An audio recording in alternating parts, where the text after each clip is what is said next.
They retaliate with their own Grazer.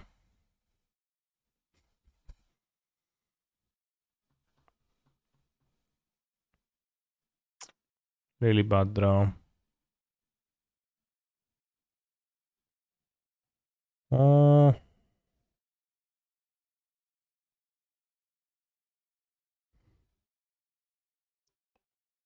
It's not like we can really play around Vigor. We kinda can.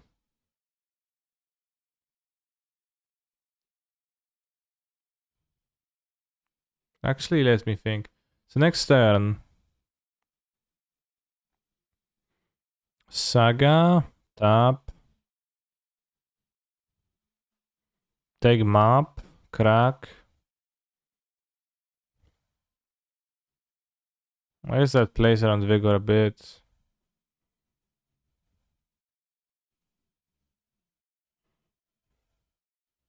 Then play Amulet next turn.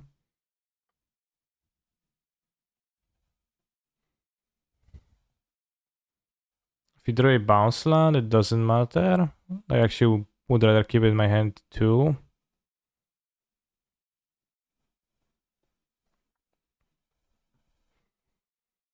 And if what's an Endurance in the sideboard? Endurance is a nice tool against Dredge, Living, and Mill.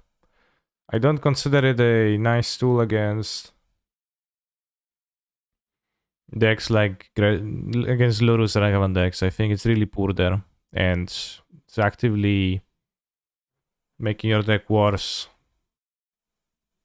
to replace any of the cards you're playing for it against Lurus decks in the sideboarding.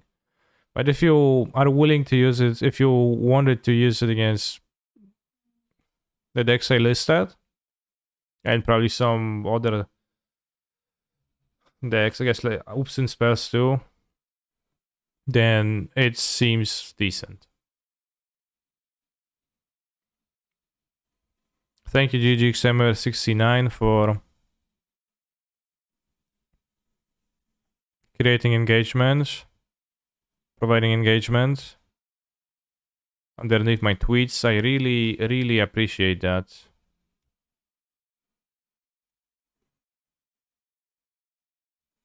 They don't have Vigor because they have 6, so...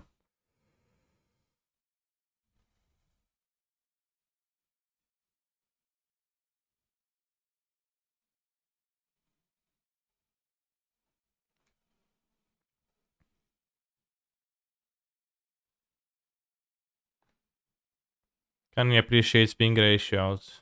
Shit, I didn't actually look at the thread.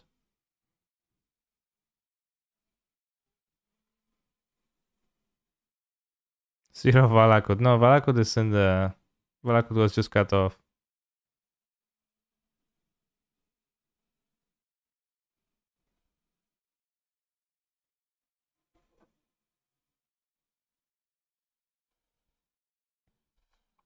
You got 2 engagements. Zero Valakut, which I didn't capture out the lens, as you see only 3 sagas. And Sound Respect for Worldbreaker, nice. I can't...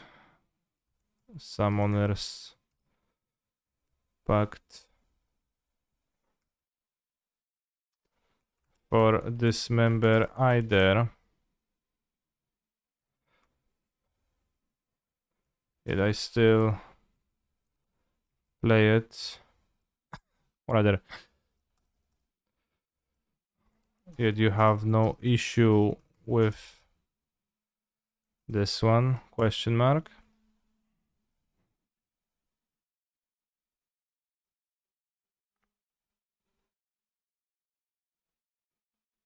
Got him good.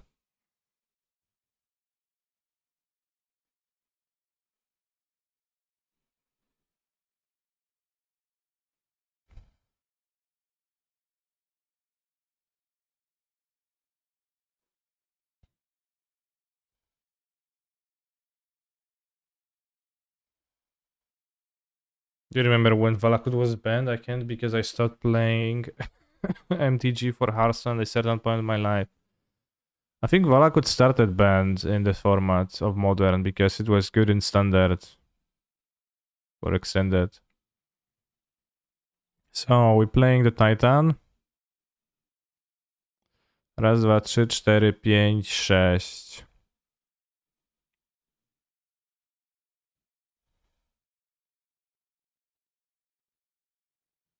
One, two, three, four, five, six. Leave blue, blue in my mana pool. Get T-West.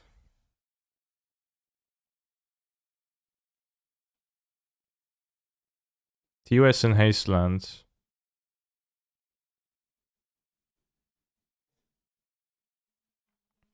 So first, let's Groiser. 2. So we can have more mana.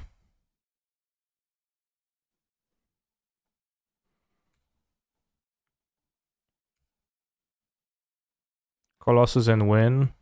Well, I'll play the Primal Titan and win. How about that?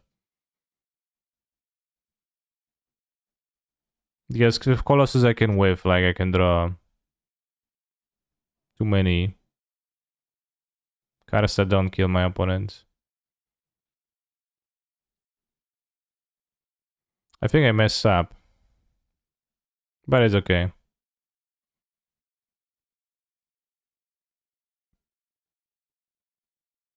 Because I will not have the US in my hand now while hasting the Titans. I should have waited on the Grazer. So I think I also should have had this in my hand rather than this. So I kind of ratioed myself.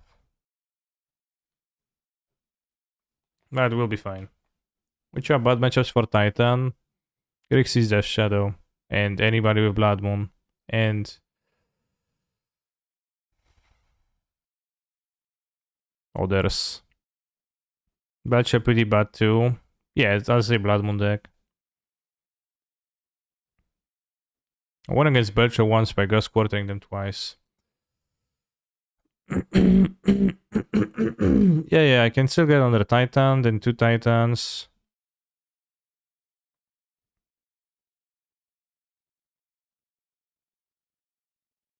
Can I still kill? Raz, dwa, trzy.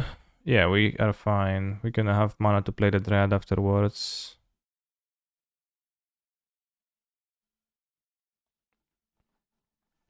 Yeah, Titan is good against the 4-color deck with Ragavan that's not built to handle Titan.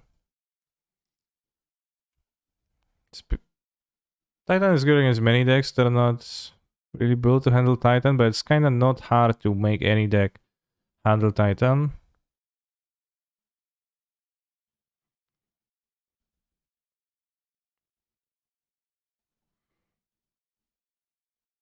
But I really like playing Titan against Burn because I lose to Burn in general with every deck I play, except for with Titan.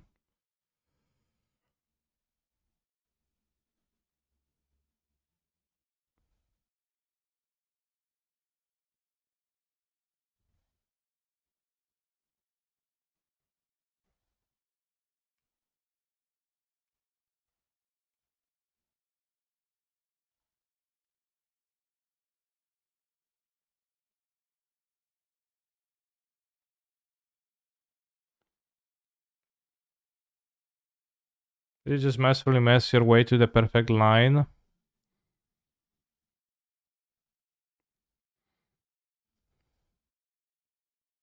I don't understand.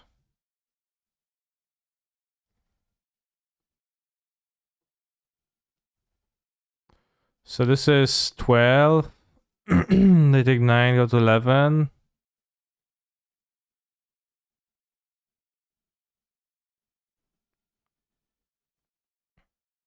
Can you see how many forests will you cut for Bossejus? I think I'll play one Bosseju main deck.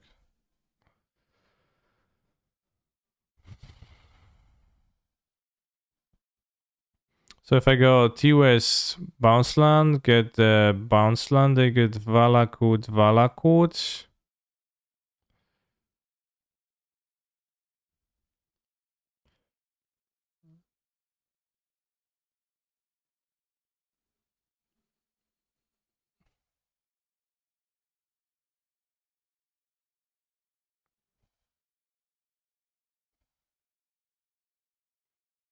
They go play Dryad and it deals just 9. So they take 12. So they take 9. So they go to 1, so it doesn't kill them.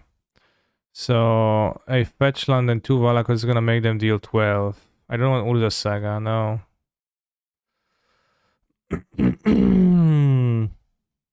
So it's gonna be T-West Bounce Lands, Vesuva, Fetch Land, but it's 1, 2, 3, 4, 5, so that doesn't work. Because of stuff. I think I did it so that I can kill them this turn. Because we go with first trigger T-West Simi Growth Chamber.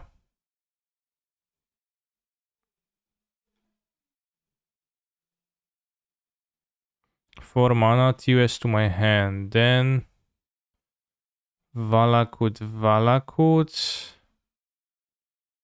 T-West for Dryad, deal extra 9, not enough to kill. If we go Valakut fetch.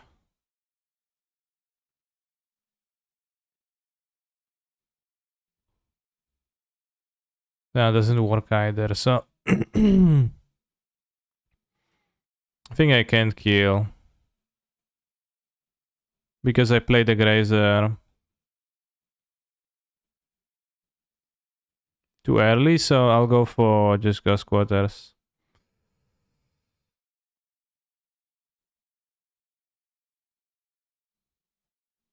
Ghost Quarters and green sources.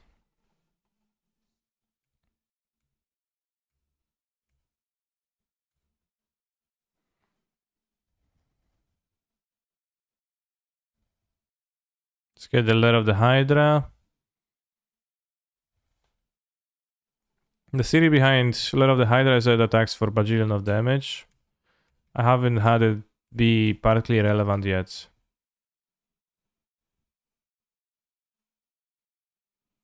Opponent would need to be holding an amulet, top deck another one, and do some movements, but we have the Ghost Quarters, so even that doesn't work. I have 2 packs to pay, raz, 2, 4, 5, 6, 7, 8, 9, 10, 10 mana. Quintuple green. So that's probably fine. And I'm not using the Ghost Quarters before they put any triggers on the stack. We need to break the Amulet.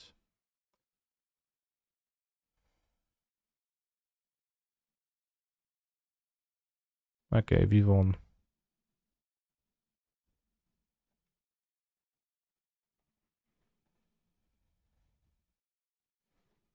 Yeah, I just replaced a forest. I haven't beat Blood Moon in a while either, which is good because you can take being Blood Moons. We got React Undead. Path to Exile, Siege of Atlas official trailer. Never played this game.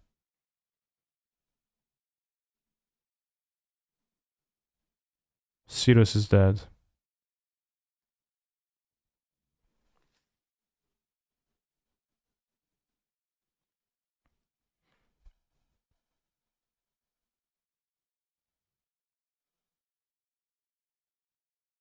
Oh, this is why the game is called Path of Exile. Damn.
This is a skill tree? Dios mio.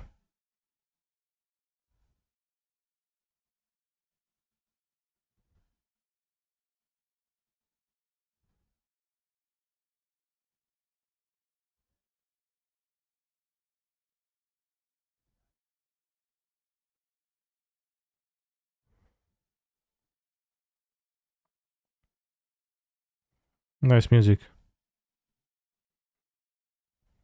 I'm hyped. I will not play the game.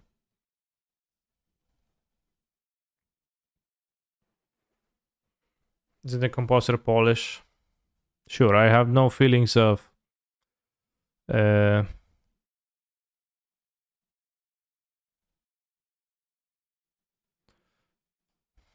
affinity, camaraderie, whatsoever, patriotism. So it will not change my feelings on the game.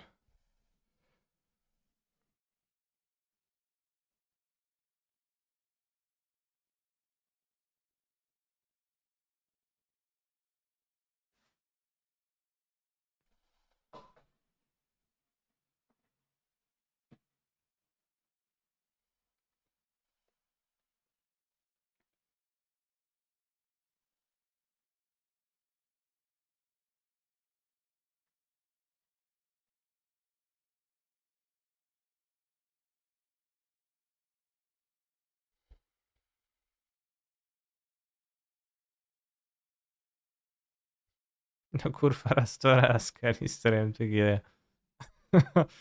Yeah, that sounds like me. That sounds like something I could say in a specific situation.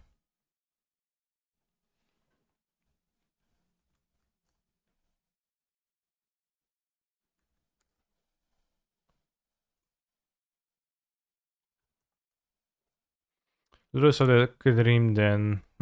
I think I'll keep on the draw.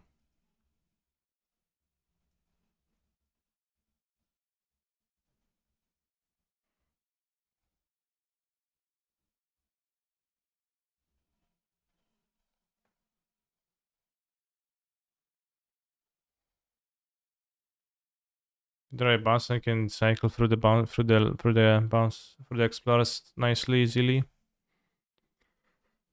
And we have all this free bounce land. If we draw like a regular land, you can play the regular land and play the Centino.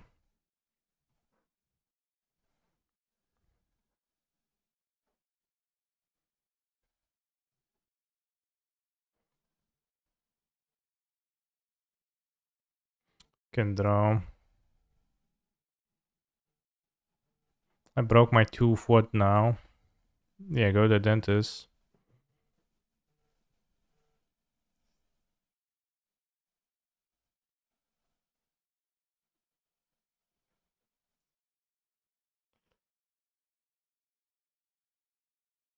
Depth, Lamau. And a Omega Lul.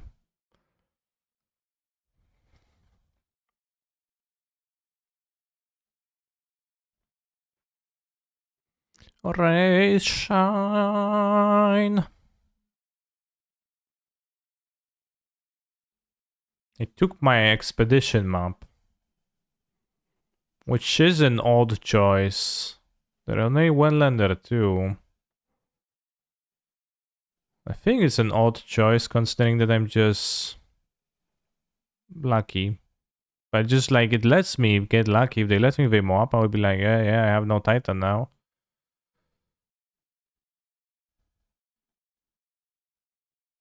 So next time we have 1, 2, 3, 4, 5, 6, 7, right? Cycle through the explorers, but it doesn't seem relevant now. And they might be better next turn when Valakut shooting and having lens guaranteed.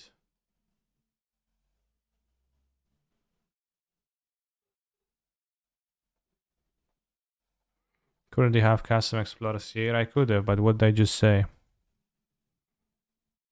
think they can be. I could cast them just to cycle them, but I can cycle them next turn too, right? This is not going away. game 1 against Hammer. And they can be better next turn when I can use them to activate Dryad more.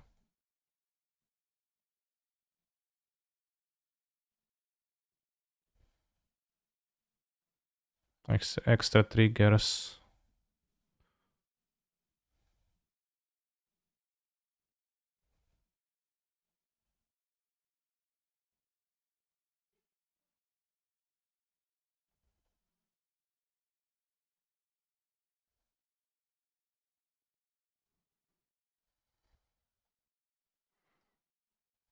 Okay, anyways.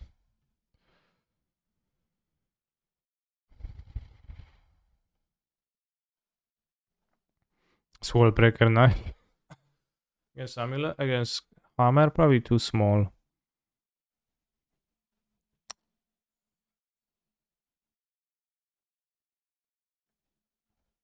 We bought the explosives and you're gonna complain that my Amulet gets killed.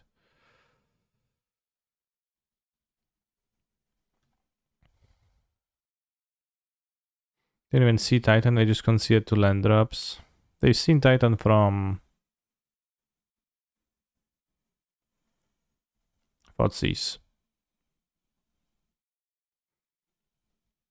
What do you think of the Hammer versus Amulet matchup? What is the right approach for the Hammer side? I think Hammer should kill the Amulet. Sometimes, like, more often than not, I think people sideboard keep a lot of interaction and like put like prismatic endings, etc. in there, which is varying degrees of success. Sometimes it really lines up well, but my intuition is that it doesn't line up that well at large. Is there some MTG layer about Amulet of Vigor? There is a secret layer with Amulet of Vigor, but don't like the artwork. Yeah, Fotsies is assuredly strong, especially since it's also very strong against Force of Vigor. A card that you are going to assuredly, you're going to need to face it. Lore? I don't know about lore.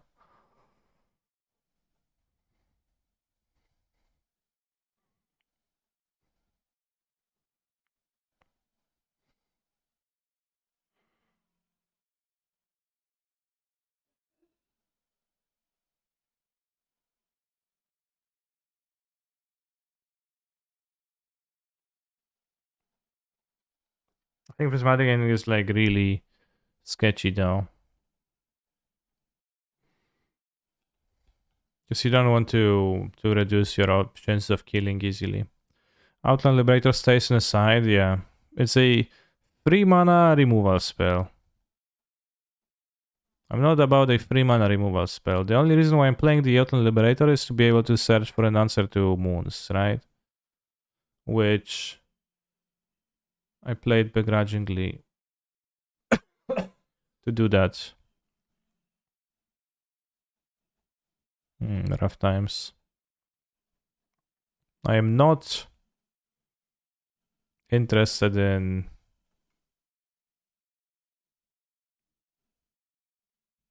Chef Flaunted probably because it's a second main phase. So you can move to the second main phase.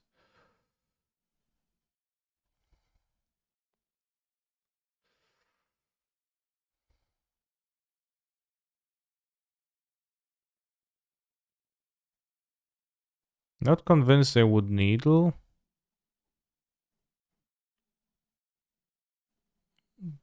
But since I have 2 explosives and it would be disastrous, I'll activate.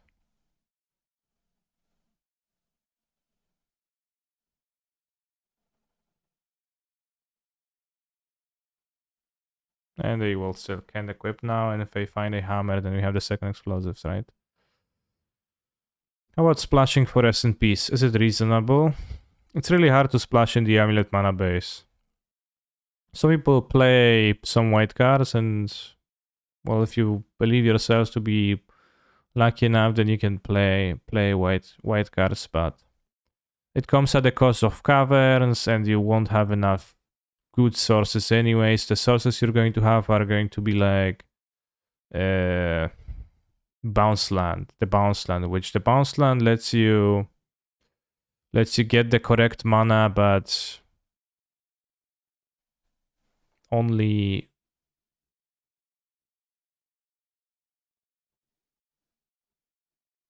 interesting.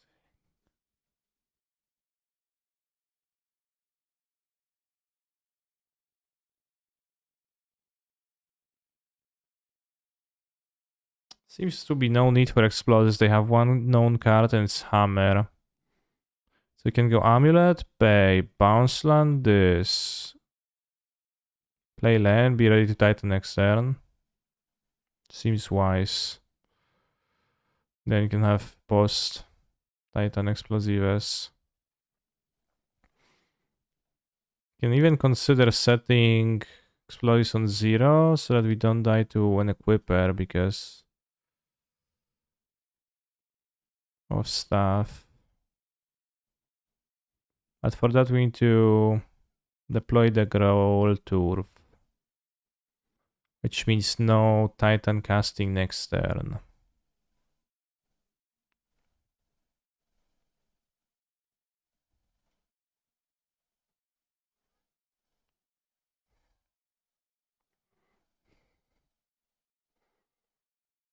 There's some reason to play that explosives, but I don't know at what cost. Really? I think I will not just die to an equip, but it's fine. I guess I could have done it so that I have Ghost Quarter open, but I think they have Needle, they have Hammer in hand. The Needle was supposedly from Saga. Rather, the Needle was potentially from the Saga. Saves you mana for a special payment next turn, yeah. But for the most part, next turn, if they don't interact, if they do interact, I might rather have the choice, and I probably will still have the mana because I will have 5 mana. If they don't interact, then I'll be fine anyways, because I'm super summoning a Titan and a Dryad, so I just win. Do you think Amulet is the most unfair deck in Modern? I think it's pretty fair.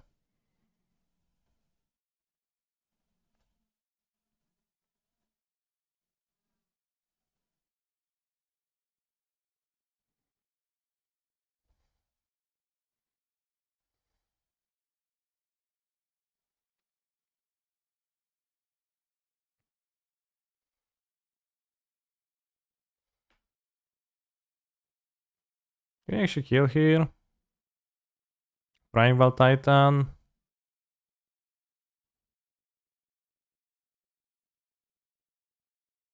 Raz, dwa, trzy, cztery, pięć, sześć. Titan.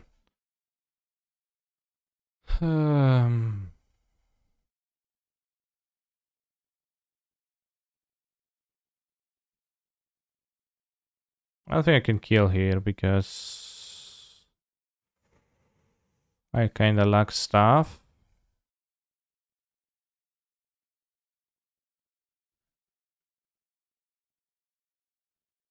But I can Titan. Valakut.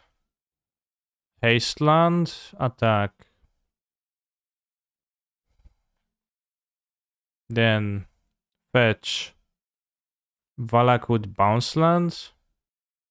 Return something. 1, 2, 3, 4. 1, 2, 1, 2. Play Dryad. Play Bounce Land. Shoot twice. Kill.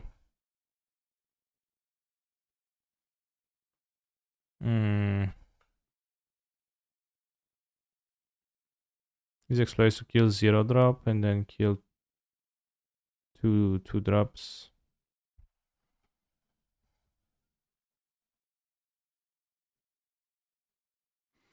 Attack and pick 2 Valakut plus Vesivako ping bounce land. But it's not that lethal still because that's 15 damage, so. But yeah, I guess Vesuva is slightly better.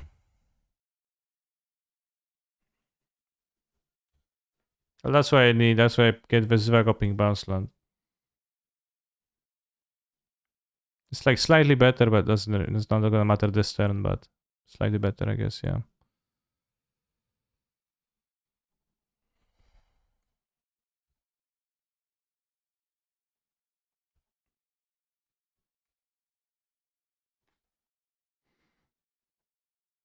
Mezuva Valakut. Copy this. Bouncy bounce. I don't see how they can win if you just put E on 1 and 2 on open after this title attack. Yeah. They probably can't.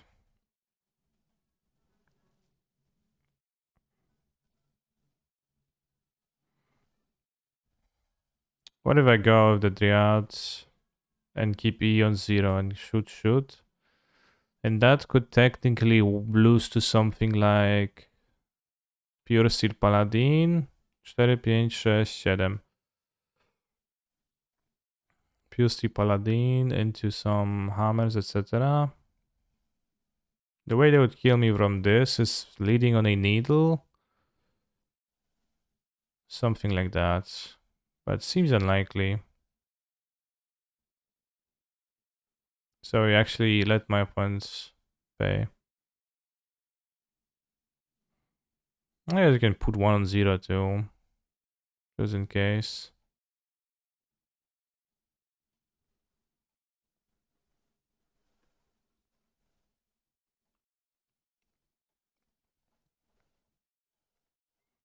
Shh, don't touch that. Shh.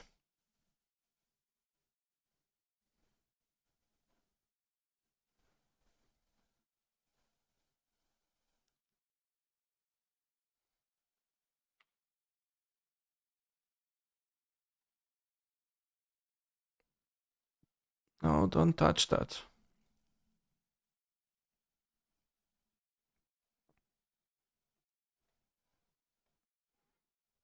If you try and ping 2 creatures, well then I can lose to the Paladin, land, hammer, shadow spear, equip the remaining creature.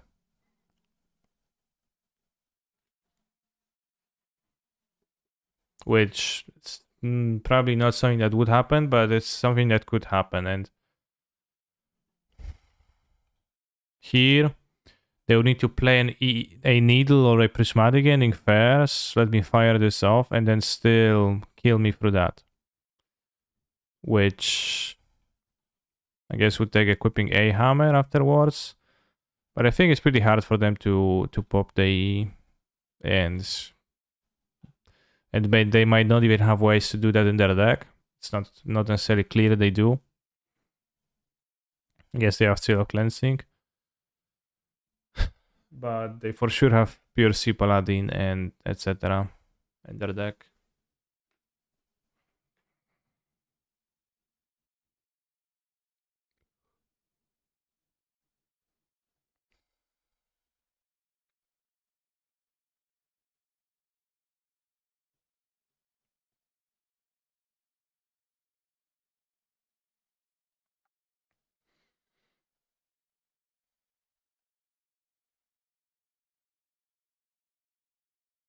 Last index 16 days ago, Dredge.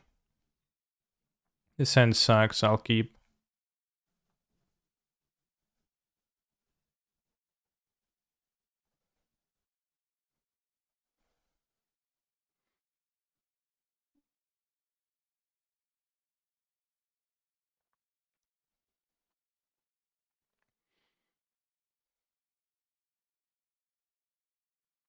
Spell. Sad. Merctide can still be Dredge. Also, imagine that I already have a Boss Edge in my hand in my deck, like I can't lose to Murktide. Fetch a mountain, fetch an island DOT. This is not a good sign, bros. It's gonna be like Moon Rhinos. fucking end of turn basic fetchers though, it's infuriating. They do that. Yeah, let's hope not to get mooned. I mean, we might want to fetch like anyways, but like the EOT fetch is kinda rude.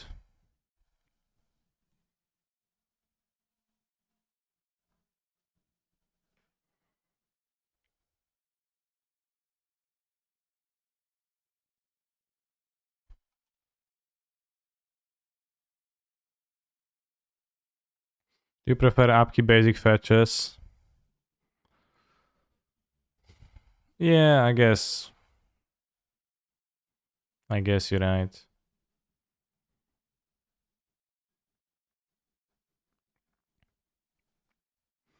Anyway, you cut it, it's a bit weird jump.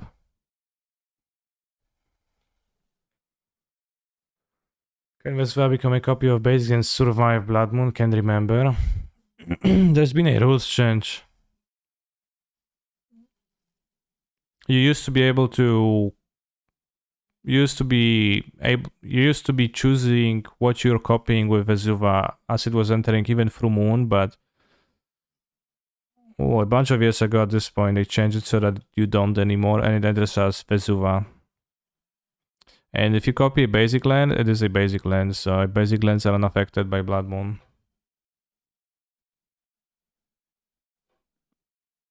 I already had the basics in my hand.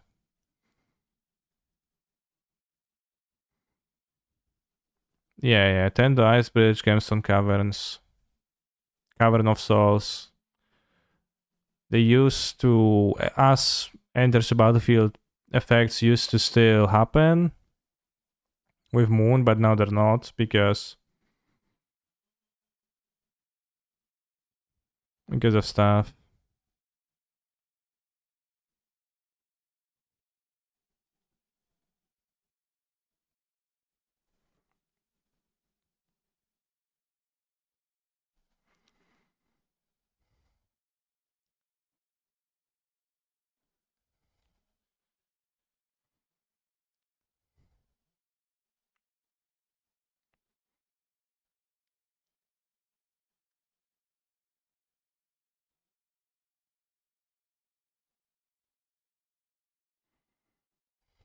It was intuitive, but also it still is so dot.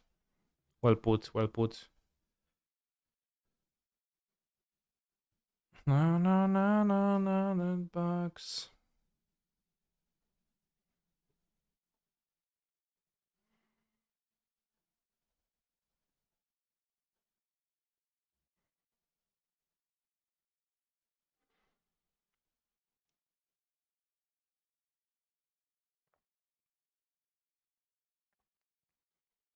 Guap. Guap. GG's, bros. It's been a nice game. Maybe I'm supposed to hold in those situations. I'm kinda playing out my stuff sometimes without thinking, but it's pretty rough when they have Vigor and Blood Moon, because against Blood Moon I want to go the fastest I can, no stops, and against Vigor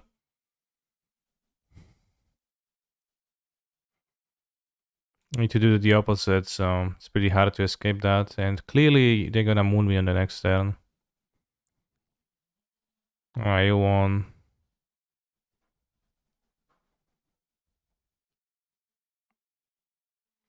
Do you enjoy playing Modern at the moment? I enjoy Primeval Titan. I think like I have a moment every now and then when I enjoy playing Amulet, and this is the moment where I enjoy playing Amulet. We are still the best Amulet player in the world. I'm not sure about that, but at the same time, I don't know.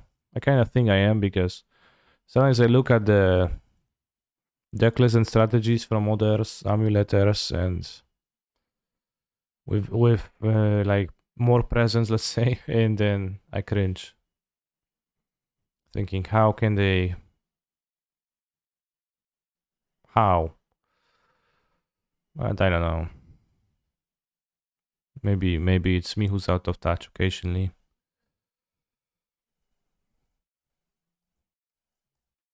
What is Temple Garden? Boggles. Hmm.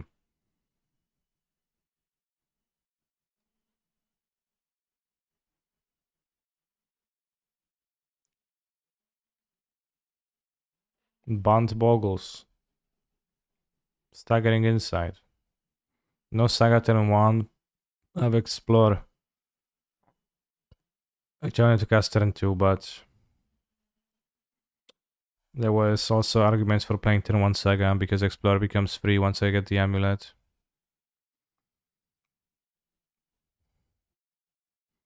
Yeah, I think I can sympathize with turn 1 Saga a lot.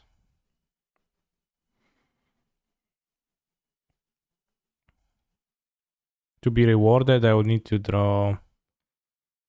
Yeah, exactly what? Not sure if I can draw many rewards. Probably just slowed myself a turn. Although I'll take turn 3, I would have the... I would go Saga, then like turn 2 I go tapped Castle, then turn 3 I can Titan, right? So... I think I liked my line. I kind of didn't think it all that much through, but went with the intuitive assumption, but I think it was the correct assumption. What's your favorite deck, Kani? KCI. Coronet, okay. I don't know, I'm profane when talking about Titan, I was just asking. Yeah, it was a good question, because clearly I did not think it through.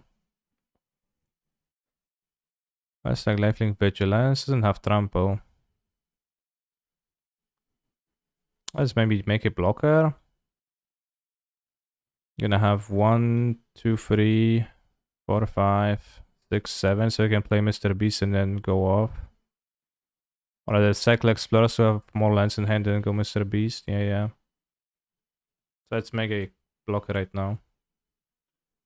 Yesterday I got comboed by Titan on turn 2, myself on the draw. Happens.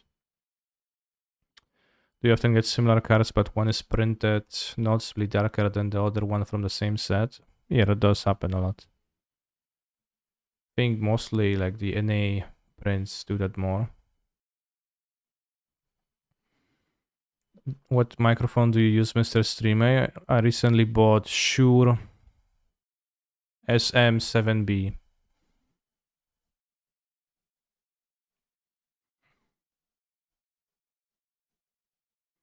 Nice, they have some combat tricks, I'll block.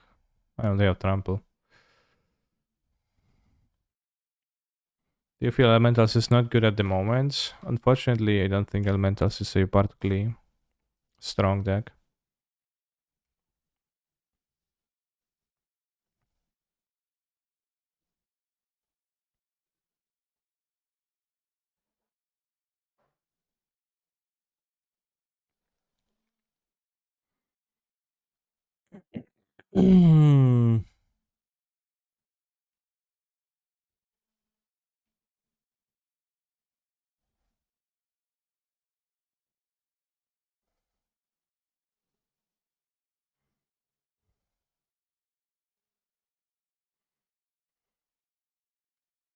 Was the negations coming? It didn't come. Thankfully. I like that Mr. Beast Dark version has like a nice, very visible power and toughness as opposed to the other one, which is actually very hard to see.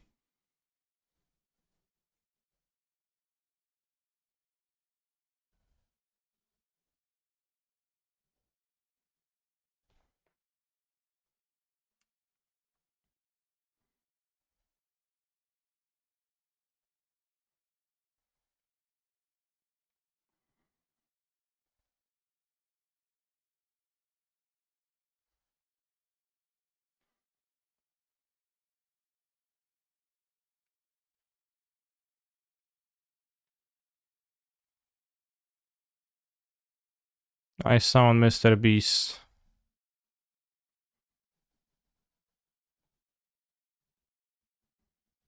It's named Dryad, whatever.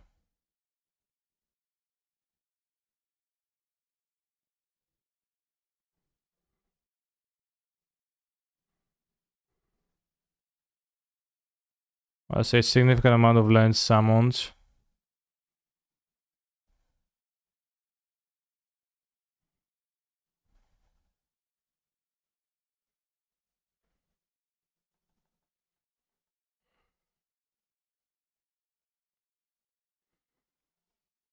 The drafts, I guess it doesn't matter.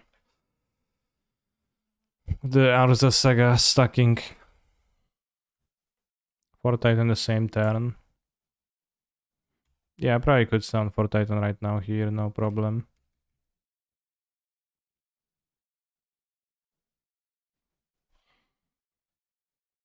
What a turn made, yeah, it's pretty common. Yesterday I get comboed by Titan 10-2, myself on the draw. That's happened, yeah. It's what all Titan gamers strived for.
Mid my GG. Kill a creature first. It's a hexproof creature, I can't kill it. Exploder seems good.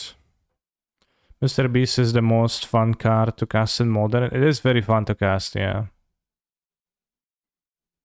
To the point where I kind of feel like it's somewhat lame when... I think Vigor doesn't seem that good against Boggles. I don't think I want it. Can cut a cavern. Probably can reduce to 1 beast. This is a beach house. No, I'm at my regular house. I can cut down the caverns down to 30 lands. 30 is enough lands.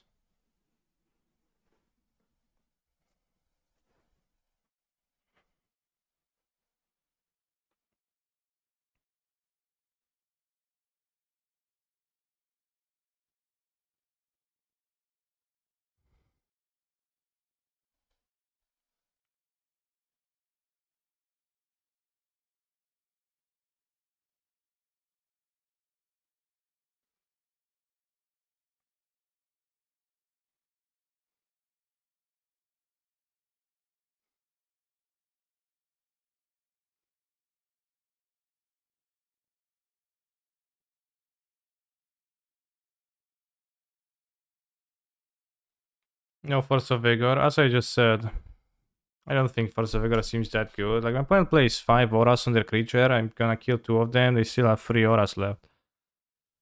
And I'm spending 2 cards to do that. What is Wallbreaker for? Not Pactable seems awkward. I'm not sure what it is for, but it's kinda occupying a honorary cyber slot for now. It is technically decent against Dress Down and Unholy Heat, which is not what many cards can say, but you would probably yield a stronger decklist by playing 3 Force of Vigor over a World Breaker. How do you make it so the music doesn't show up on VOD/clips? There is an option in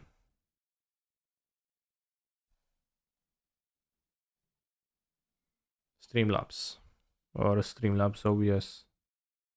On OBS, not Streamlabs. OBS or Streamlabs OBS. Layer of Sanctity. Huh. Okay, well then I will probably want Vigor. Does Dress Down kill Mr. Beast? Unfortunately, yes. I think lead on Amulet. Just better.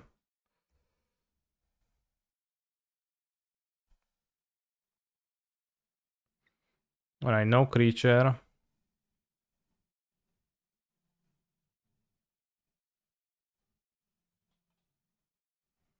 You may. Good.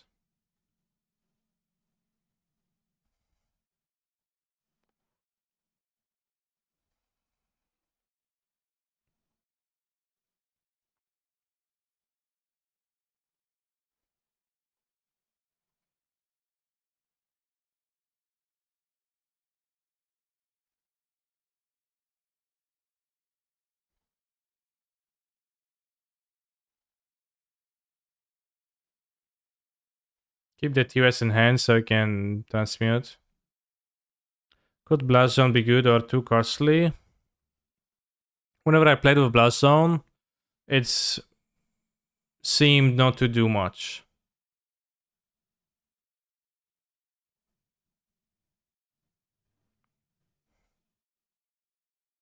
It's a very costly effect.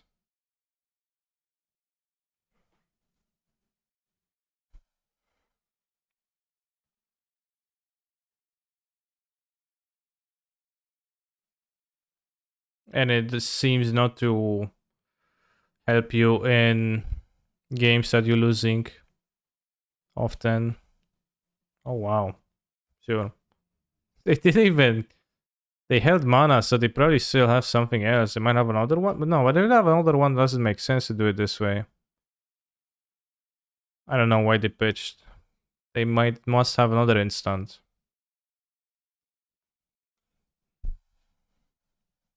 So yeah, I guess.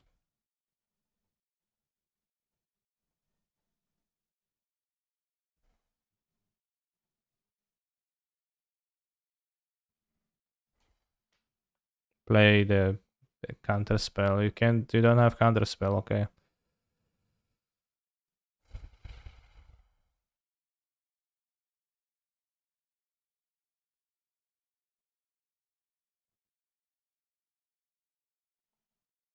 Searchlight of the Hydra. Can pretend it's useful here.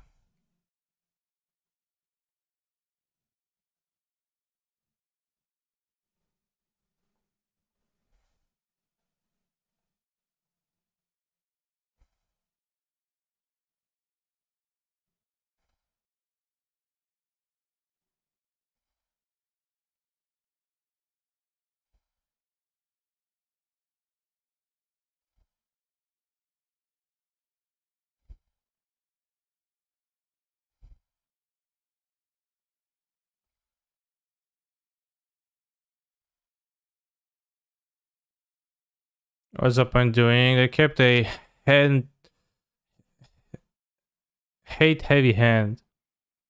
Thinking I'll draw the monster, but it doesn't seem like a great strategy.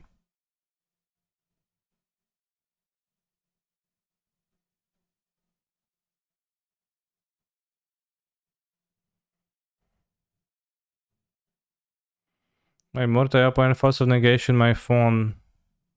My relic the other day and he lost. I asked him after the game, he said that he thought it was an amulet. Okay. Maybe your opponent should have had their eyesight checked. Was this song super loud? It's super loud, right?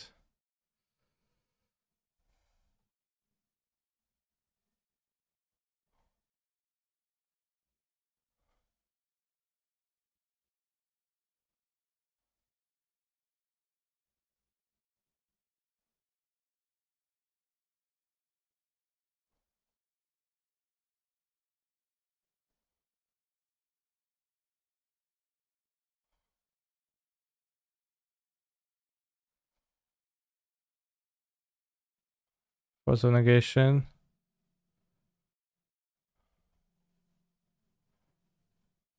I put much effort into destroying this ley line, bro, so.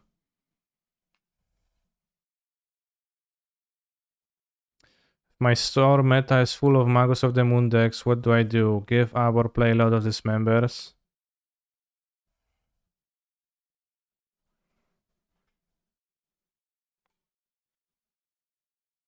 I played one league of that. Da Vinci MTG always pestered me to play it, but then recently he stopped. You can try playing a league of that today.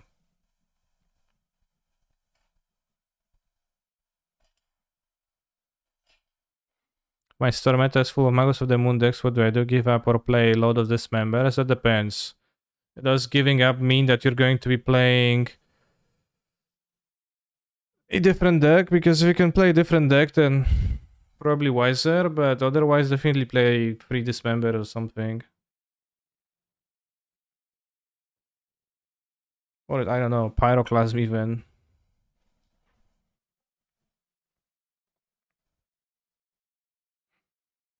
Depending on what decks are the Magus is coming out from.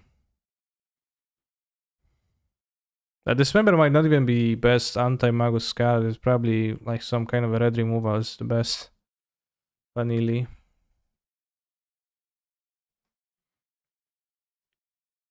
Have you tested the new versions of Fall Color with BTL, Valky, and Renegade Ralliers? I don't know if that deck is that good. And also, I don't get why the Renegade Rallier is any good. It doesn't seem like a great card to me. Does it have some kind of a hidden combo that I'm missing?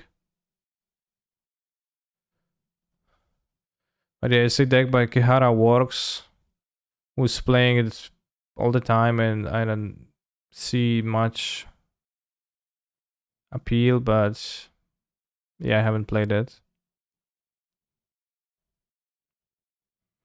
What are the permanents to return with this even? Like, you get a land, a Coatl.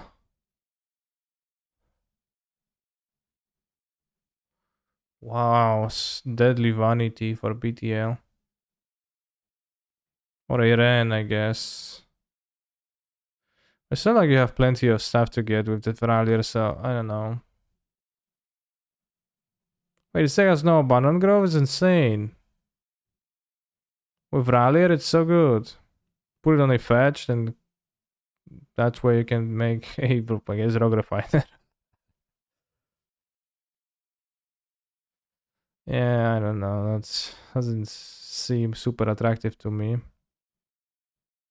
Nice sideboard.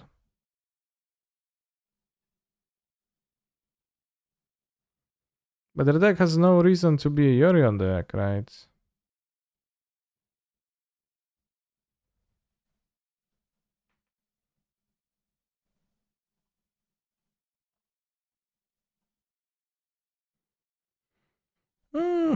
Sure. Guess it's faster the Utopia Sprouts and Rallies and can Rallier land and ephemerate for other land for Gigaramp. Yeah.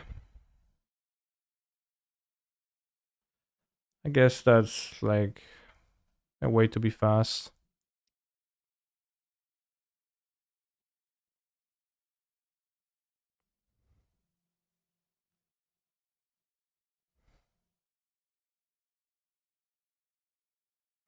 I know, I can try a league with that. I guess why not?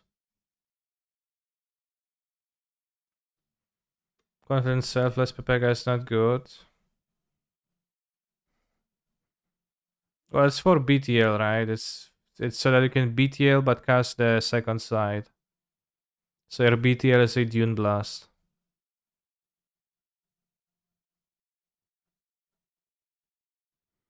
think these kinds of fetch RAM decks benefit from Yorion because you want like 16 fetches.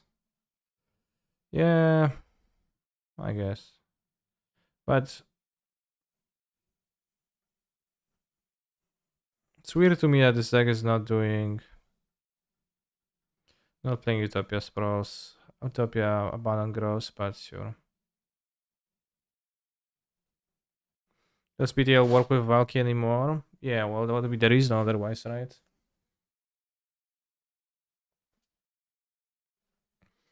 You're playing as freelance 4 spells. Damn. Nice hand.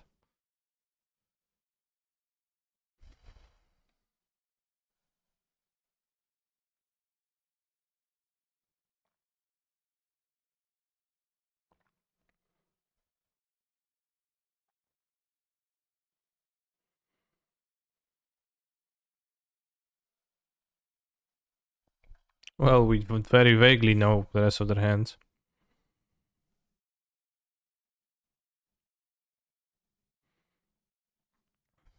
Have had my 4-egg burrito. I'm ready for the next Amulet 5-0. Well, in that case, you need to go away from this.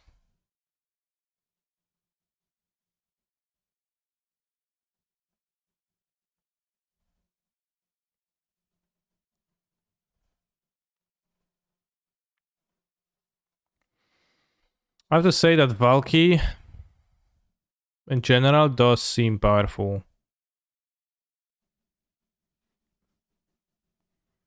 I think Valky is pretty potent.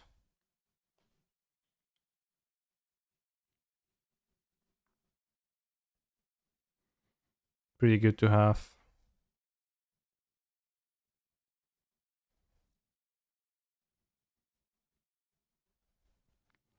One cavern, please, dealer. Oh, I don't even want to draw cavern. If they hold up 2 mana, then I can get a map, crack for cavern, play the cavern. Then next turn, 2 amulets, pow pow. They tap out, then you can kill them.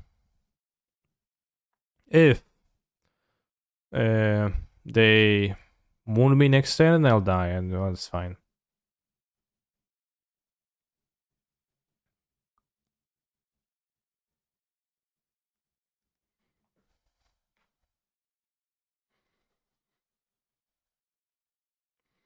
But yeah, I don't know, Ruler Bone. We can say that the deck is also less fluff when it's playing 4 Ephemerate, which.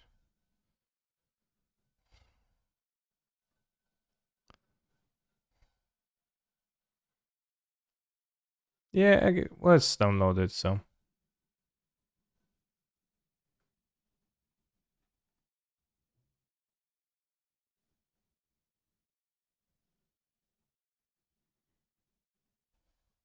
They tapped out down to 1 mana. Ooh, yeah, yeah, yeah. We're going to unholy hit my Titan.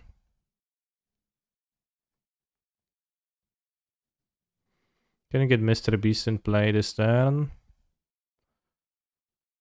Tap this 6 mana Titan. Bounceland T-West.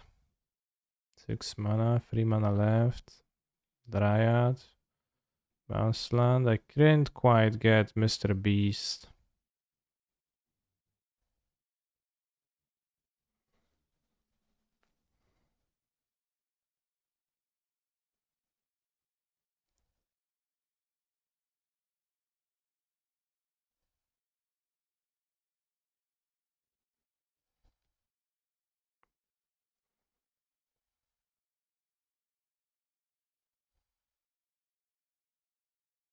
Titan, get T-West Cavern.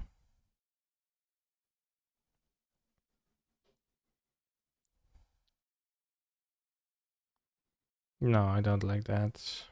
Because I will not have enough mana the next turn. Titan, get Grove Chamber T-West. Play the Dryad and transmute. Dryad nets mana, question mark. It does net 1 mana, yeah, what? To play Mr. Beast, I need 10 mana. which I don't own such amounts of mana right now.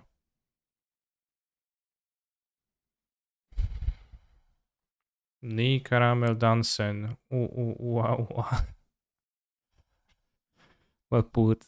Well put. Double Titan.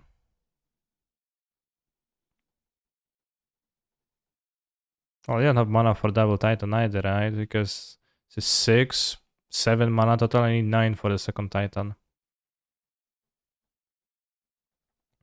Thank you for the resub, Louis. Very pog.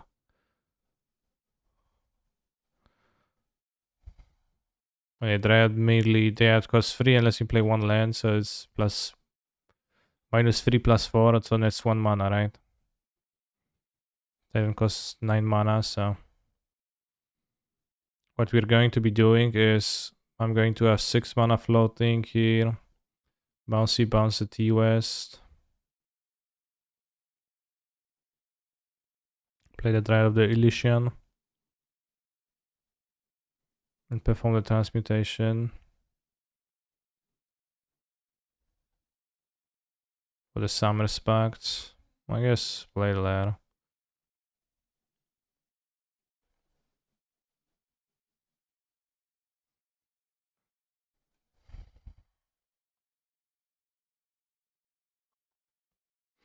How does the handler list change the turns where you would be winning double strike? Is there usually a winning line, but with Valak instead, or do you miss out on some lethal turns to trade off? I end up killing my opponent. Well, in this situation where I'm doing the double amulet performance,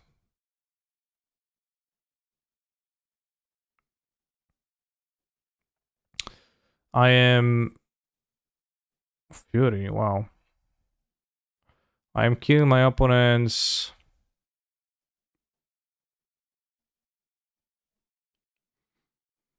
roughly every time. It's super rare that you fail to kill your opponent because you lack the lands.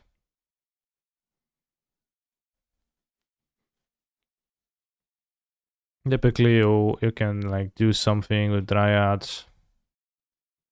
In rare cases pass a turn but still win the game. That's fine. I mentioned earlier, yeah, the deck. Wait, how did I miss? How come we didn't have a hasty Titan with double amulet out? I point out red mana untapped and their deck commonly plays 4 unholy heats, which would kill my Titan and punish me for hasting. So I played around my opponent's cards. That's what happened. I hope it's understandable. We play around Spell Pierce right now too. Probably should have packed it in response to the saga.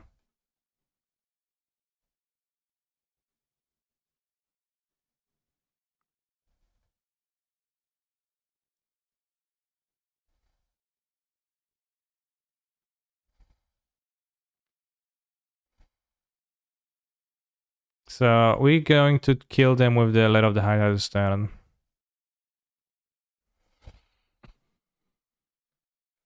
It's gonna play Mr. Beast and makes enough mana to make this a 2020 monster.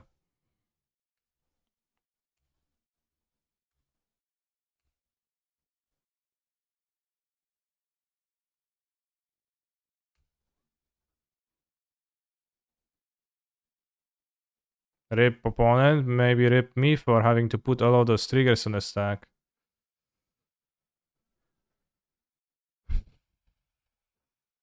Honestly, I was pretty skeptical on Lair, but it seems good here even if we would win with a ham sandwich. No, the Lair is not actually good in this game, it doesn't matter. Actually, we need Lair to win here, which is kind of funny. I think the correct play was to get a Titan though, so...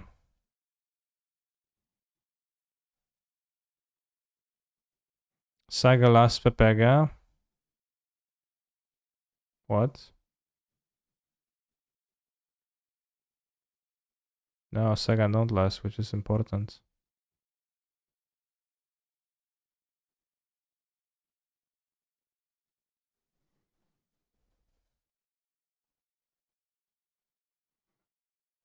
I have to stack all of those before I am able to stack the Saga, because I have to resolve the Saga first, because otherwise it doesn't tap for mana and the untaps are wasted.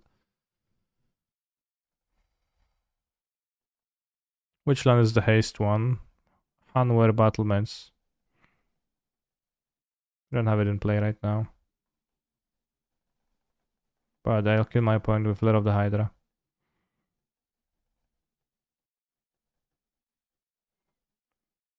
Doesn't sound like a song, so I'll skip it. But Callister, it was a song if you waited a minute. Oh yeah, sure, then listen to it in peace at your own free time, and don't waste my time with that.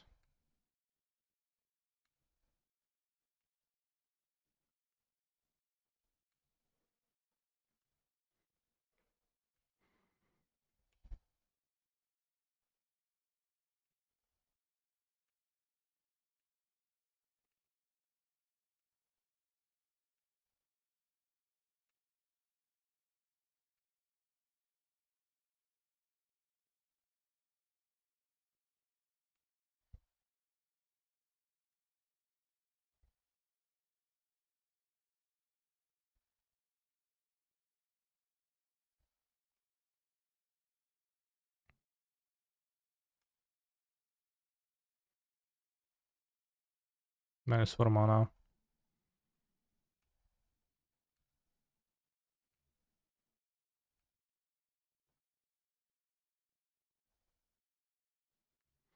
Whoa, cancel. That would be bad. Could have seen how I flinched.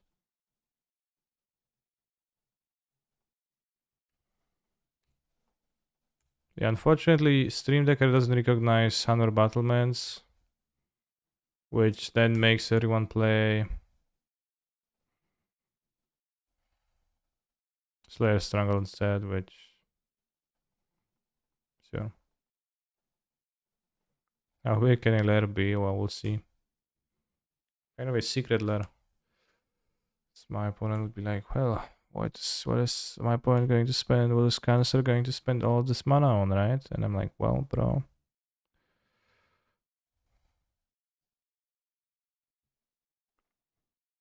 Streamer is a bully. Why am I bullying anybody?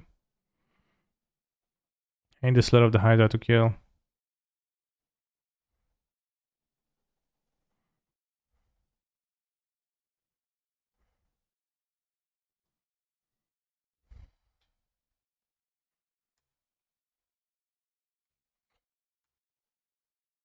Big. Imagine if they had someone here, it would be pretty funny. Lamao.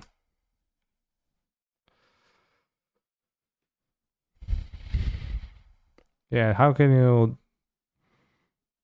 you look at Lair of the Hydra and say, damn, it doesn't seem that good? Well, the answer is simply, it's not that good. But you can look at it, yeah.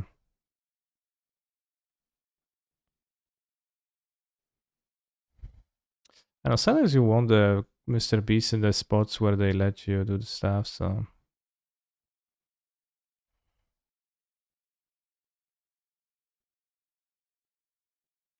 It's got Lair.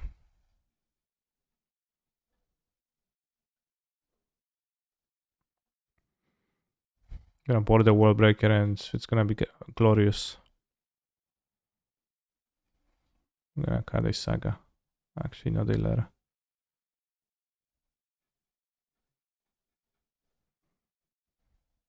Some modelists either run the Double Strike, Land, or Valakut. I thought they all run both, NGL. No, everybody runs Valakut. Almost everybody runs 2 Valakuts.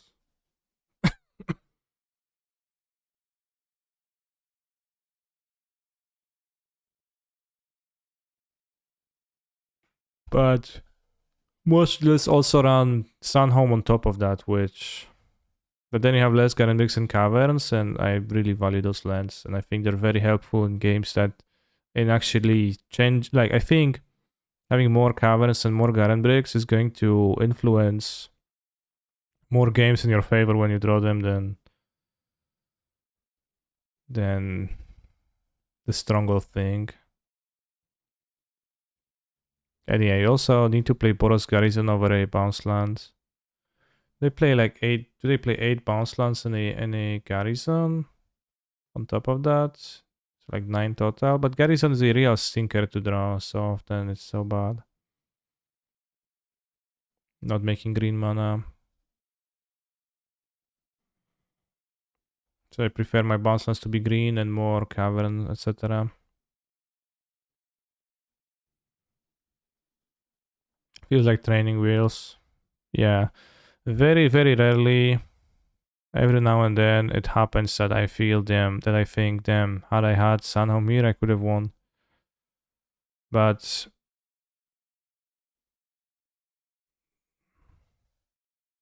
you know, the last time that occurred this week, it was also against Living End, where having a Bojuka block in my sideboard will also work. I just didn't have Bojuka.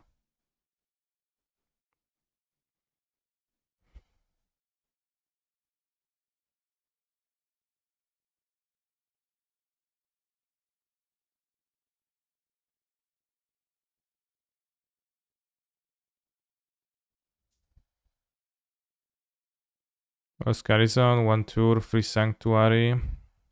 I did free Sanctuary. Okay, because Valak is more red, so makes sense.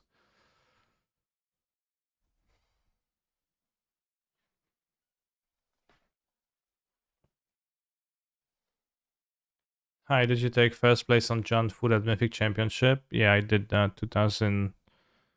Was it 2000 which? 2019? I think so. I like Hammer, but I don't like how they print a big half of the card behind it. Yeah, it's pretty stupid. It looks like Rodrigo's list except -1 track +1 Mr. Beast. I don't know anything about Rodrigo's list. I'm on the draw. This has Valakut. This is probably too bad on the draw.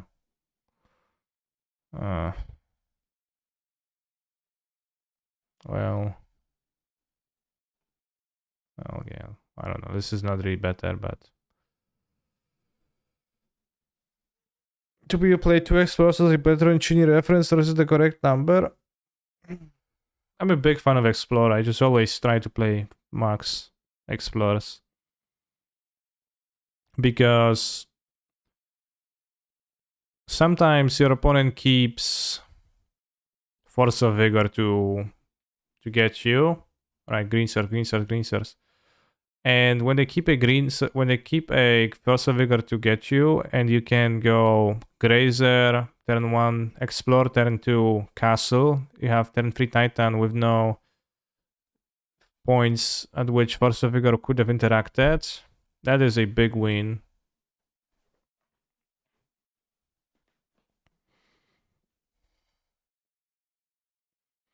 And I really like that. And I think Explore is also just low opportunity because ramps you meaningfully often enough. Makes your deck smaller for when it's important to draw your pieces. Many opt for the like more impactful when you need to ramp, just ramp card.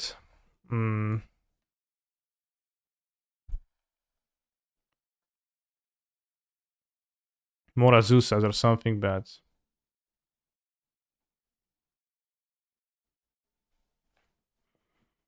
You know, you can't keep on the back of an Azusa itself. That's your first play. For the most part. And they also tend to clutter your hand terribly. When you draw too many effects of too many copies of the land drop effects, that's way too bad.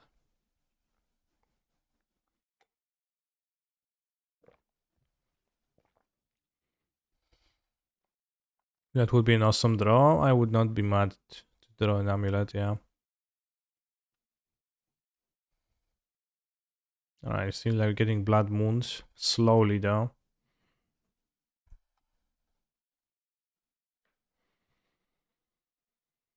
Could have drawn a forest, but Blood Moon irritates me enough to not want to play through that.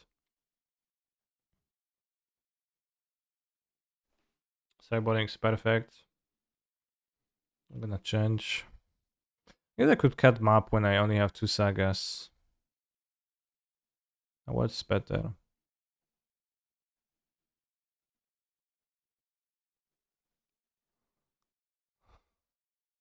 I have 1 vigor, which is bad too, I guess.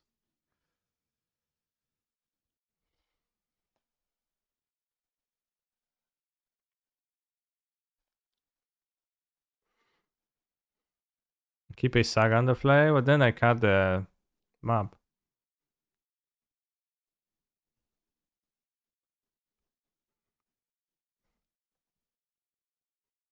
Maybe it makes sense to keep saga on the play though.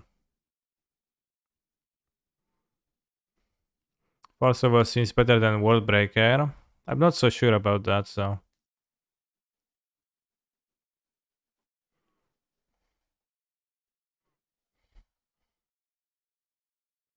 This end can win if we draw a bounce land off the top. And then another one. Can't guarantee that. Damn. If the second grader was a bounce land, it would be the nuts hand, but.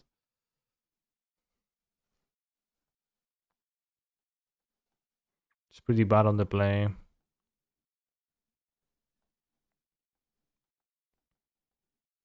Seems worth risking though, maybe. I have Forest, I have Answer to the Moon.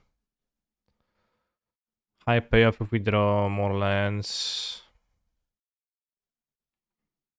Something. Oh, the bounce land top deck doesn't even let me cast a Dryad on turn 2, so I don't know if I want a bounce land or a castle and then a bounce land. Something like that.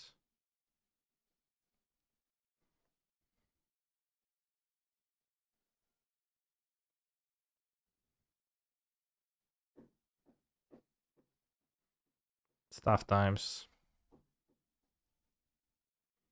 It's typical Amulet experience. We got 3 easy wins, and we got Blood Moons. And we're probably gonna get Blood Moon this game too, and we get a 3-2. So we name Dryad.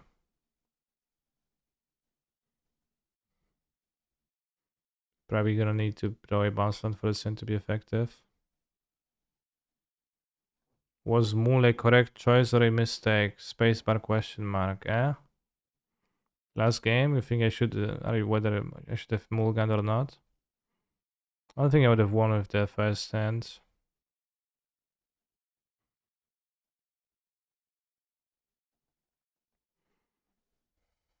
Second hand was pretty weak. Maybe I should have moved to 5. Not sure. Pretty decent draw. That's a pretty poor Ragavan. Can get moons though. Too bad I didn't have them in the other way around. I would make constructs.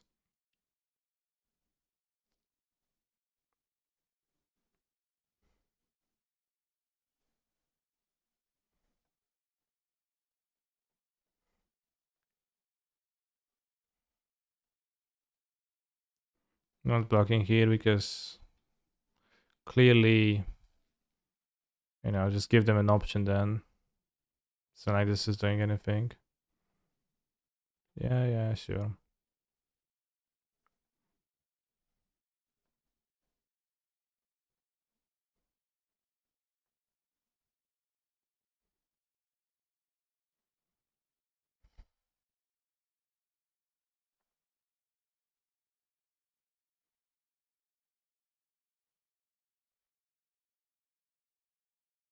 I'm the only one. Boo, boo, boo.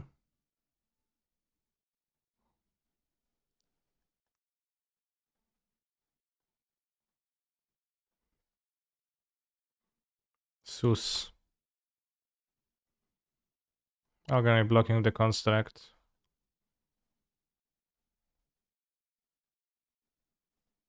Don't want to lose Dryad.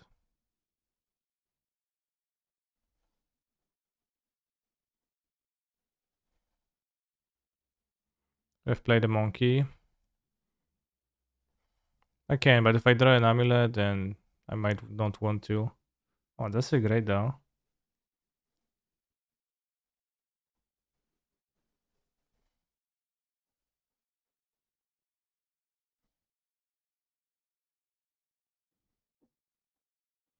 Why not playing good monkey to champ and save Dryad in case? Because I was making a construct, bro. So I was fine.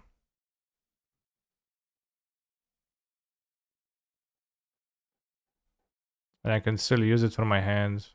Can have amulets. I will have amulet. I will have vigor, right? It's not super likely that it would come up, but it could come up. And I think we had like 2 layers of, you know, make a construct that trades with the monkey, and then we also had the Dryad that can block worst case scenario and trade with the monkey too.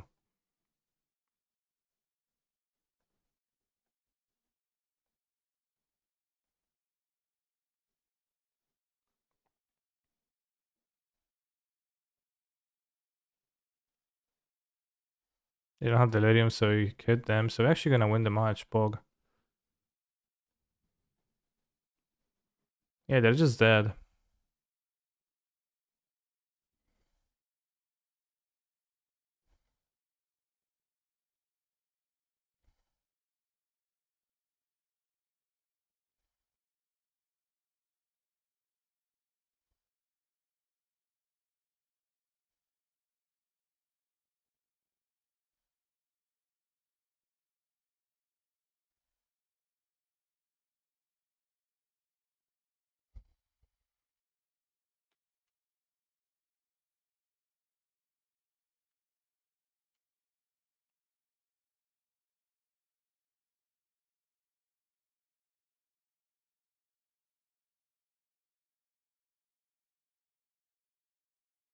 All right, for one.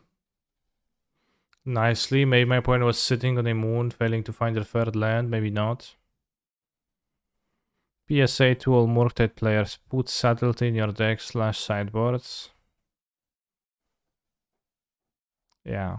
Well, you don't need to. I think you're fine enough with Blood Moon. Like, this matchup is good for them, but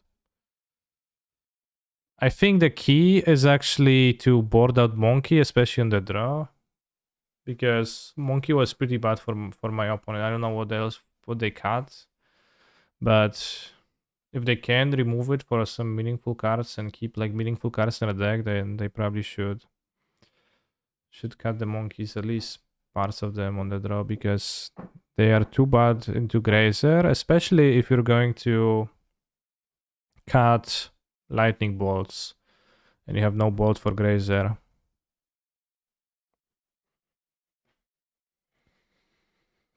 Because their Hanur Battlements is better in the actual meta. I consider Hanur Battlements to be just better in general. Again, the reason that I play it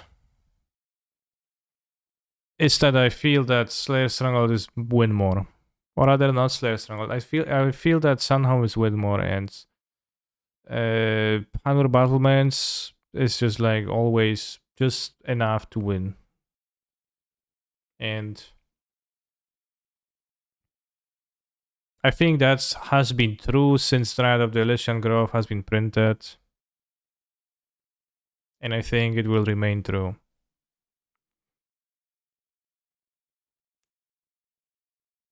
Yeah, I also did a video on YouTube about Amulet, and I talked about Hanur in there. I probably should link to the timestamp of the Amulet video.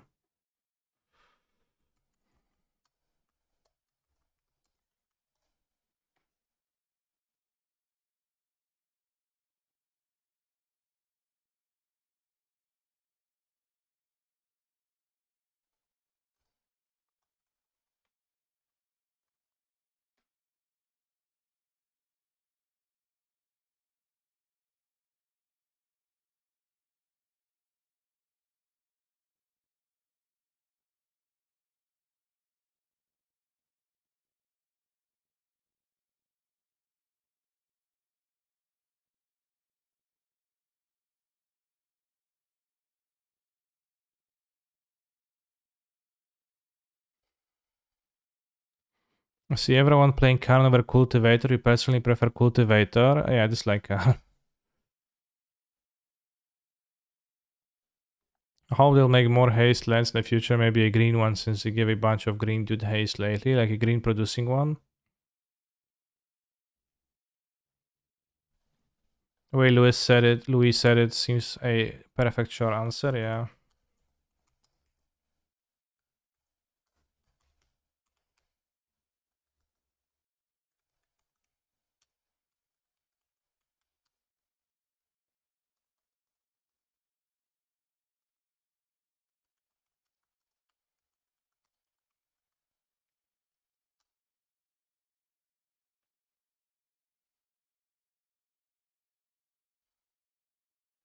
Yeah, I know both mana bases, but I don't know if this was related to some special change from last sets. No, that's how I play. Most prefer the other way to play, but I think they're wrong.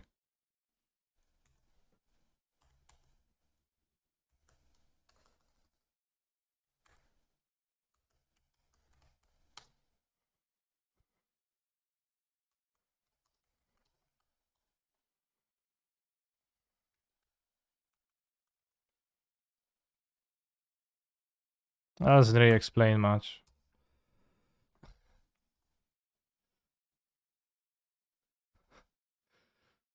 Well, what would be the like a few words to put it? Say big prophecy in deck with tutors for people to play a lot of silver bullets that you never end up fetching. When you say tutorial target package is perfect. Yeah. I even tried playing without the map for a few leagues, but it was coming up multiple times that I was lacking the map, be it for cover and for a bounce land or for T-West. So given that the map actually seems to help, I reintroduce it to the deck. Also tried playing with a few leagues and a change with no Azusa, and it was fine. I think you can just play with no Azusa, but you can also play with one. She's useful at times. For the most part, Grazer can substitute for Azusa, except for because Grazer is nets 1 mana with 1 amulet, and Azusa nets 1 mana with 1 amulet too, except for a situation where you are choked on green, because Grazer is always going to net you 0 green, and Azusa can net you 1 green, because you replay a bounce land twice, you get 2 new green at the cost of 1. With Grazer, you always have to spend 1 green, get 1 green out of that. And that this did lock me out of place previously. So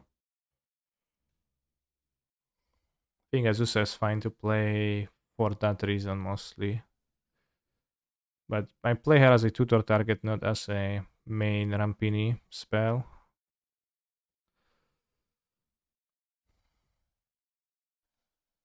Map makes sense. Weird stuff like Needle and Shadow Spear is cringe.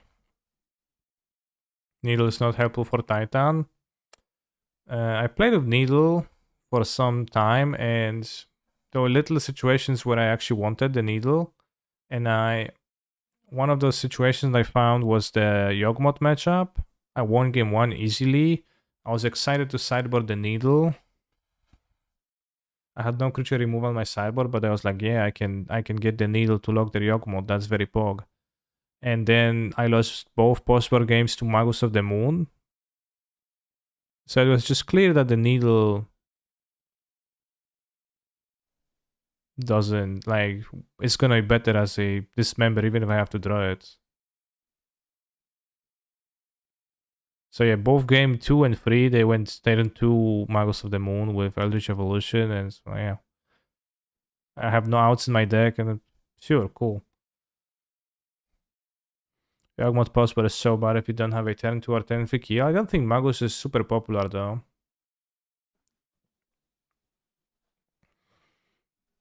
At least I hope it isn't, but I think, yeah, the Morning Tutors doesn't play it, so it doesn't even appear in here, so that's pretty good. But when you run into a person that plays the Magus, it's real tough because they will always have it. Apeliotes, is Apeliotes a Twitch chatter? Yeah, Magus of the Moon, and they just have 9 Maguses. I'm looking at creatures that don't die to Unholy Heat. The creature that doesn't die to Unholy Heat that you want to play is not a 2/7 monster. That's not gonna do anything because sure, you play it and it doesn't die, but does your opponent die to it? You will want to be playing Worldbreaker as the creature that doesn't die to Unholy Heat. Or Mr. Beast. But yeah, I've done that search for 7 toughness creatures. It's like, it's not getting better than doing stuff. Titan is good against Seog. Well, generally speaking, yes. But if they play the Magus of the Moon tech, you really need your Dismember in your deck. And if you don't have a Dismember in your deck, you're not favored in the matchup. Can you make 6-7 Tarmogoyfs? Not really quickly. It's kind of at the mercy of the opponent. The Sagas make big Tarmogoyfs, but I don't think anyone actually fears Tarmogoyf.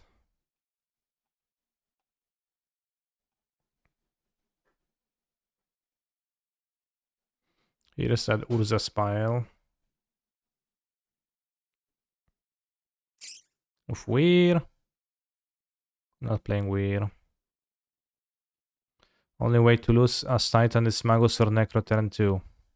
As I say, if they play Magus of the Moon, they will have the Magus of the Moon. If your deck has no answers to Magus of the Moon, which back when that situation happened to me didn't. I had only Needle, I had no Dismembers. I lost horribly, and I would be losing horribly to that exact matchup. Titan with no Dismembers. To make it easier imagining, let's hide the Dismember, right? Titan with no Dismembers versus Yogmoth with Magus of the Moon. Necromantia is probably not even that bad nowadays with Cultivator Colossus. But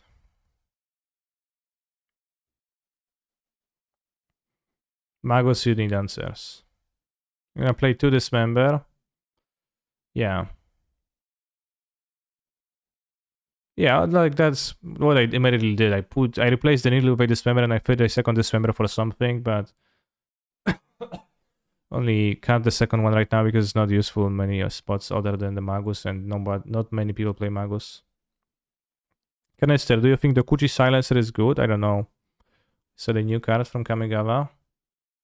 Also, in 1 hour 10 minutes, we're going to know about what does Hatsune Miku do in Kamigawa.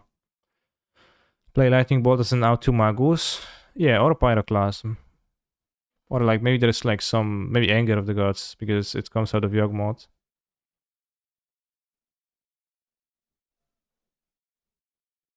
Dokuchi something. I don't know what's Dokuchi something. Cameo of Industry.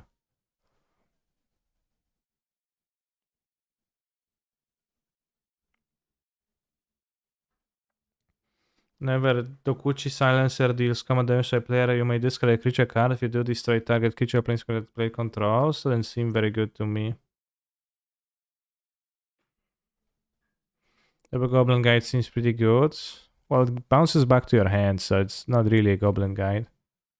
Although, because red mana, it's not super hard to keep replaying. That's the newest card, okay. Also, chat, I wanted to say that multicolored cards, especially 3-colored cards, feel very un-Kamigawa-yan to me.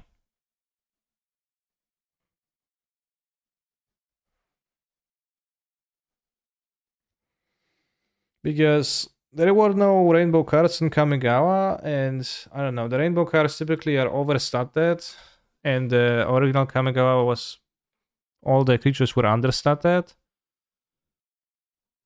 Uh, no, not all. Namas. Okay, yeah. So that Inamas one, which was, you know, not a random guy, right?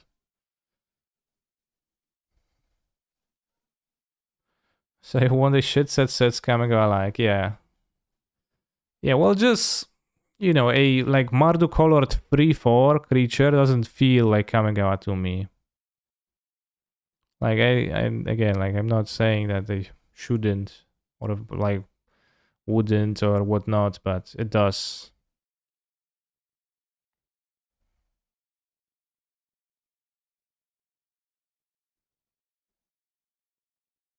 Also, chat in our Discord. Uh,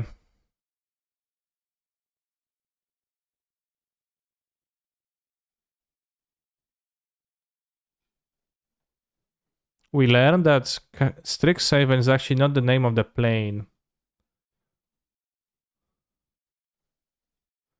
but instead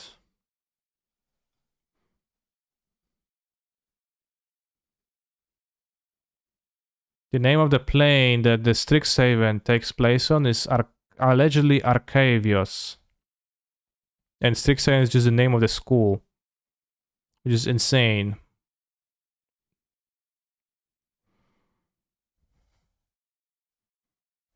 Actually, it's not insane, it's pretty sane, but.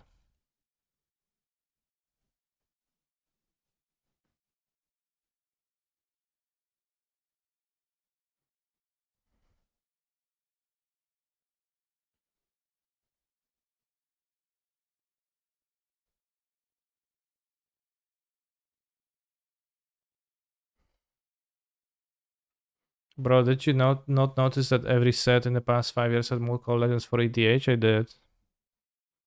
It's called Strixhaven School of Mages. Yeah, but you'd think the plane is called Strixhaven.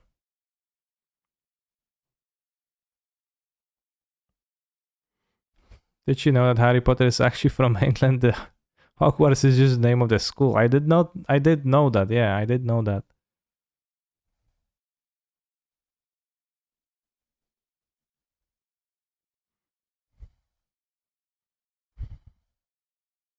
You have to discard a creature card? Yeah, this sucks.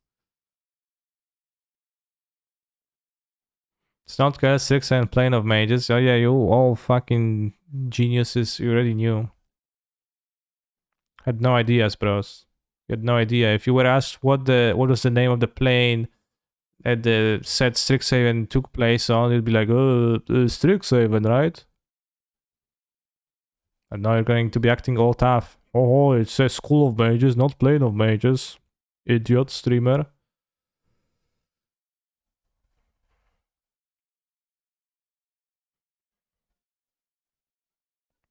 One black white guy that gets vehicles from graveyards kinda interesting, yeah. It's pretty funny to return the Angel Parahelion too.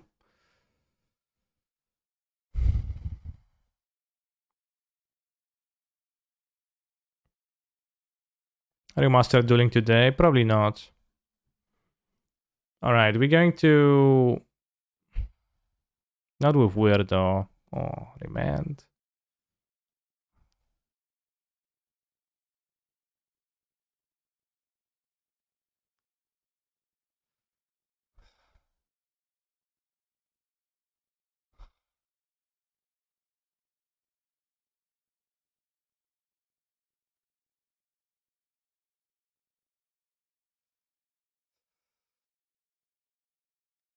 That's the Miku thing is most likely an arena pets by how that render looked. Damn.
Yeah, definitely going to play for Tefari, like, no point in playing free Tefari only. Why are they all playing weird? It's so bad.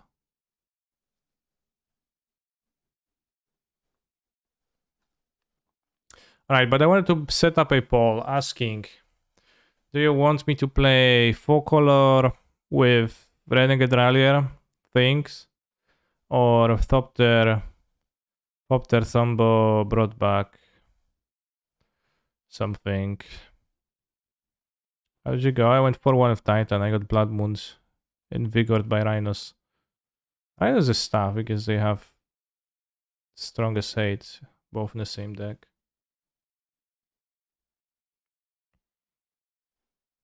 Hello, did you see Roadside Reliquary and ideas for Titans? Roadside Reliquary. Which one is that? Invigorating Hot Springs. Roadside Reliquary? Oh, that sucks. Can you just play my list? Yeah, but I don't know what it is. Actually, I do know what it is.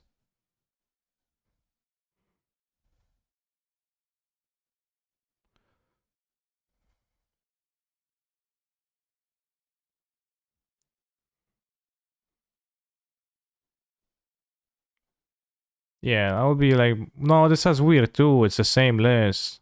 You're fucking debating me. It's the same deck. And my issues with this card sucking, but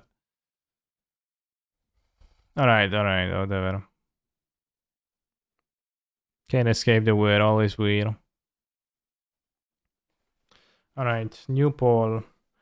A league with 4-color Rallier Blink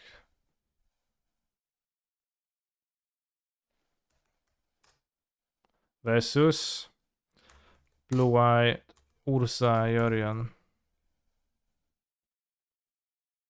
5 minutes poll. And I'll be back in a few minutes. While you're voting, I'll take a bathroom break.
So how was the poll?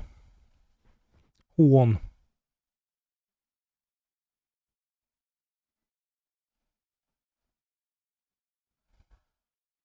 Rallier Blink.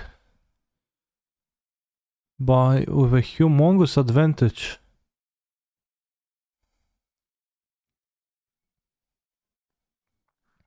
Can I break this?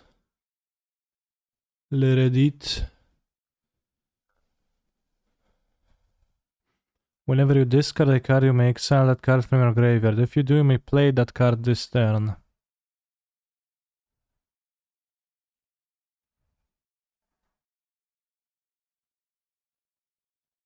This person has been playing this deck for months, I know.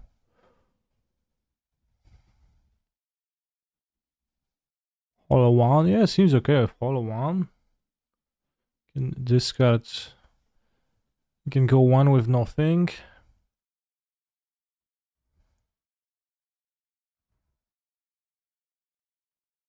Or like the random discards and still play your Hollow one. Although it's probably kinda poor overall. Any 0 CMC cards. Yeah, well, but in general, you can play cards from your hand, right? That's like a basic mechanic of the game. So, what this card does is it lets you use the effects, some effects to discard your cards and still play them. So, the thing to be looking for is ways to discard cards. Yeah, but looting is also banned, right? So, you know.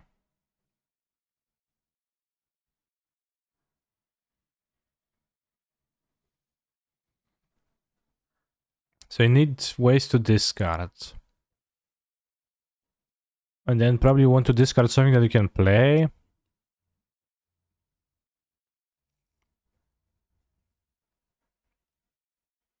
The new experts are exile.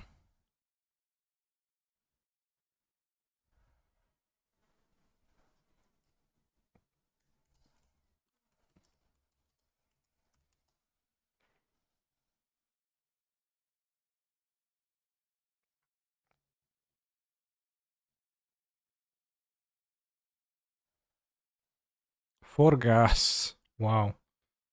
Anti-Titan.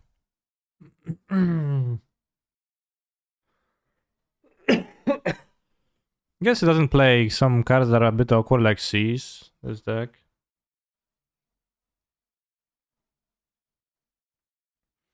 Much in discarding a Spitch, I discard my Grizzleband to a Spitch for Grief. Well, that would be great alone, but you can't play those cards for free, right?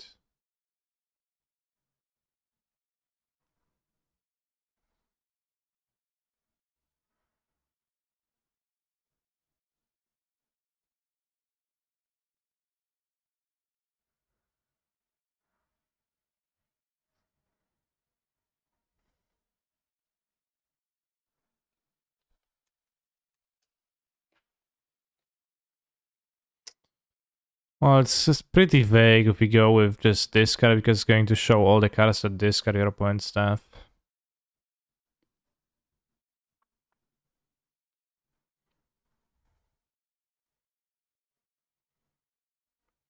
Yeah, cool, but what you're gaining out of this guy then is a food token. Which is, you know, that we already like had the efficient way of gaining things out of cookbook, or getting the food token out of cookbook, right? So it's not really nice. So you have to think about it. It doesn't seem super easy to break, but there is maybe some way, but nothing comes to mind. Can you even cast the backside of Selfless Glib Weaver? Selfless Glib Weaver is in fact going to be cast more often as the backside, because it is a target for Bring to Light. And you can Bring to Light for the backside, just like you do with Valky God of Lies. You can get Deadly Vanity.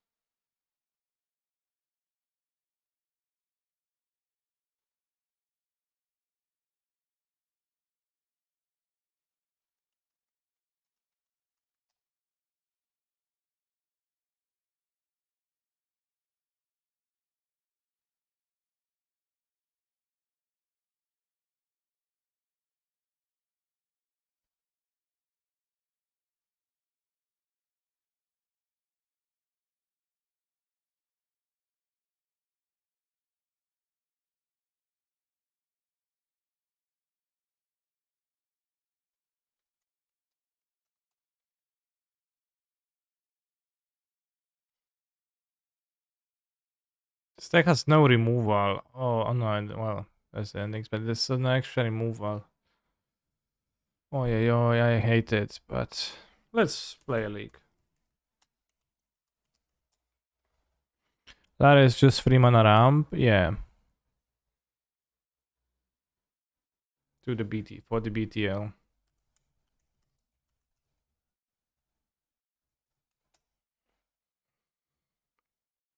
As they commonly asked about deck.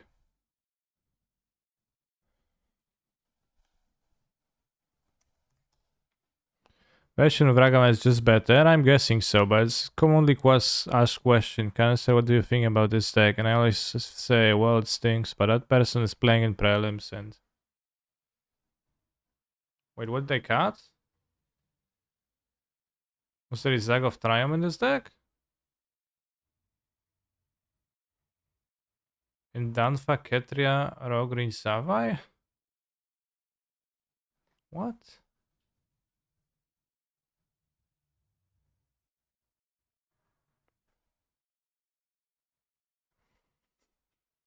Or fucking Taplans? Can also buy back Ren, right? Yeah, obviously it can, but for the most part, like, is Ren a card that naturally enters your graveyard? Sort of. Not really.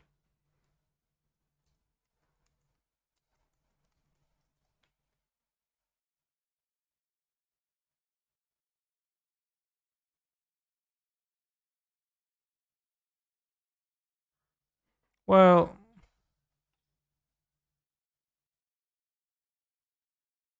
you don't have to return the exactly same permanent.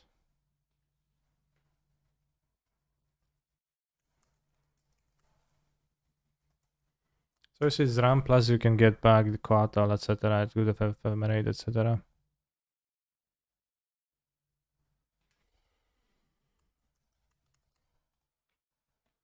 Rallier Titan, Jesus. What? How does that even work?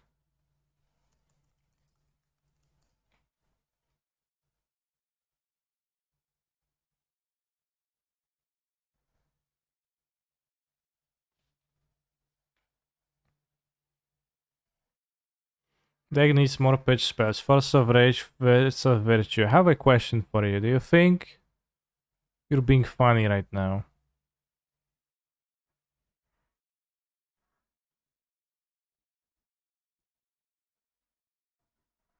Do you think anybody laughed?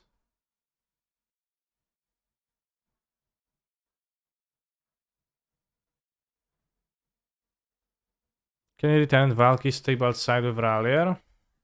I'm pretty sure. I'm pretty sure you can't.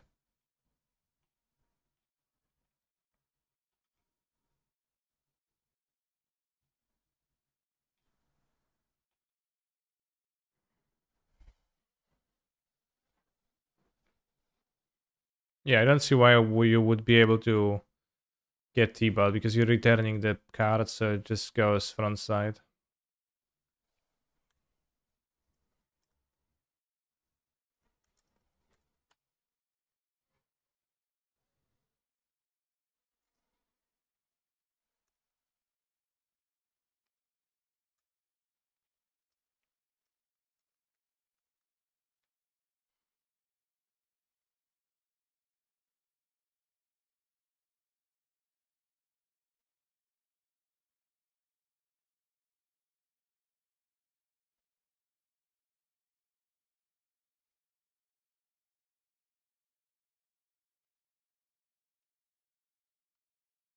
Eternal Witness puking emoji con. Eternal Witness makes perfect sense to play if you're playing Ephemerate.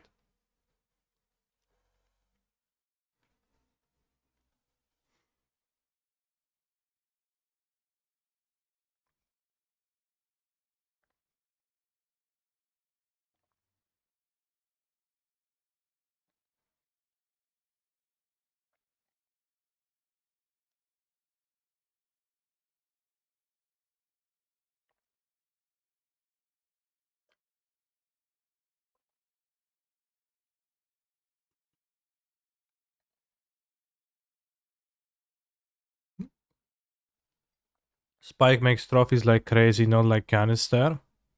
Definitely true. I only got 8 and I got my last one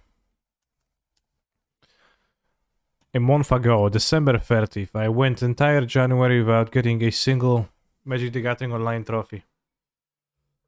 I don't get how Spike gets 70 trophies with meme decks, but it is in a way impressive.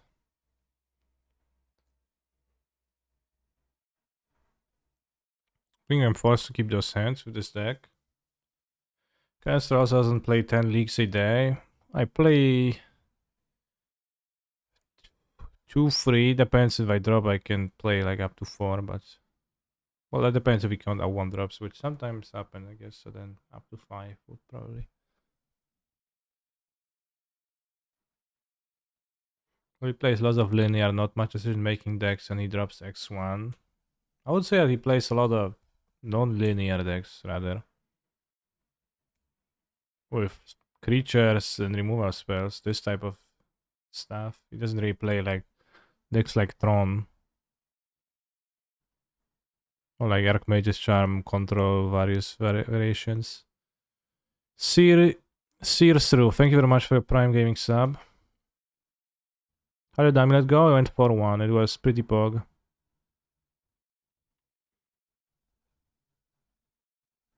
I think my Amulet list is to be recommended to everyone who's on the who doubts whether they should be playing with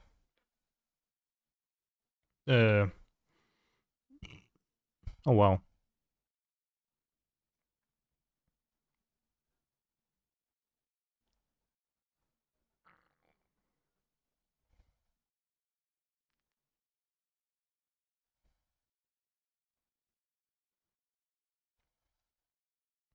Good matchup for Ephemerate.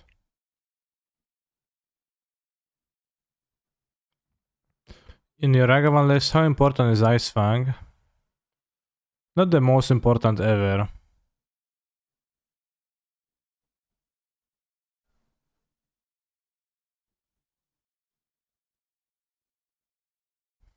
Think they're actually gonna have Galvanic Blast? Because if so, then I messed up by not rating the Ragavan. Fuck, I got so punished. Because they still can float, so I could have played around that Galvanic Blast. That was so bad.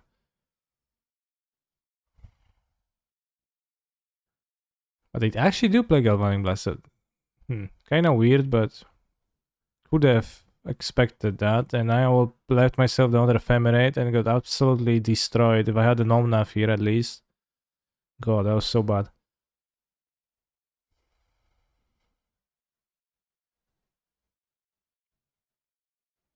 In my Ragavan Yorion list, how important is Ice Fang?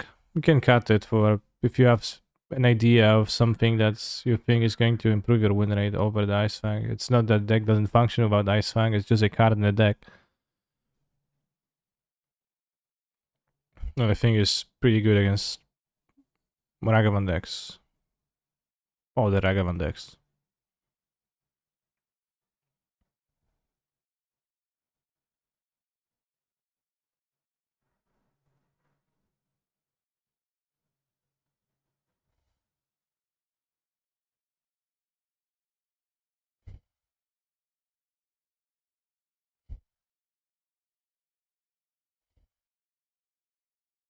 I think I just named black. I have all the colors. But with... probably not named black. Well, I guess if we want to get an incarnation with BTL, which we might want to... Yeah, and then in black. Because you have ephemerate, you might want to just get an incarnation BTL.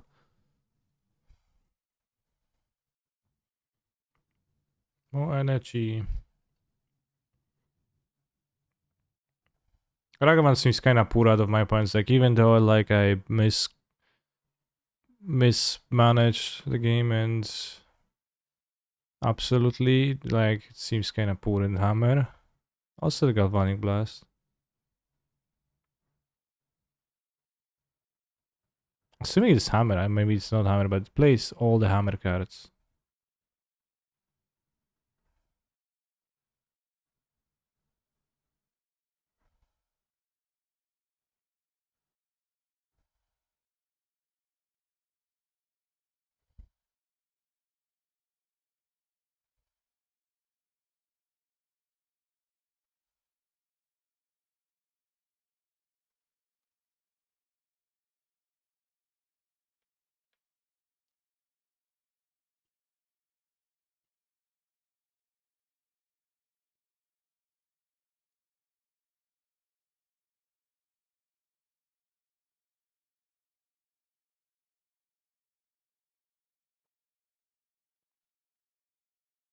Guess I can't have ephemerate and use Teferi the same turn.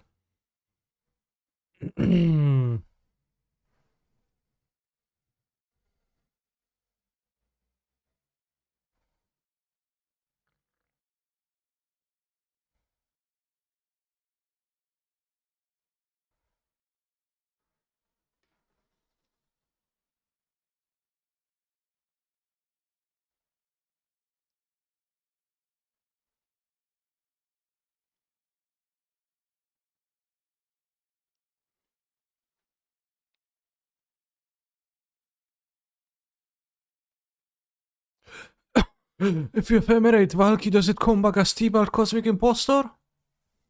It's insane. 3 mana T-Balt?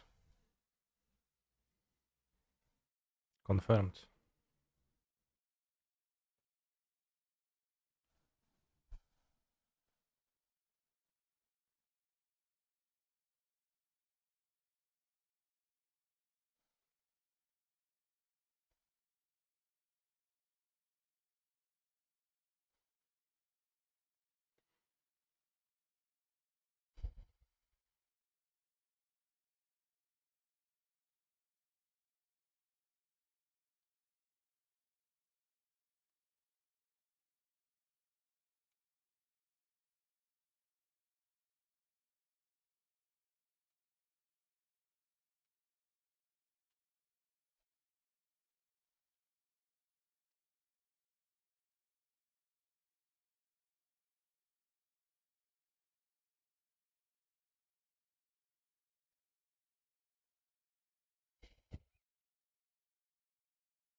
Alright, absolutely brutal heal. This was just brutal, I think, not absolutely.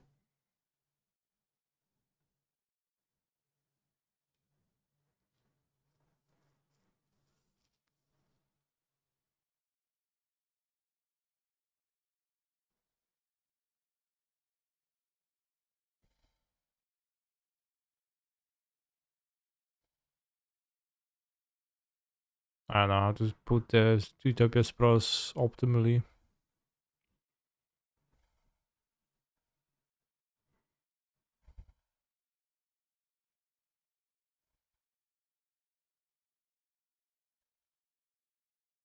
I have to say, Valky is a fun planeswalker to control, so it is fun to play with Valky. For sure. It's really powerful and also doesn't just die to Unholy Heat. And it gives you kind of random effects that wouldn't necessarily happen normally in the game, so it's pretty fun to activate. So I can see the longing to play with the cards.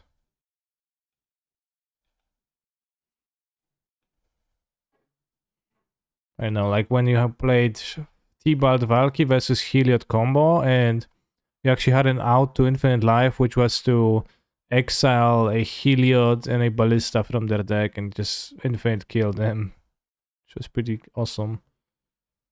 And that was the out. Playing as Hammer. Fracturing Gods probably gonna come in, and Force of Vigor. What is terrible? I don't have much that's terrible against their deck. It might be that I won't be searching for Valky often. I probably just don't play Glyph Weaver because Fracturing Ghast out of BTL is probably what I'm going to go for more often. Maybe not.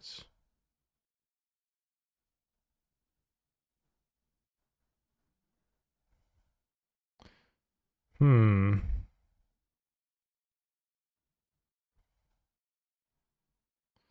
Well, I kinda want to cut Renegade Rallier because it seems pretty terrible. Let's keep the funky ones and let's cut the normal ones. Which might be the story of. Especially against Hammer, it doesn't do anything, right? Like 3 mana, 3-2. Get a fetch lands. Wow. Poggers. Modern would be so fun right now with 12 Cascade spells into Valky, Sim, Spirit Guide, and all the incarnations. Yeah, that would be poggers.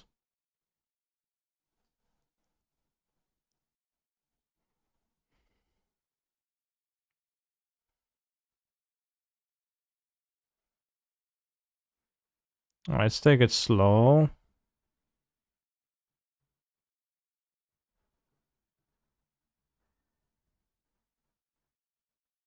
Three mana ramp to 5 mana Valky. Yeah, I get it, but still. No!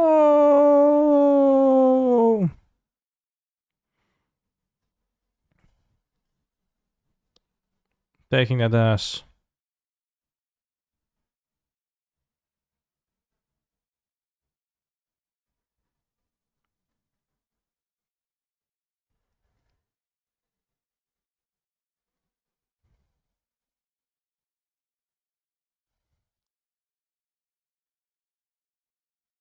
Yeah, I don't know why they didn't equip the Sentinel. It seems kind of weird.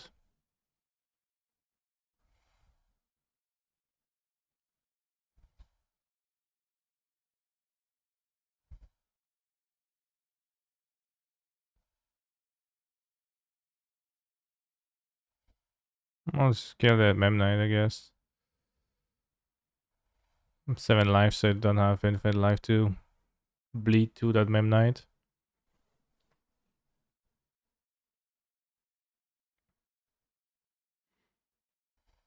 Crack Soundwave Canyon. Play Hammer. Oh. Oh god. That is supremely annoying. It's so rough.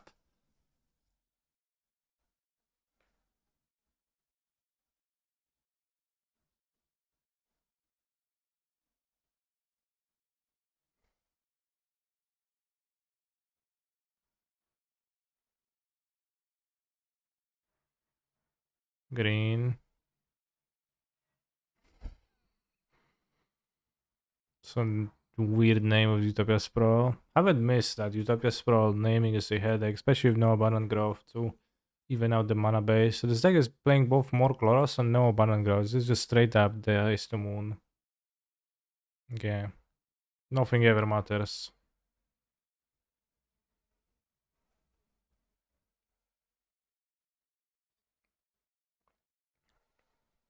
GG. Ah, what's that Mem Knight? Okay. Doesn't seem like a Renegade Rallier would have been partly helpful for me.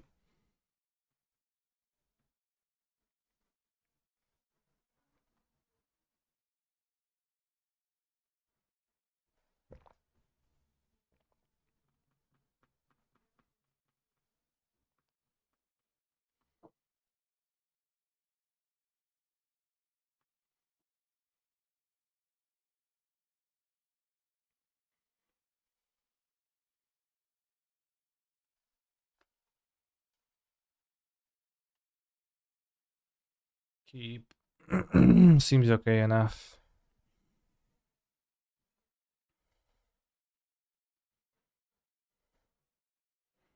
I get Kertria. I'll not be prioritizing fetching a black Triumph, although I guess I could. And Dantha?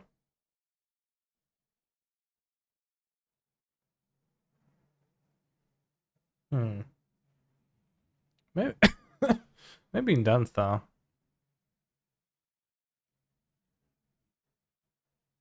I convinced myself because I have the 5 mana card to wish for. Yeah, see.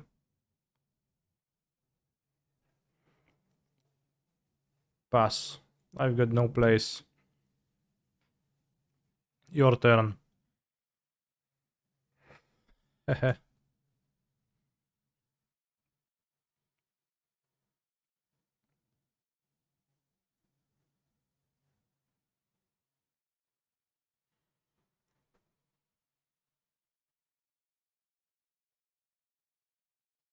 Actually, how they play, you just walked straight into it, opponent.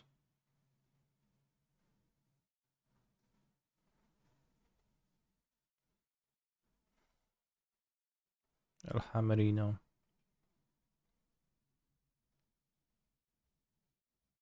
Can let them draw. And bounce.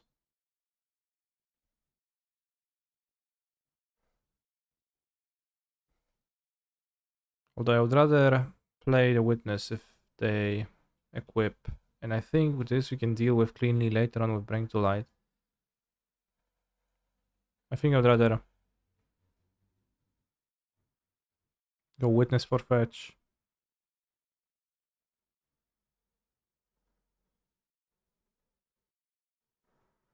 Can block twice if needed.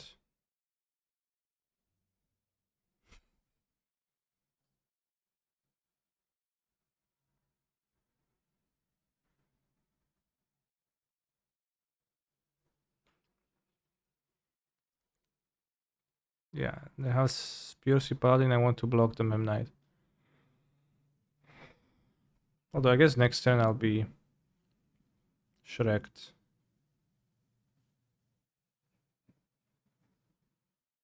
Let's say take 11, block this. No, it doesn't work. Maybe it does work. No, it doesn't work.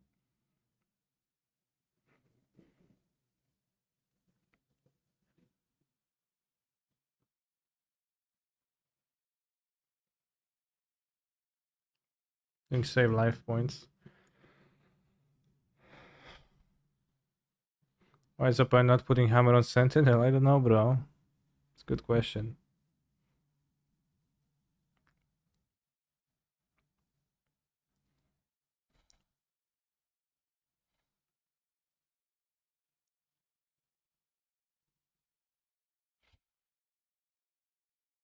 Probably play Omnav and hope to draw a pitch card.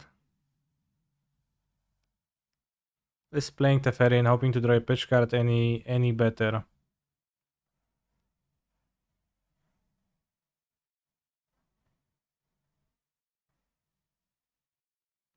With Teferi, you can bounce. I know.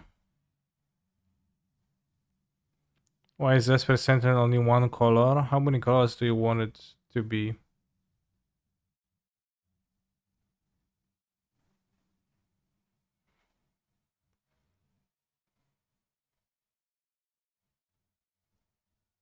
Bouncing the Mem Knight will make it better against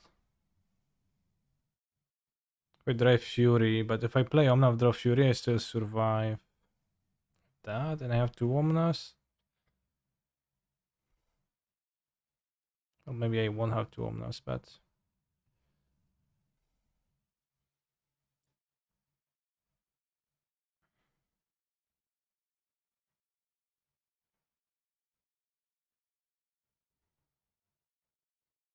I guess I want to play Domnav on the next turn. Can maybe top deck a Prismatic Ending too? Not pay, bounce the Pure Steel Paladin, Prismatic Ending the Hammer? Take 12? No.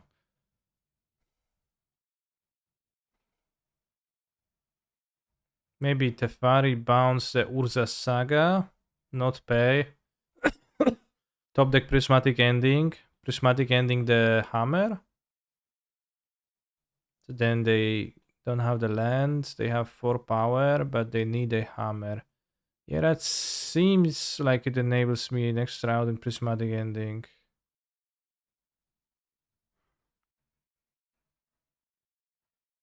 Gingerbread, there you go.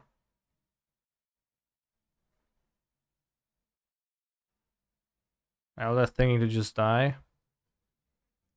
Did I die because my hand was clunky spells instead of efficient interaction? Yeah, definitely.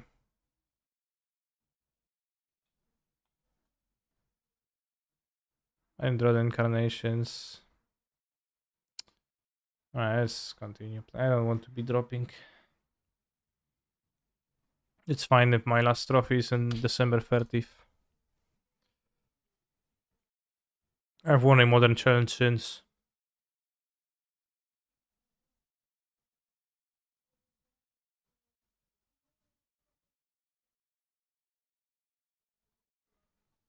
Hi, buddy.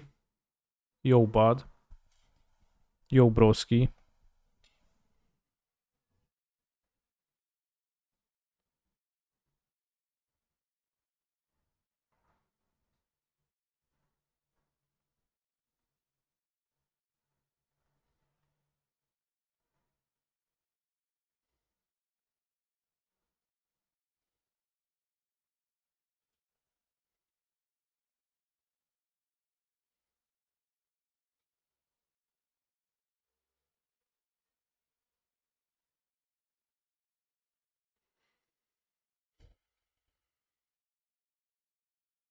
I don't really understand the BTL. Wouldn't our deck just be better if those were Ragas and Valky was, I don't know, Puff or something?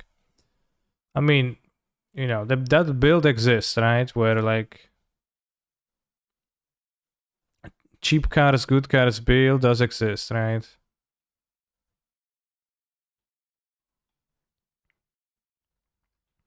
But this build has a more powerful late game, kinda, in the BTL. Kinda, because Counterspell is also a powerful late game.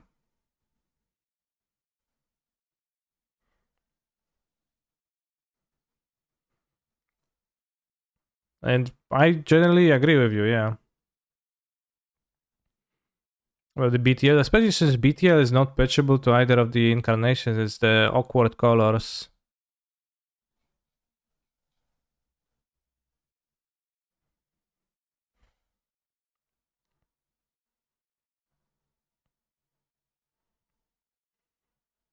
Renegade plays Living End often, and so says MTG bots.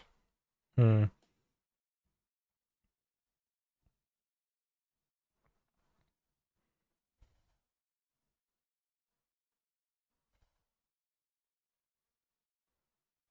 Oh yeah.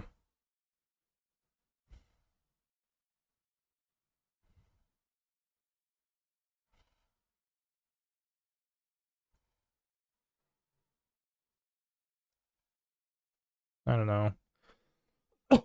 Want to save fetch for Rallier a bit?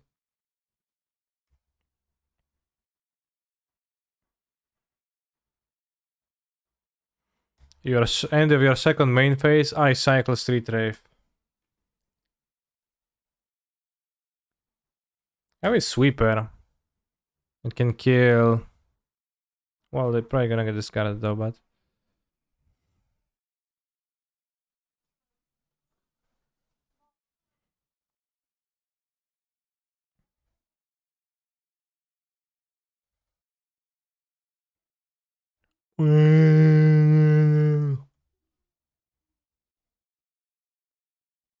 Imagine grinding all day with Living End couldn't be me.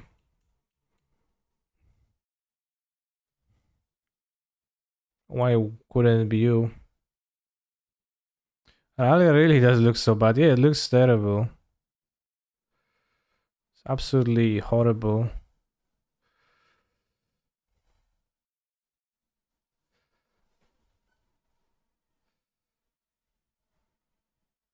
I agree.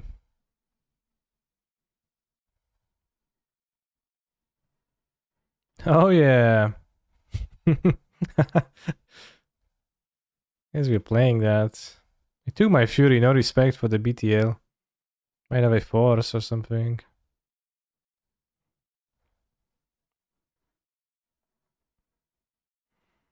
Temple Garden?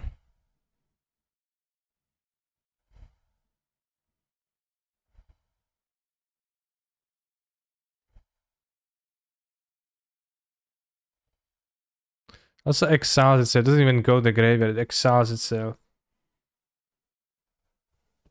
How cringe is that?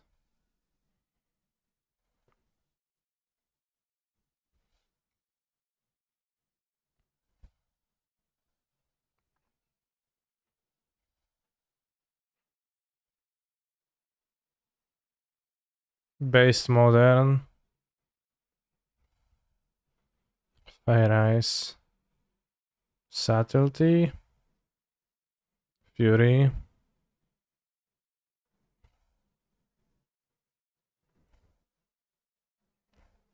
Oh, just 12 cascades.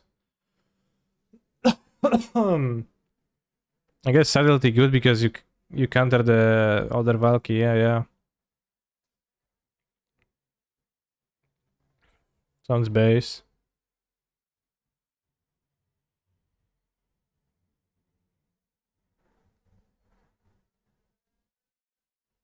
Where's Commandeer though? I ask.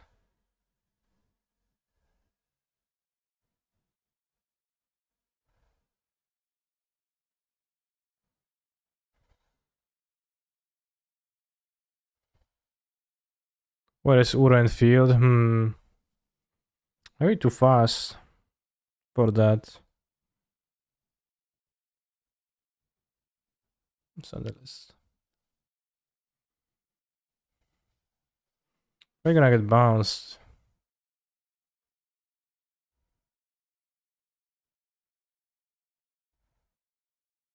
Yes, let's do this.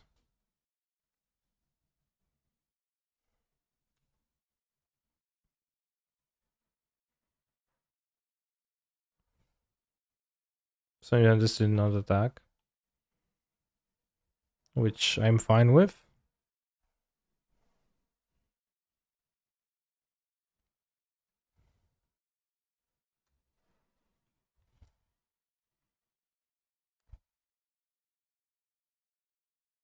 Yeah, not stopped by Charlie, not stopped by Flusterstorm, so like the two most powerful stoppers don't really work.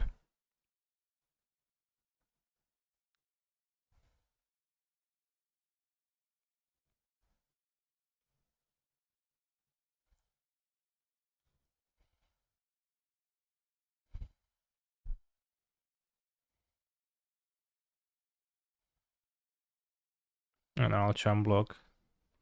Because I not won't necessarily be able to on the next turn.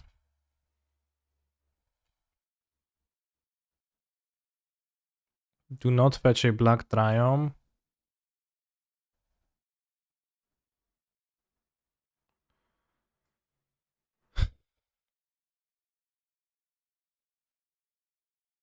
Why play chess when you can play Void Mirror? Because one of those cards is free and the other costs 5 mana. 2 mana. Which might as well be 5. The Fang Sands was played a lot. Yeah. I guess. I remember when Baron sideboarded Deafening Silence against his deck, and what you did was... It's punished for my jump blocking earlier, but that would be at 6 life only.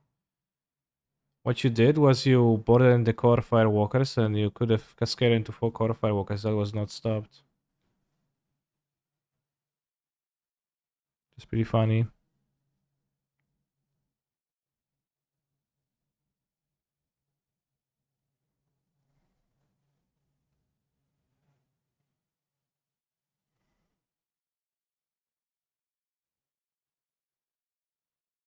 It's absolutely gonna get forced. Like, there's no way it doesn't get forced. Can't play Survive Triumph because that die.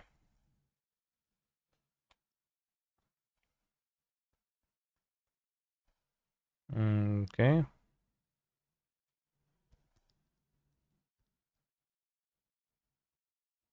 Sure is attacking. Why attacking? Just attacking, okay.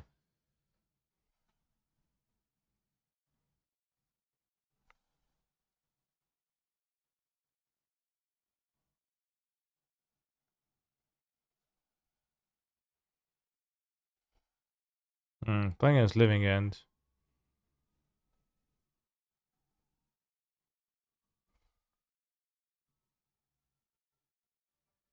We don't have anything with Living End.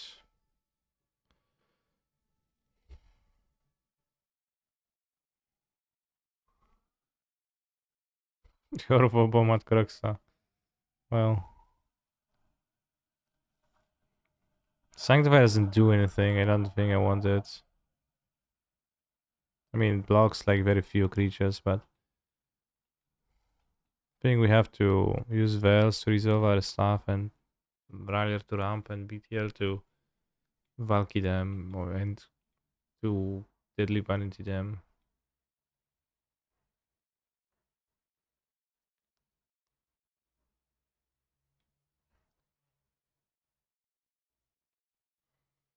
Well, it seemed great though.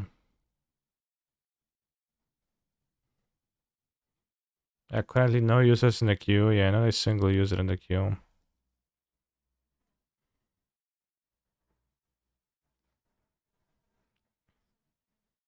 Literally, no graveyard hate cards in my deck.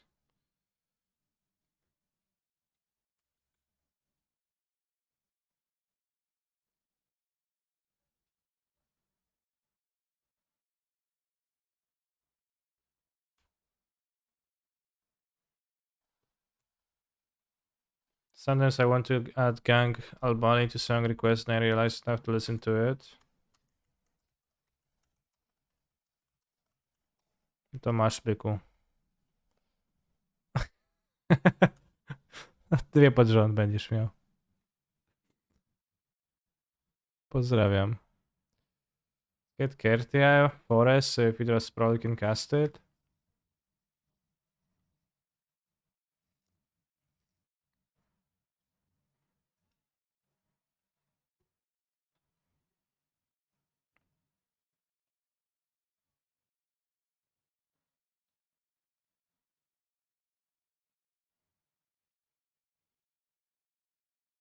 I play Ren 6. I Force of Negation for 0 mana. Oh, yeah. It's fine, the negation is bad. Actually, I'd rather not negation because I kind of want my lands. It's kind of weird to negation a Ren though, like.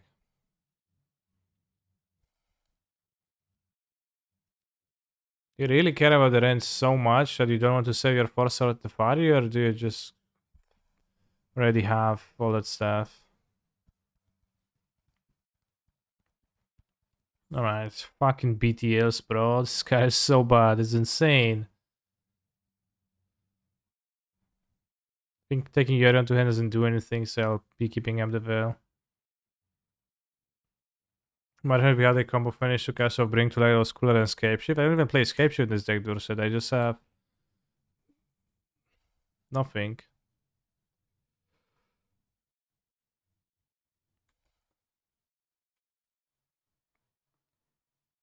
Did you enjoy the early check yesterday more than a Triberg deck? Not necessarily. I don't know if I answered that twice in a row, but I like both of those decks. So far in Yu-Gi-Oh! I'm winning all the time, so I think I just need to get out of silver to play in gold and then probably maybe get spunked there, maybe not even there, but higher.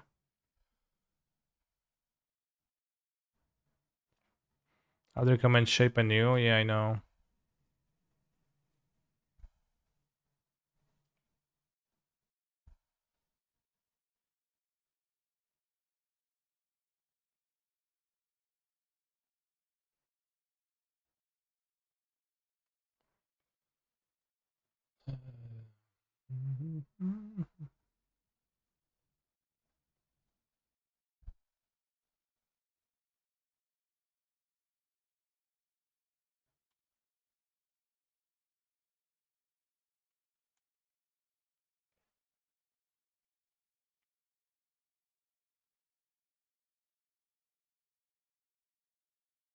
I living ends. Sure, bro, no big deal. Maybe I should have cast the Fury. I should have cast the Fury. Sorry, I requested one song. Alright, Xados is getting familiar with the rules the hard way.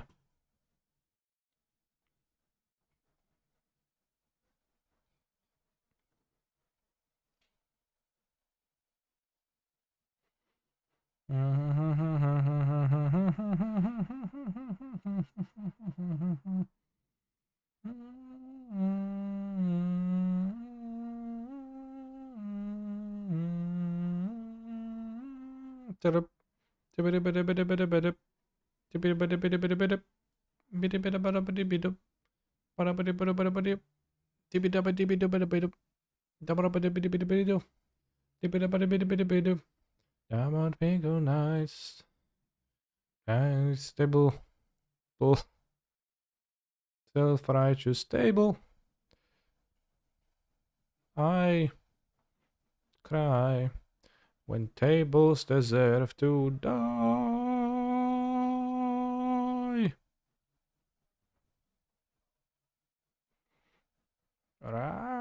Table.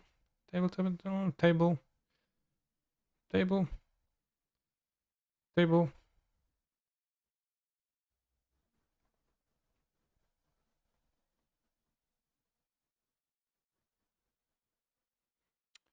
It's fucking BTL, bros. It's not good. Neither is Rallier. I don't get this deck. This version, this build.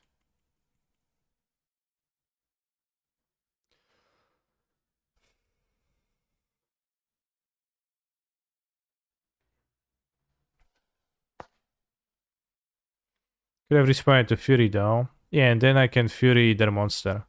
So why I said why I said I think I should have summoned Fury last turn was that I think I should have main phase Fury and then they either no, they can respond the Fury on the battlefield. Okay, they can. I shouldn't have. They can respond the Fury being on the battlefield and then living in. It goes to graveyard. Pow pow. Doesn't return. So you're right. If they respond to Fury on the stack, then it's still good for me. I get to kill a monster, but still die on board, so it doesn't matter. I don't know. Ketria Triumph.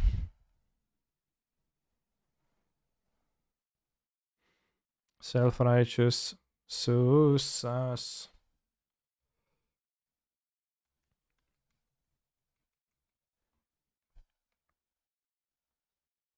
Yeah, it's an unpitchable 5 mana card. That's the worst part. That you would love if your 5 mana cards were the pitchable ones. I guess Memory Deluge isn't either. But you would love to if it was.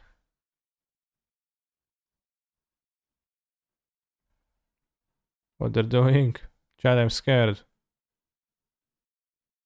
Why'd they do that? What?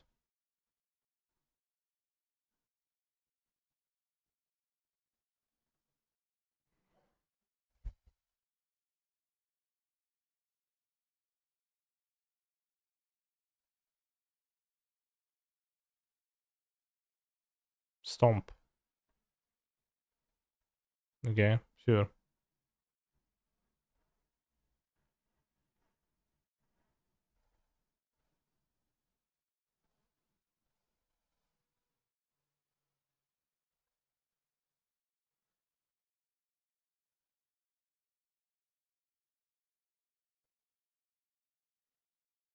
But it's bad with little blood on me. Why do you think they're bad?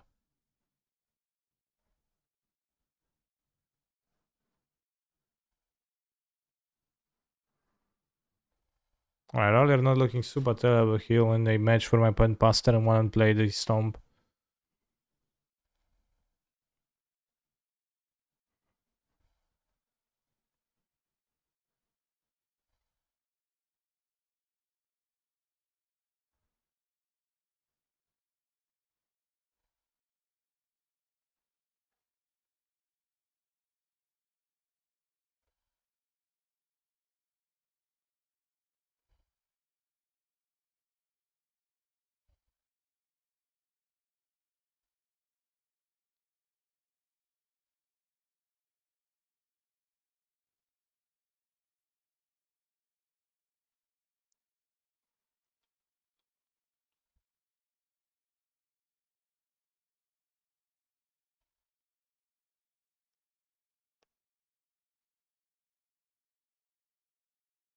Starting ramp and growth rebound with this, I'm getting the Ace Fan Quattro.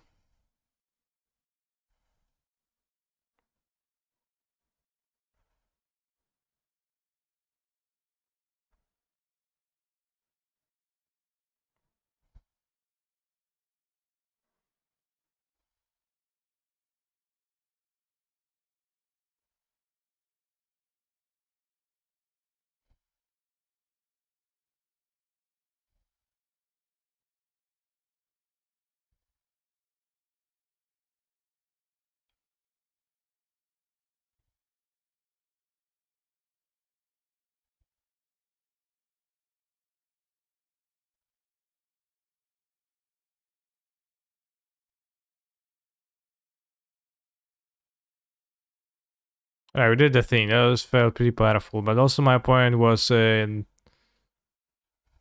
NPC in this game. Not really like committing to doing stuff, but it was pretty powerful. So the nut draw is sprawl turn 1, turn 2, Rallier get fetch, ephemerate, Rallier get fetch again. Untap, upkeep, Rallier get fetch, play Omnath, play fetch, play T-Balt. So then turn 3 you have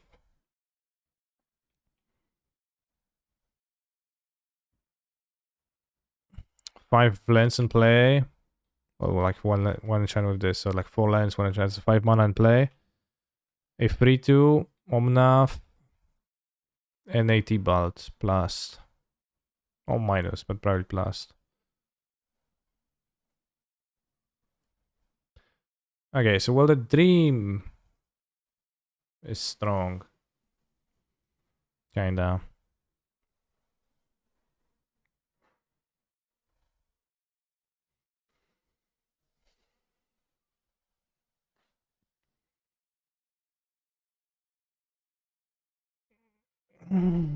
Everyone thinks I'm a nice guy because they don't know the real me, but when I show them, everyone gets scared. Show them what? The real you. This chat respects you, Dorset. I don't know what liking, but probably likes to.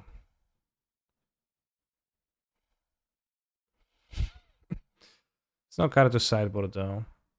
If they play Moon, I kinda want the guests.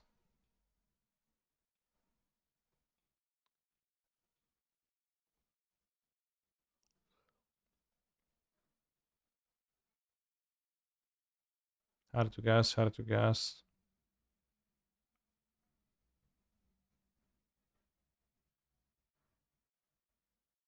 I'll cut one of each.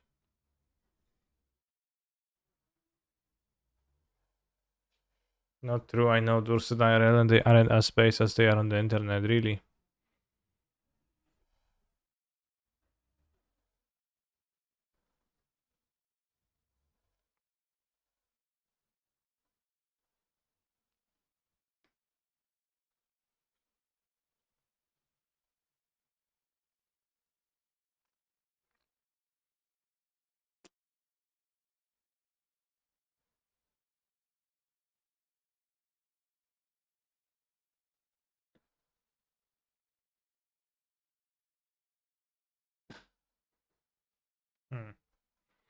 I'll die to Moon, but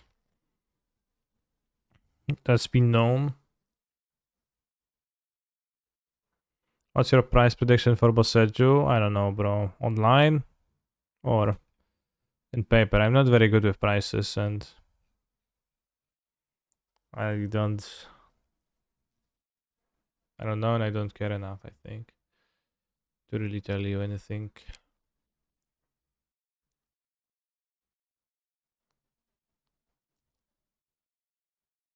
It's rare.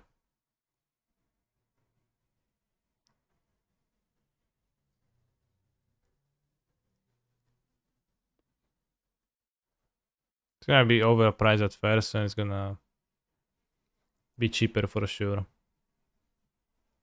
This one I know. So if you want to get it for a few dollars cheaper, then you can wait. Because you also won't need 3-4, you're probably gonna need 1 too. Okay, Clitoris, an unplayable card or very playable card, very welcome.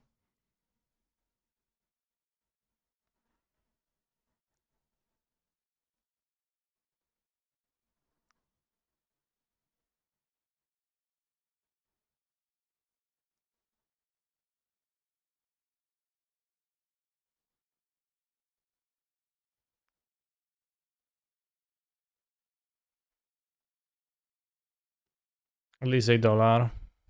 Funny. They wait with the moon for a turn?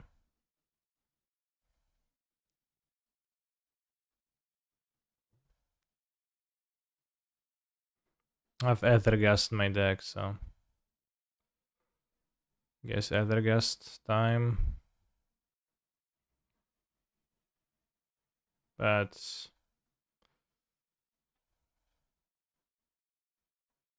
Yikes.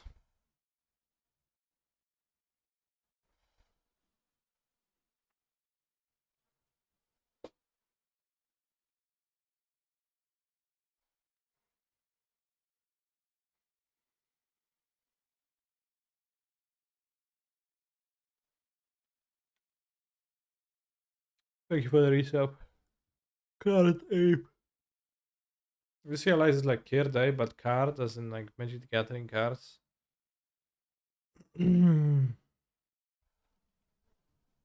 Big Ekus.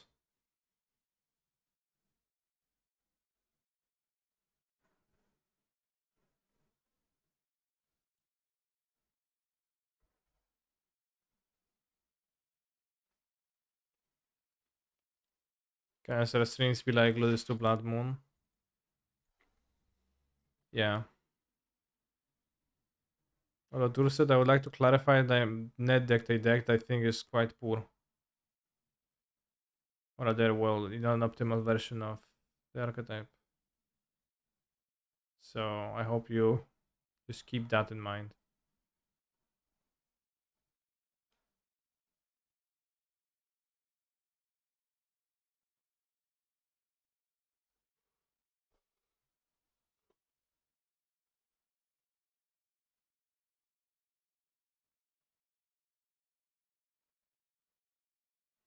Oh yeah, quote me, bro. Oh, nice.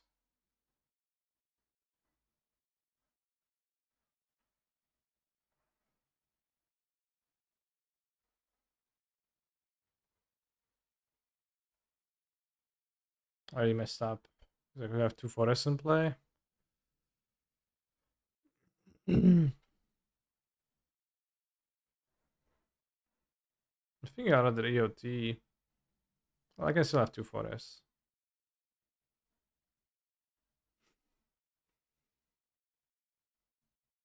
Can gas. Basic. Rallier, back a land. Get back a land. But you can emblem Ren otherwise.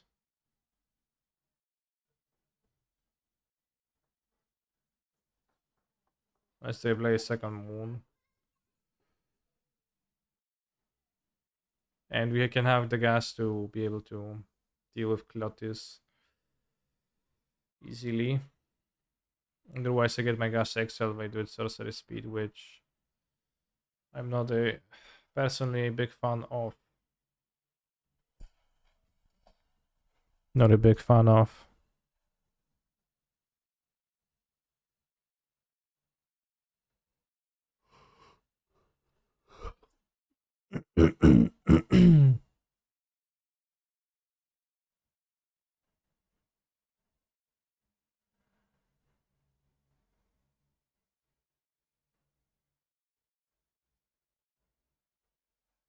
Also, it's 3 p.m. They should already show the Hatsune Miku thing, or at least soon. Renegade Rallier's horse has a large robot ass. Do you like it more or less than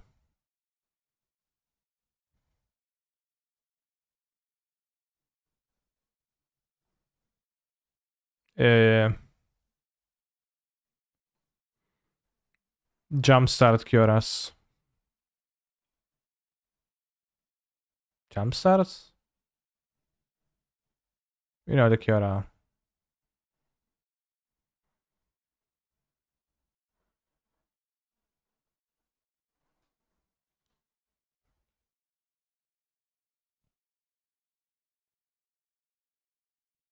Torpor Orb. I see.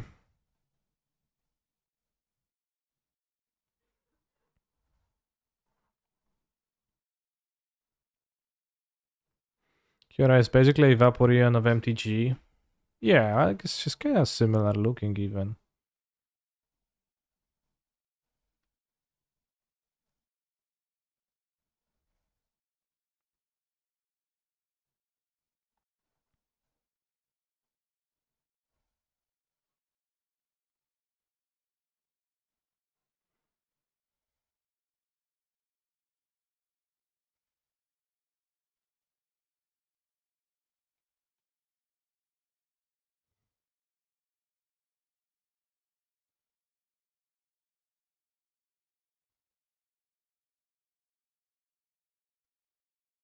Don't you want to fetch with that one? No? I'm fine with fetching with the second events. Strand. It's end of turn, so I get to untap into the fetch land. Sir, have you seen the Digimon trading card game? I've seen a post about it in the Discord.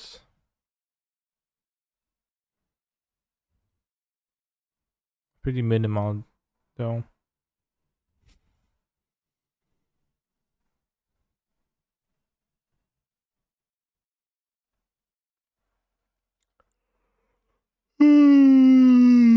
Oh, Code the Ren. That's really good for me.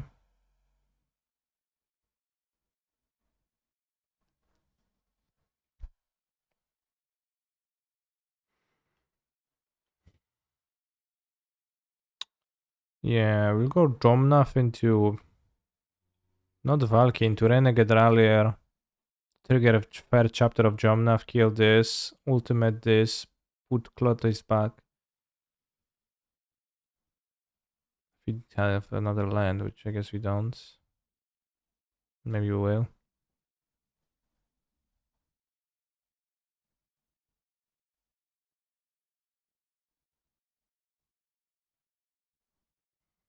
Yeah, I've seen very little of the Digimon card game. Is there anything super interesting in it that you would like me to check out?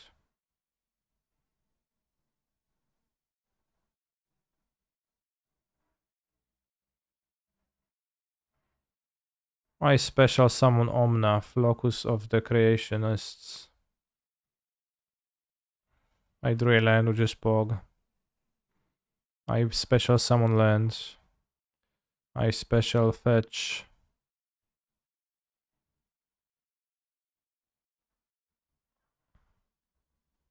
Hit the forest. Pow pow for damage to the Karn. Well, not yet. Rallier.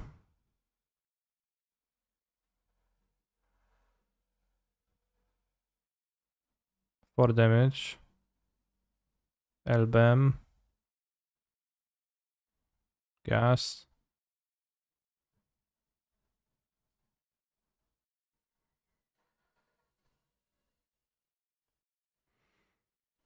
Oh, I just thought the concept for game was need cool mana system. What's the mana system?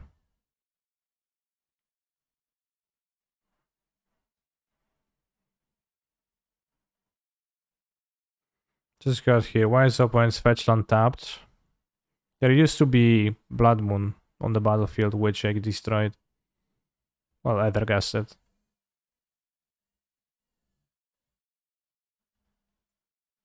The upkeep fetch a tapped Stomping Ground, which is an interesting move.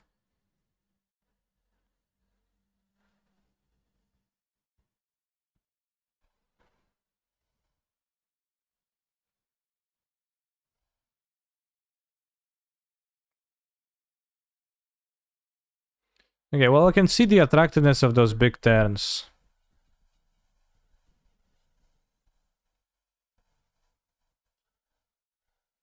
It's memory. You and your opponent share the resource essentially. So if you want to play very powerful Digimon, it gives my opponent a lot of memory in their turn. Okay. Imagine a game where you share the mana of your opponent, so you just play the very expensive cards, so your opponent has no mana for them and has to play some shitty cheap ones. That would be something.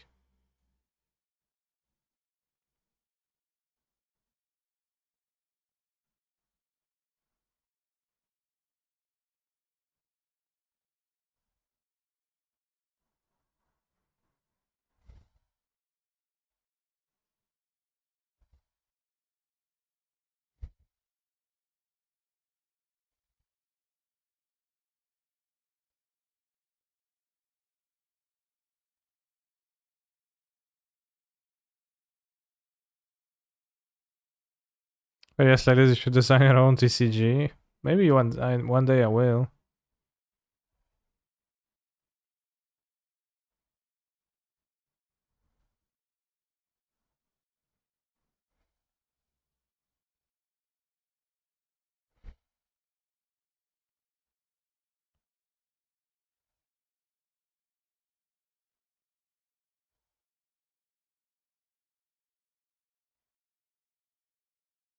The Hatsune Miku X MTG song is out. Link,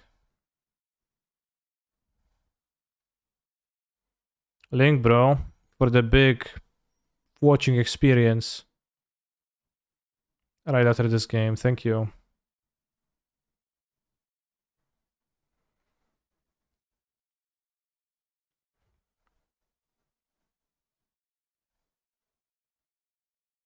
Connected by Muvuku feet Hatsune Miku. Was he Boseju and a Hatsune Miku flies in Boseju? Damn, we gonna base. Fast, let's finish the game.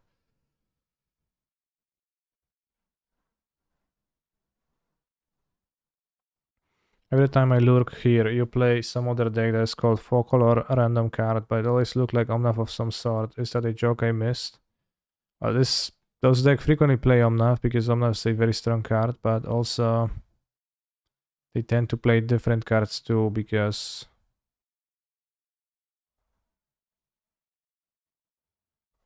so like I'm calling those decks by cards that differentiate them rather than by calling them Folklore Omnath would be pretty confusing, right? Every deck would be this Folklore Omnath.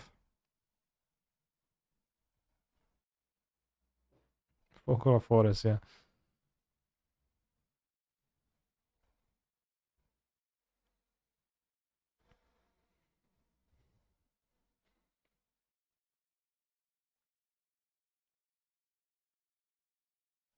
Just like, I'll be saying I'm playing Grixis Death Shadow, I know I'm playing a Unholy Heat aggressively slanted midrange red deck with Frank Evan.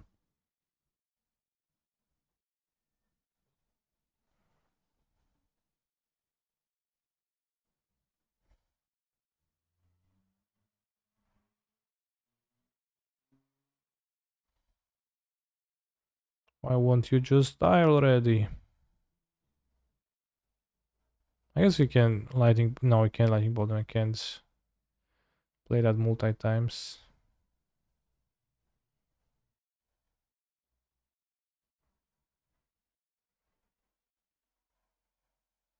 Yeah, whatever.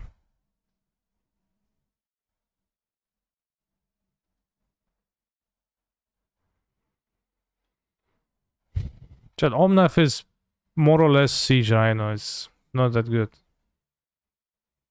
Like it's very strong. It's a very strong mid-range creature, but it's a Siege Rhino. Right, let's go Hatsune Miku, Magic the Gathering.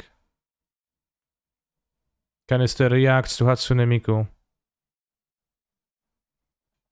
Connected by Muvuku feed Hatsune Miku.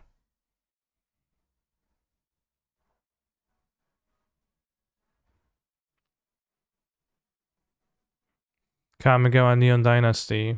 You can see it in the corner, which not here. So it's clear it's magic.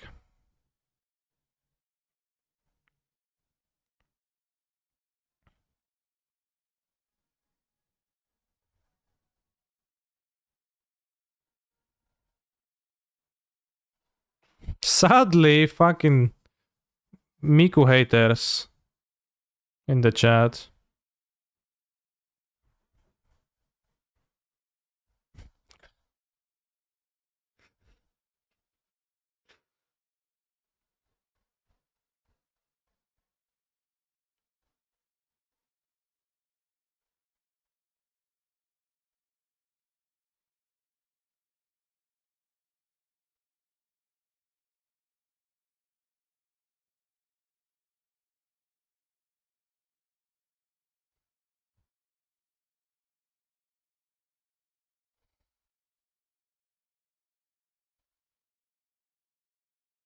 Why is she throwing the cards out?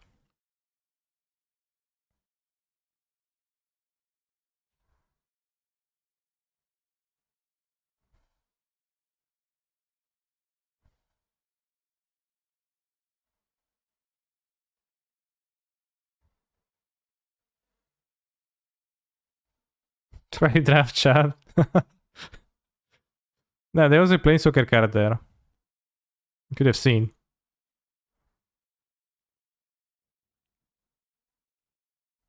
Weeps have money from their parents, yes. I think weeps are grown up already. She's Sona from LoL? No, it's literally Hatsune Miku, bro.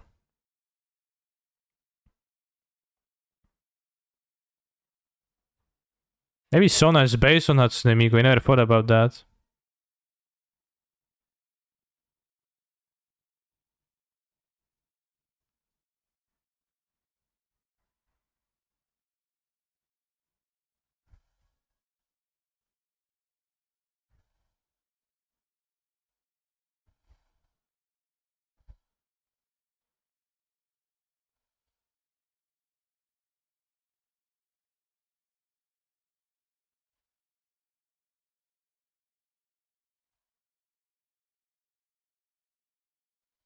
Let's just say song. Kamigawa Neon Dynasty. Wait, this is actual content. It's posted by Hatsune Miku, I think. 3,000 views, 2,000 million subscribers. It says an official Hatsune Miku account. 39 Miku channel.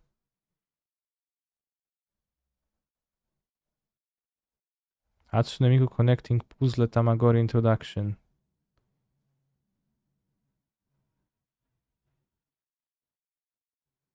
Microsoft Hatsune Miku.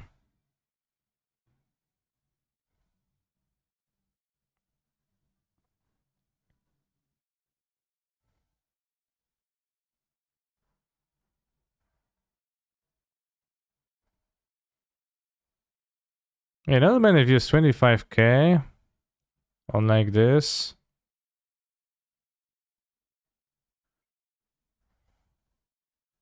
So 27 minutes ago, 3k views. Seems low. I don't know how quickly they get, but expect more.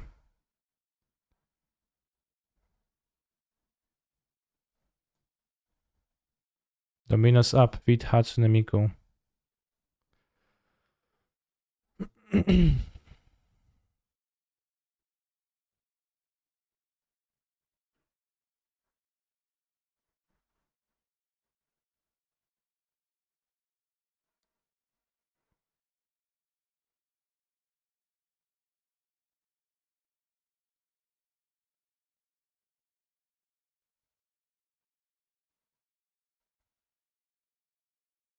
See, chat, he explained it for those of you who didn't know that.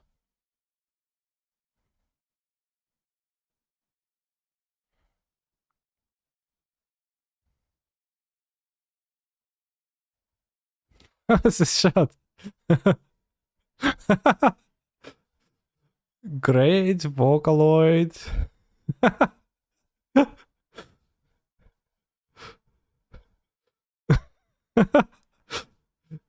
Great Vocaloid songs.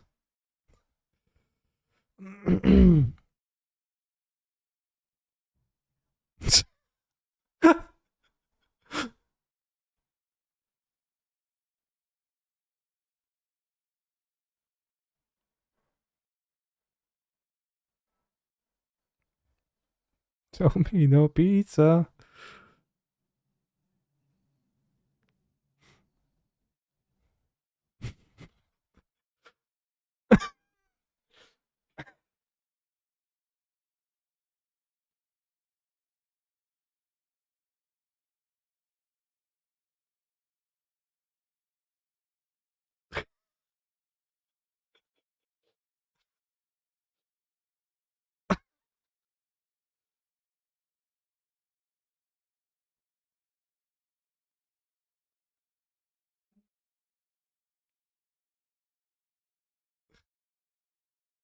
Why?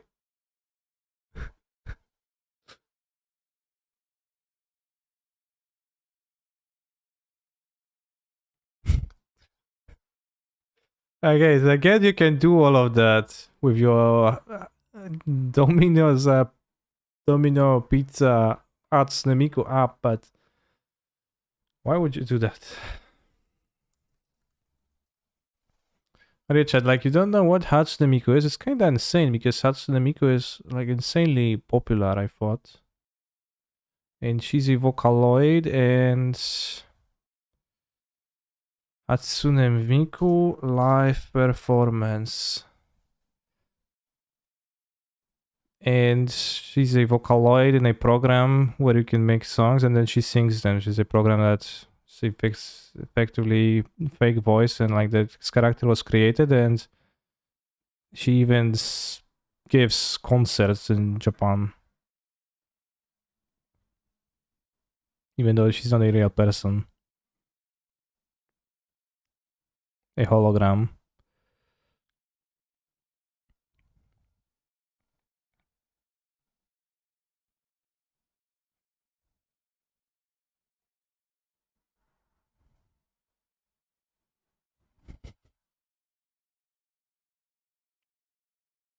I don't know, like, why not knowing anything about Hatsune Miku proves your manliness, chat, but many seem to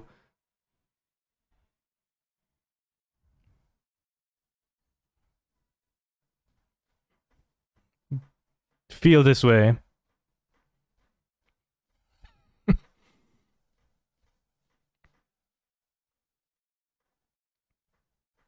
Is that the wake up down? I skipped. I know, and the crowd goes wild with their glowing sticks.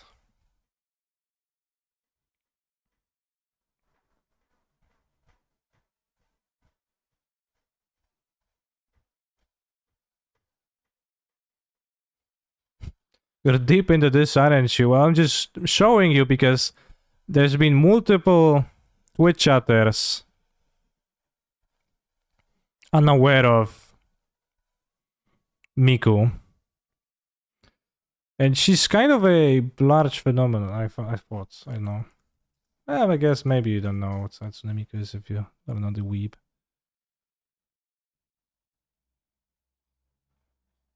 And she's probably bigger in Japan than anywhere else. Right.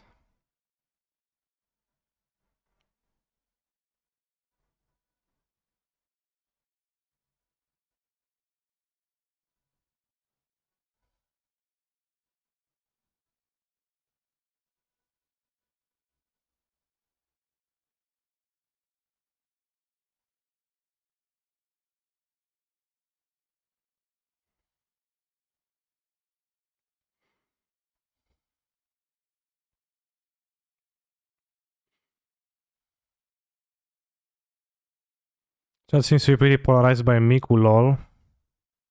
I mean, this stream is not the least weeb infiltrated stream ever.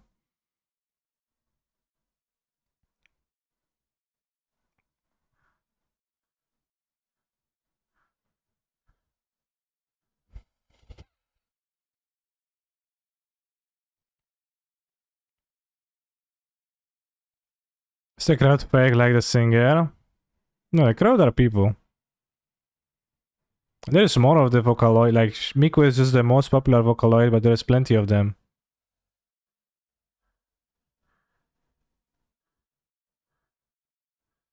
Now now her eye is different. Why?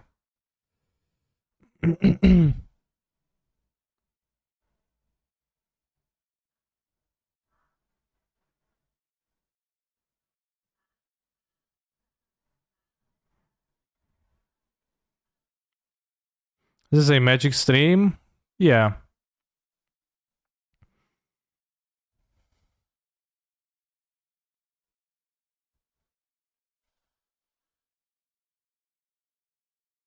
Someone has to actively program these dances, like they individually have to move the bones and create that dance. Would be awful. Certainly takes effort.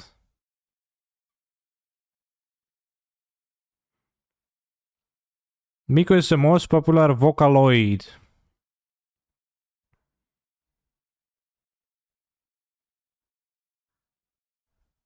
Yeah, motion capturing sounds like an easier way than.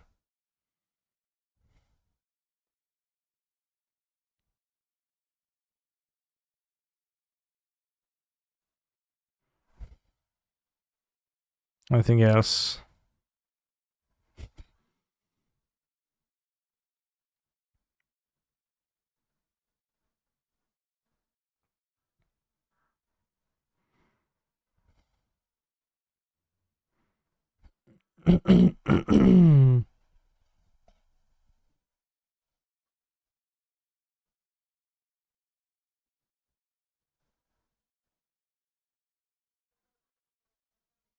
And that's a different Vocaloid.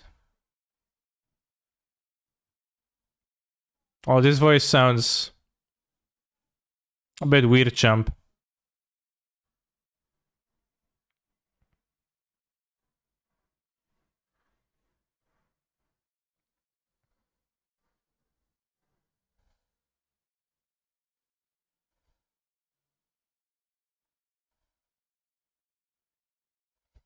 Again, Gorilla's kind of pioneers of Vocaloids, yeah.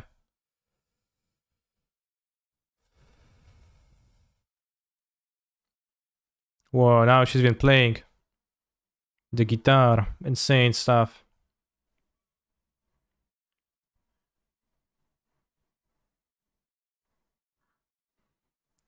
That's how it is, chat. I'm surprised that many of you did not know. That's Nemiko. Wow, she's so talented.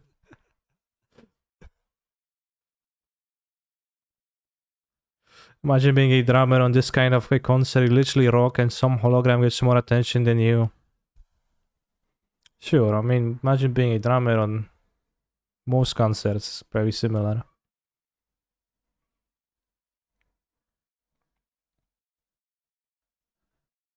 I've just realized for the past 10 minutes I've been watching a Vocaloid concert. Yeah.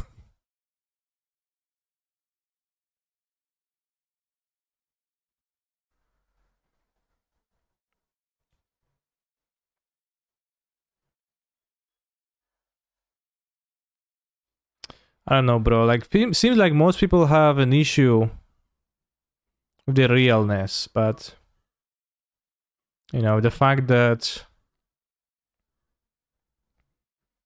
Hatsune Miku isn't real because it's not a person, but uh, I don't know. Like, she is here. She's giving a concert. If you're here and like you're watching it, how more real than that can it get?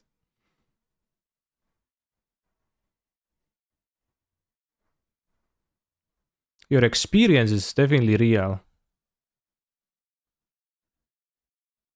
Rather an issue of the cringeness. Well, that's also a you problem, probably. Rather than like an inherent property of that.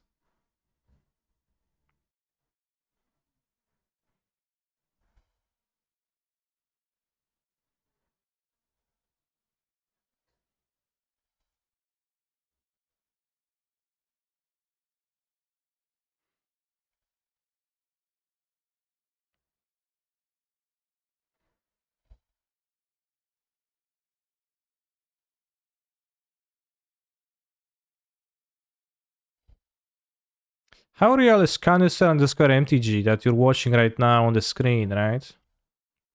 Playing Magic the Gathering games. The line gets muddy real easily.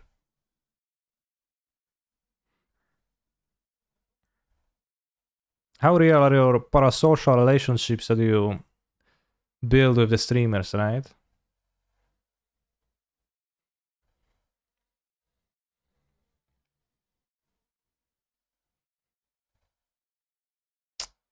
This is a keep? Ja pierdolę, no nie wiem. Z dalekiego kraju.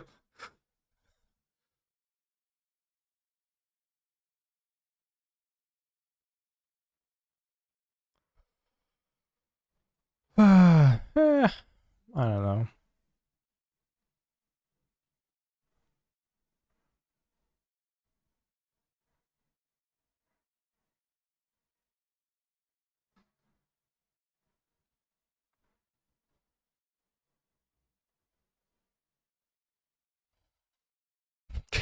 Kaszkę w meszkę. Ryszki, szyszki. What is he talking about?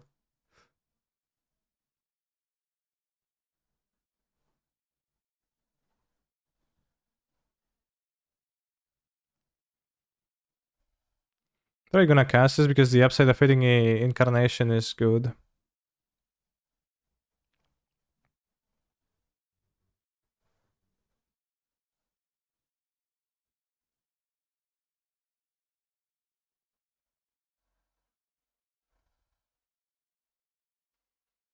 Can hit either incarnation. We can also fail.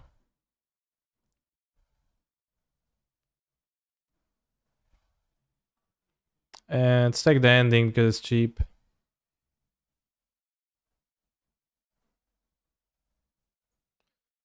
Kaszkę w myszkę. La, la, la, la. Can you go to a concert of your hologram base?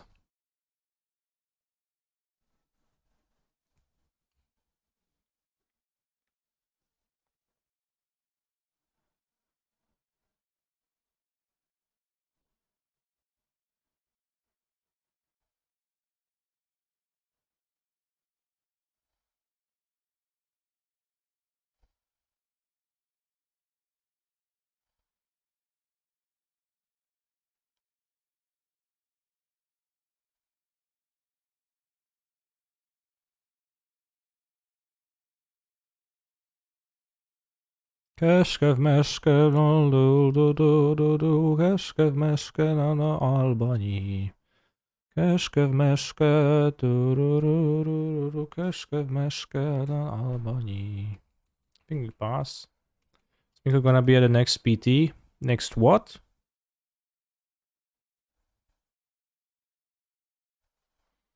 Opponent is unaware.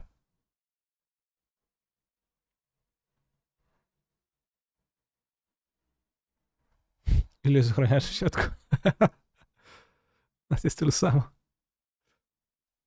No to kurwa jedziemy, no. Jest tylu samo nas.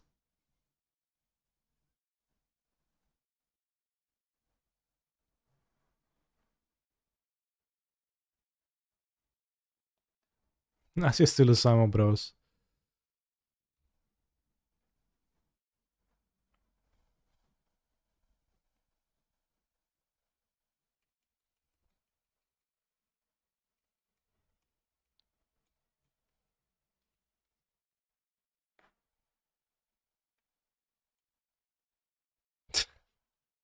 Dosyć chciałem. Chad, if you don't know Polish, then in a way you're missing out, but also not that much.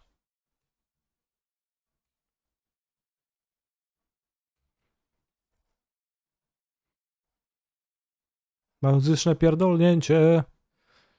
Wszyscy do góry ręce, jak na naszym koncercie. To jest Albanii Gang, wszyscy do góry. Dwóch chorych MC. Muzyczne pierdolnięcie.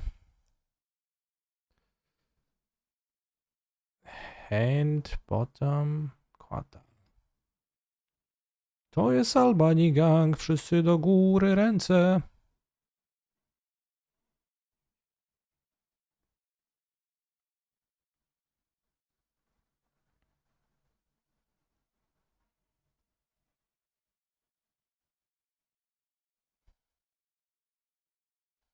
I think I played the Koatal and block. Oh, no, it was exiled. What? Fuck. I thought I exiled the forest and got the Koatal to my hand. That's what I wanted to do. Oi, oi, oi, oi, oi. That's terrible. Because that's the good play, and that's what I meant to do. But once again, I was too busy clicking cards while also singing Gang Albanii. Jak na naszym koncercie, to jest Albanii Gang. I chory producent, muzyczne pierdolnięcie. Wszyscy do góry ręce, jak na naszym koncercie.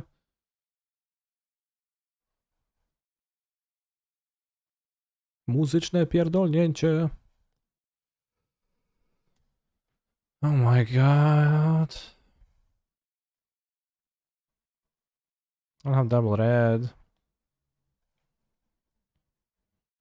Play, pow pow.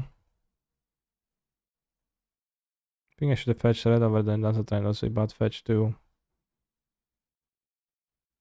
Well, I have double red, but not after cast iteration. That's what I mean. So I would have wanted to cast iteration because, you know, I have 2 mana left over, but it's kind of bad right now, and I guess I will not.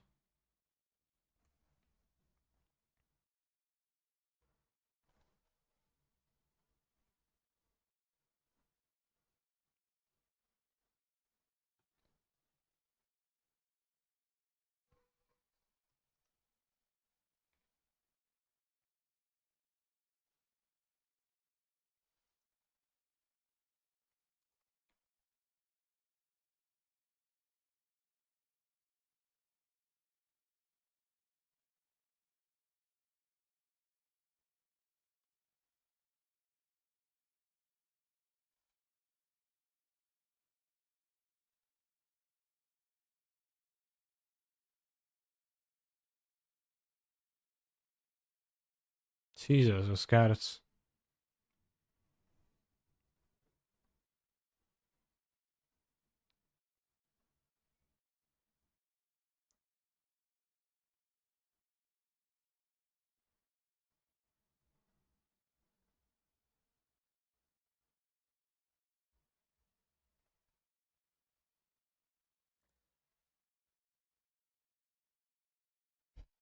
Yep.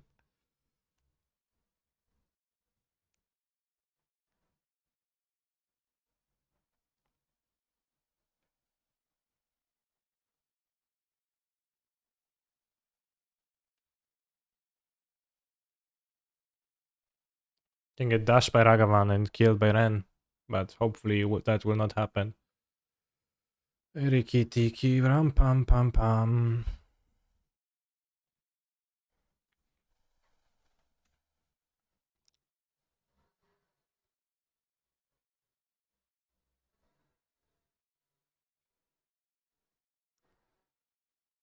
Why is the Hatsune Miku song only promoted on Magic's French Twitter? Not on the English one. The song isn't in French, it's in... I don't know, it seems weird.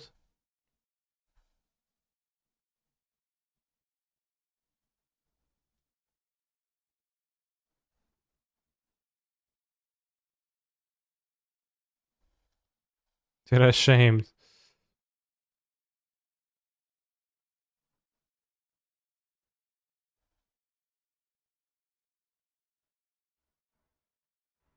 You see the colors lens spoiled, seems decent with Saga, does it? I've seen it, I don't know, it didn't strike me as great, but... Maybe.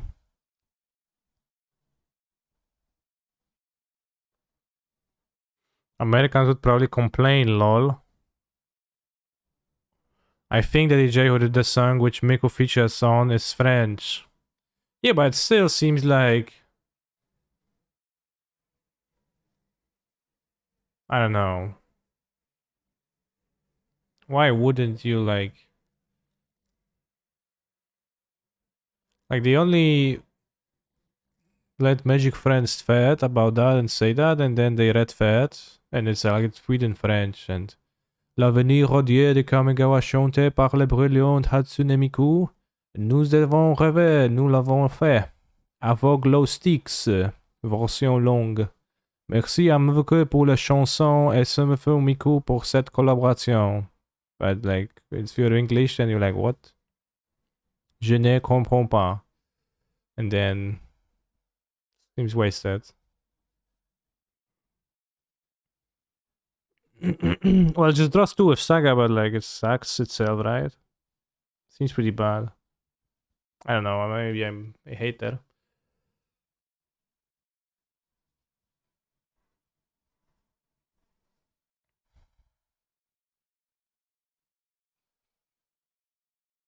It's 2 mana tap, sacrifice, draw 2.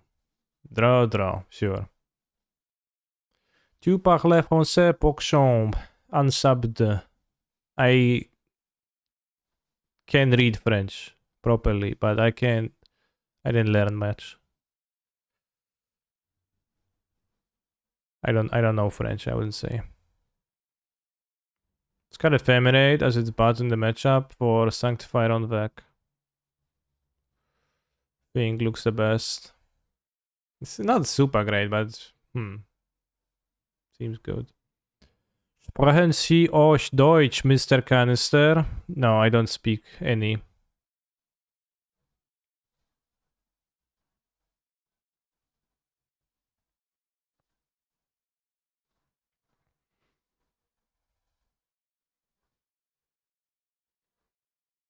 I hear that Phyrexian completed Hatsune Miku source. Well, you should be providing the source if you heard that. Not asking for it.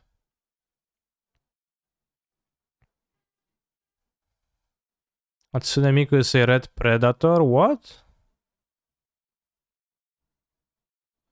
What's the advantage of this version to the folklore pile with the monkey? You get to play T-Bot, which is based.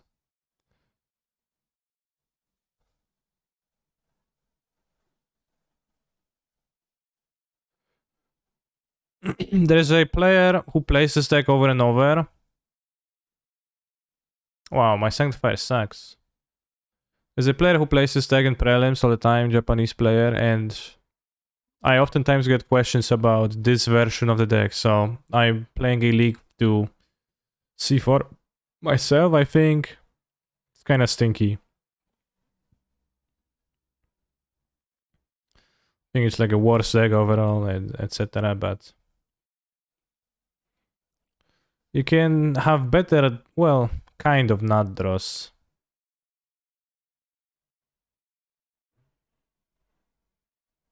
If you go turn 1 Utopia Sprawl, turn 2 Renegade, Hatsune Miku Rallier,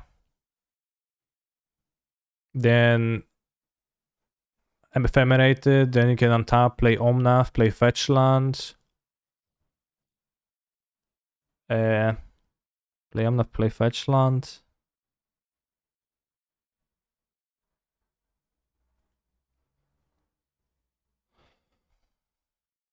Play BTL, get Valky, you can do a lot of powerful stuff. What does this mean for MTG? businesswire.com/news/home/date/n Hasbro appoints new leadership for Wizards of the Coast. Damn. I don't know.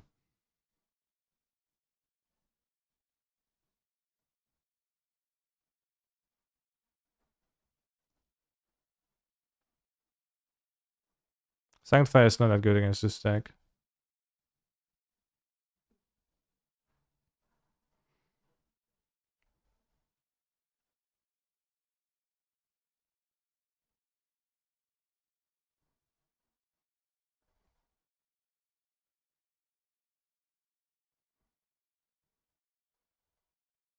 Let's go with red. Alive for a third, thank you.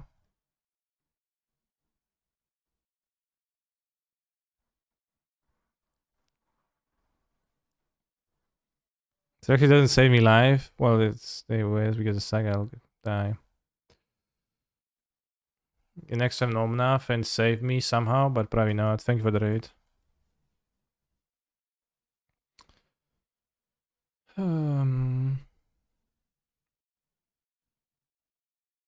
Hasbro appoints new leadership for WTC.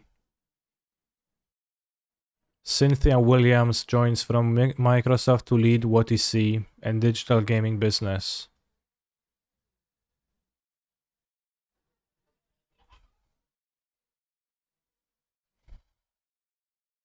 Cynthia Williams has been appointed president of its Wizards of the Coast digital gaming division, effective February 21st.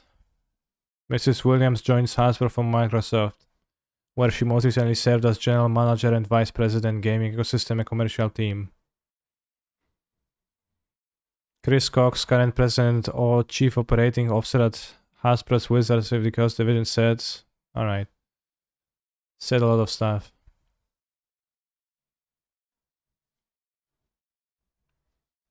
Of medium substance though, so.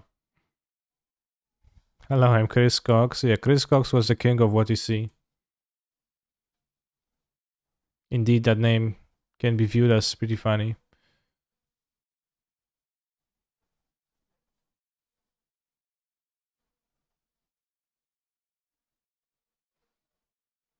I'll die to Unholy Heat, but...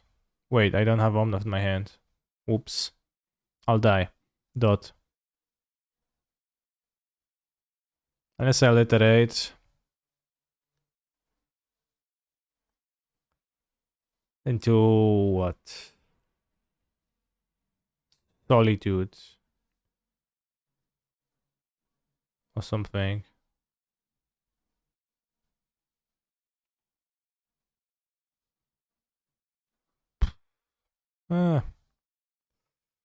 And... Bottom... Exila?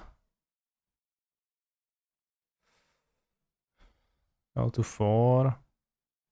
Fetching with this deck is hard.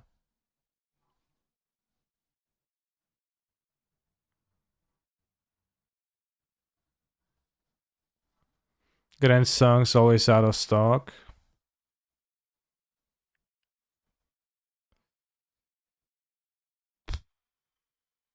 Yeah. It actually shouldn't be. Because somebody requested it mistakenly. I don't know how to prevent people from doing so, but...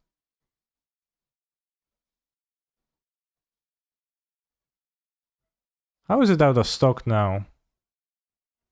Are people just doing that to mess up with the requests?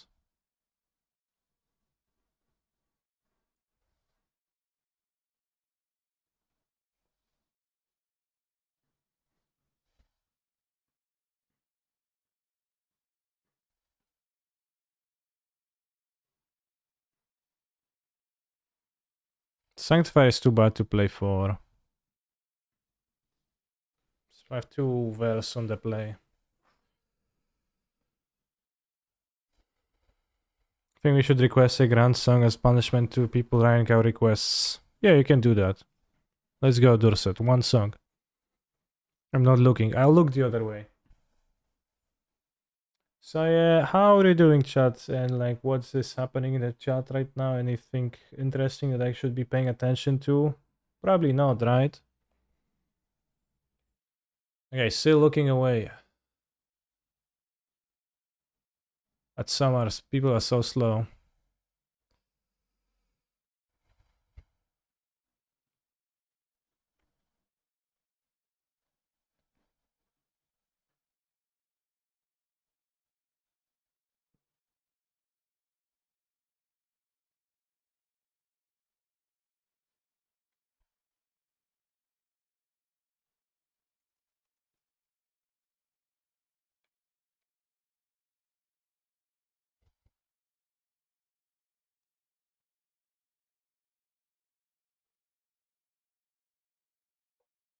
based card.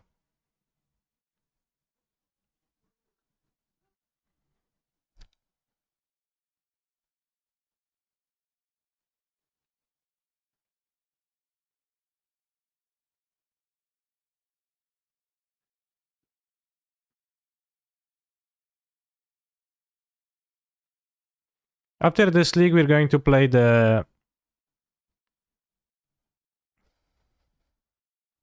Urza deck. It's no point in playing this even.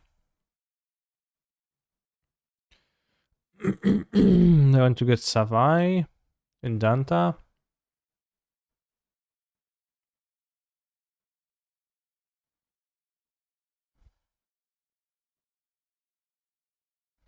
Get Savai and then get Blink Pool. I don't know.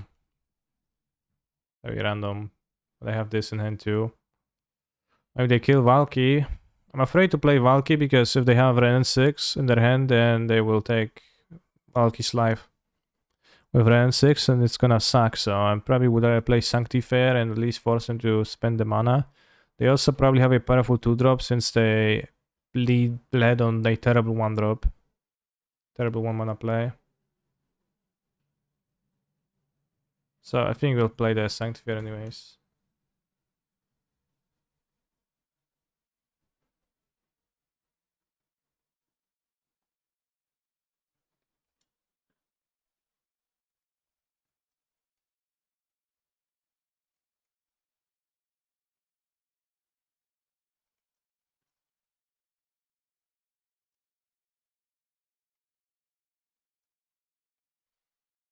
Wow. Interesting.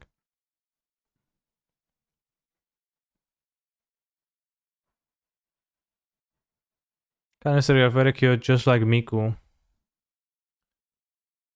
Well, you know that Miku has many haters in this chat though.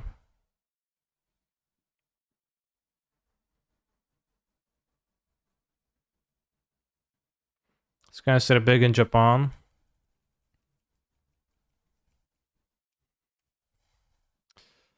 There is some Japanese viewers in this stream.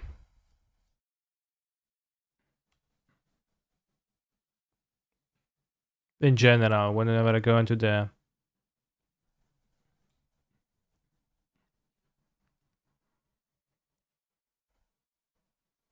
Sure.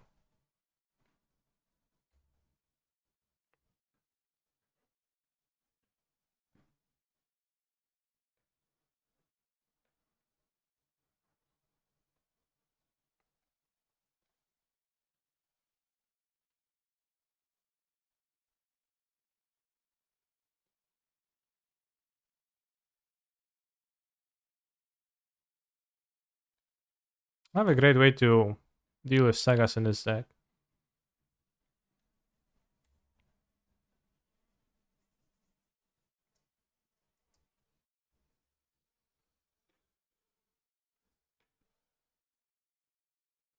I was Titan earlier, I went for 1, it's base.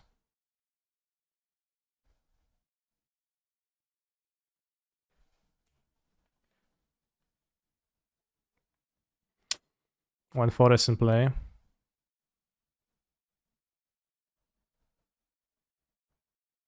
I'm an Omnafe in an Omnafe. Omnaf plastic. Na na na na. I don't have a lens. It's very cringy. I'm sure he's taller than the average Japanese citizen. Let's check. Japan average height.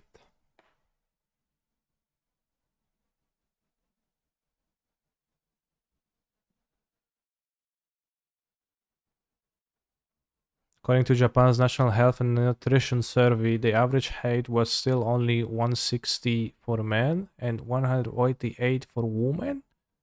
What?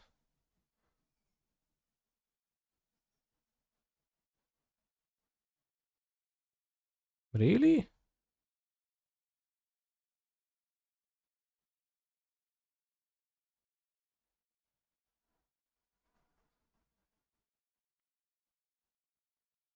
Yeah, but it's a 100-year-old.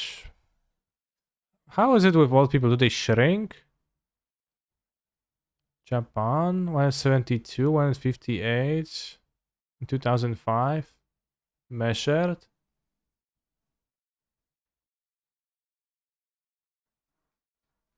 Well, yeah, that seems more real. Get already shrink. Hmm. Chad, I don't want to shrink.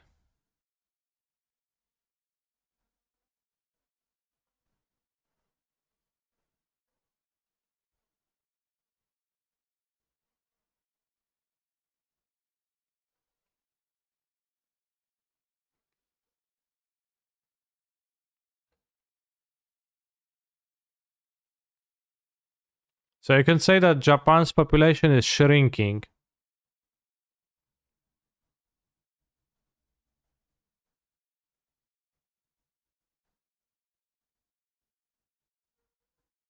Don't worry, staying at the desk 24/7 is the best way to not shrink.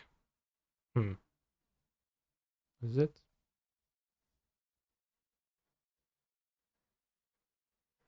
Hello, does Rallier get back Valky and make T-Balt? No, it gets back Valky and makes Valky.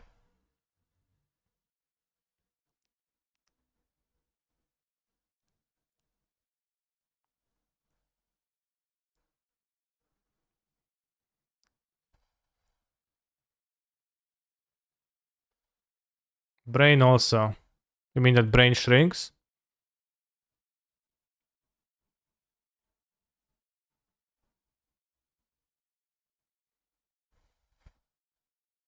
Did you know you're slightly taller in the morning because gravity compresses your spine through the day? Yes.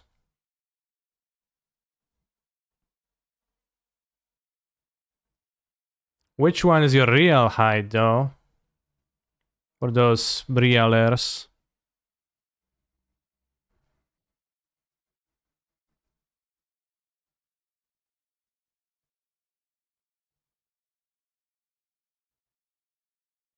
I don't know what color to name. I'll name white, but I have no idea. You can deal 2-1-1, which is really nice.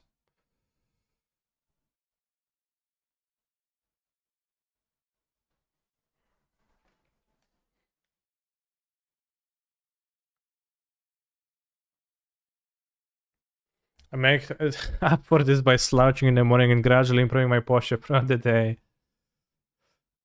Yeah, what if you sleep upside? Like, what if you sleep, like, hanging from the ceiling? And I don't think it would be true anymore. So, just saying that as a general fact, it's kind of inconsiderate.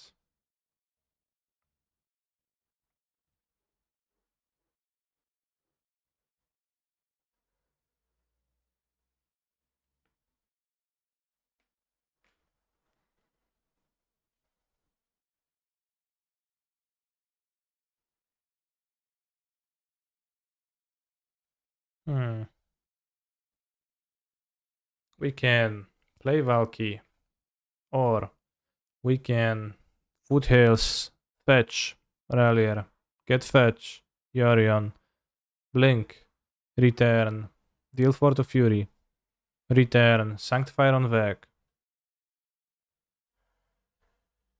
half, Yorion, Fury, Rallier, and 1, 2, 3, 4, 5, 6, 7 mana.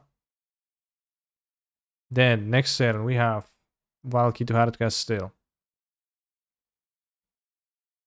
Assuming they want to make a construct, which they probably do.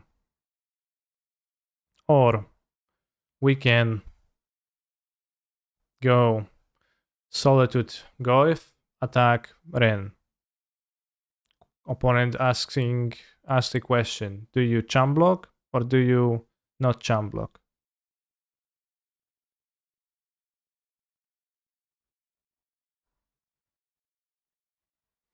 I'll get back Sanctifier with Shrink Goif to a 3-4. Yeah, but that's a weak tempo play, I think. Spend a very little mana.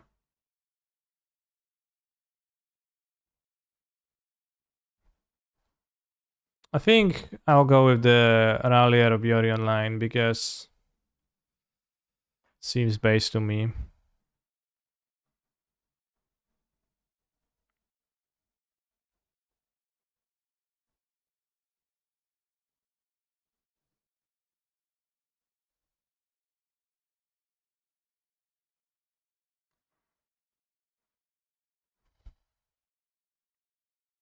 Kamigawa. Turururu.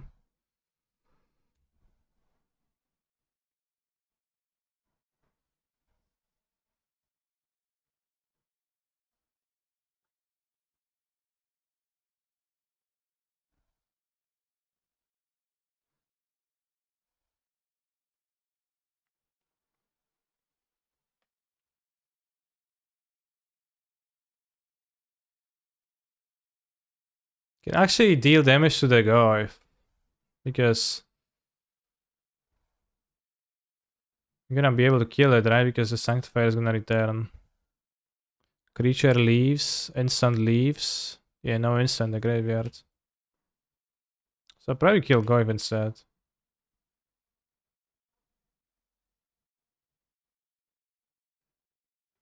There's gonna be no instant. It's gonna be artifact, land, creature. So you have to deal 4 damage to Goiv.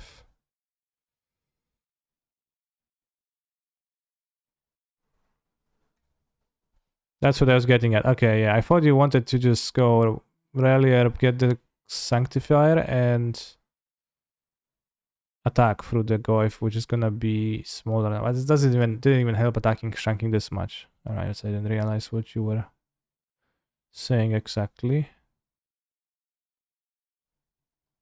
Yeah, it seems like a good line. Fiora doesn't help. You didn't kill the Rallier before it was blinked. Seems poor.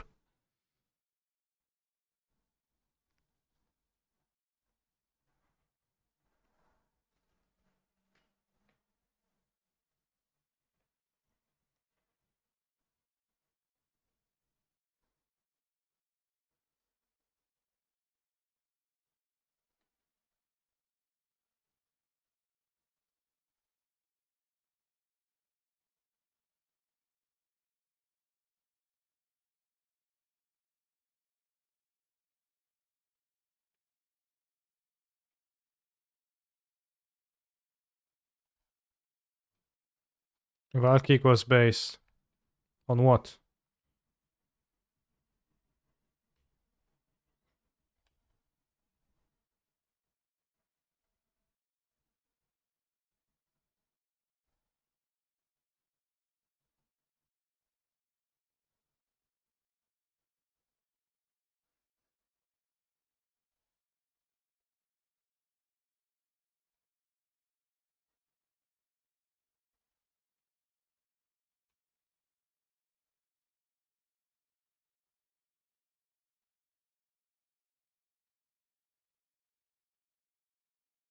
Well, this is my opponent's graveyard, yeah.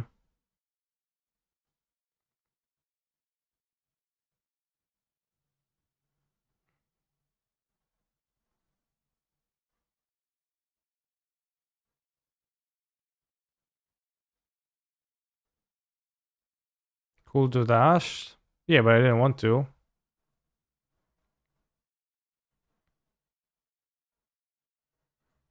I'll just attack the Ren. I don't care about the Valky much. Don't want Ren ulted because that could lead to some problems. Or keep the Misty in hand for Omnath slash something else.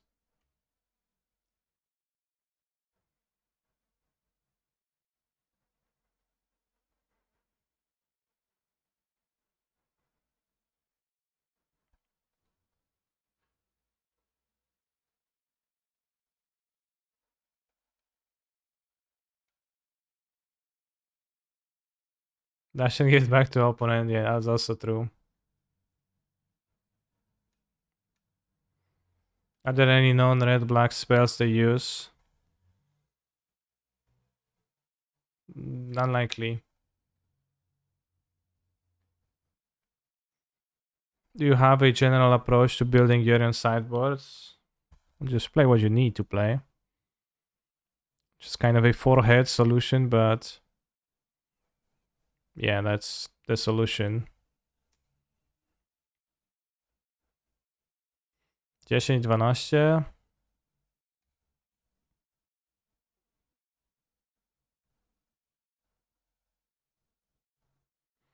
Ren ult seems weak against Sanctifier. Yeah, but still, I think if I'm supposed to lose, somehow it's through the Ren ult. Bathroom break. I gave up on Valky, and it's sad because Valky is based, but I think it was a good call game-wise. I'm sorry for all Valky fans.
And it's just fans be like, this is such great content.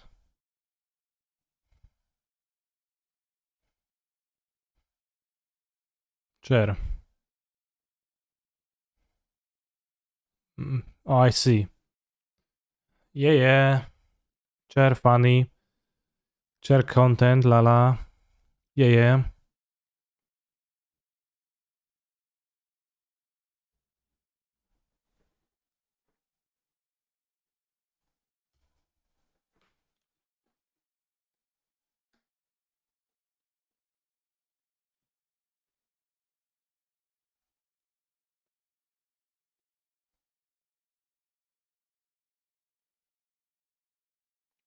For Yorion sideboards, you have to consider that you have more cards to take out on average compared to 60 cards.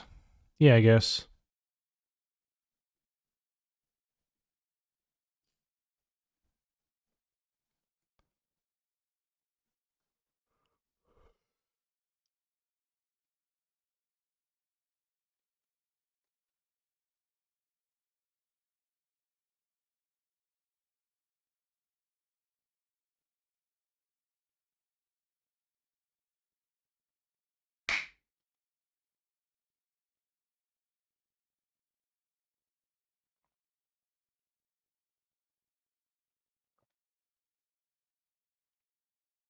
Join much.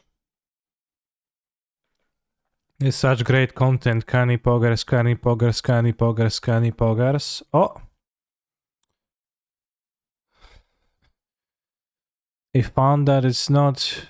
that's too good to subscribe has been spotted.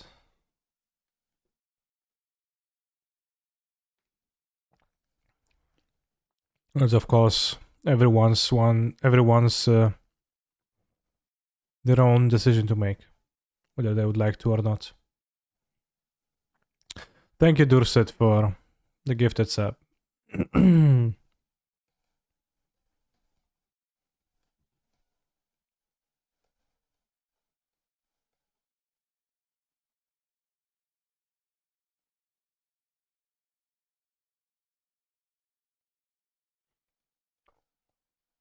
Only Weep sub to canister.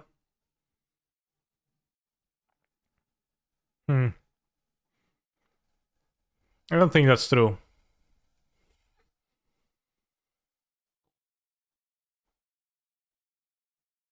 Is there ever a matchup where I'm better than say Lurus, and I think, God, I'm so happy they're playing. They playing Grixis and not Red Black. Yatsune Miku MTG crossover song was half-assed, yeah. It also wasn't even promoted by them. Like the way they promoted it on Twitter, like they just retweeted the French account, not even like nothing else. Kinda cringe.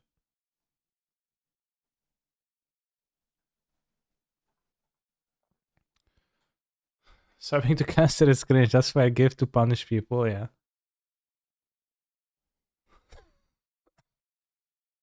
Are you not getting a secret letter to go with it? Probably not.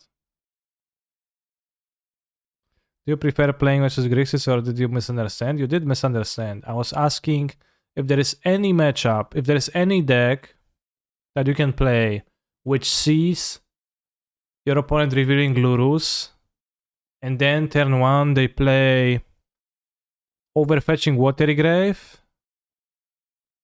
they play a Blackleaf Cleaves. Is there any deck that doesn't sigh with relief? And that happens a little bit. Not a huge difference, but a little bit of a difference, of course. Dredge or Oops because of Duffy? Yeah, I guess they might be doing that. Based Rallier.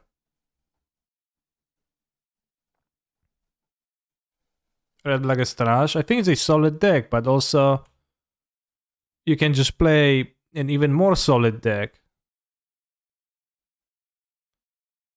Splashing for the two blue cards, right?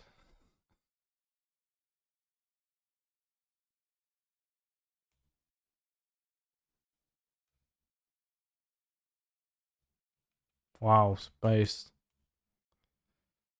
Space Turak.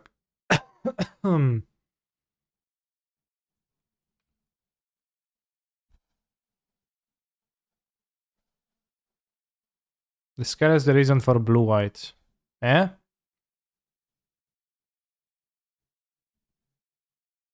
No, but like, you can play this in Grixis too. Is Renegade just a budget Ren 6? Renegade is not a budget Ren 6. It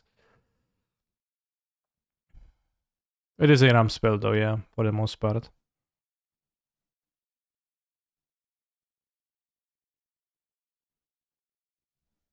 I should have got another green. I messed up. I'm just have a headache fetching. And I mess up.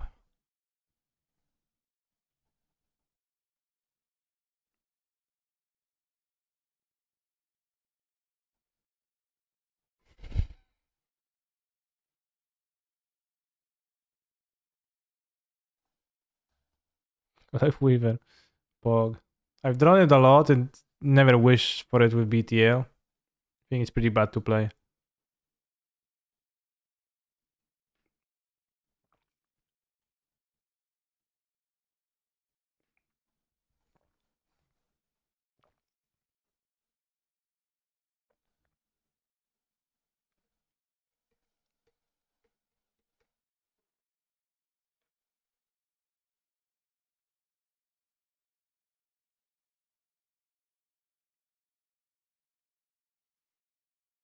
I'll block to put this into my graveyard, so if we draw a fetch and we can rally back a Coatl. Base! First strike. Oh yeah, overkill that snake. Show him.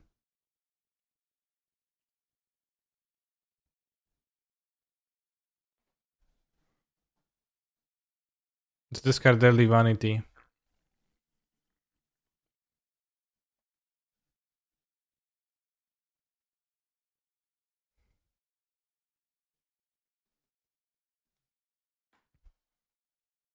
Non-fetch. So sad. I.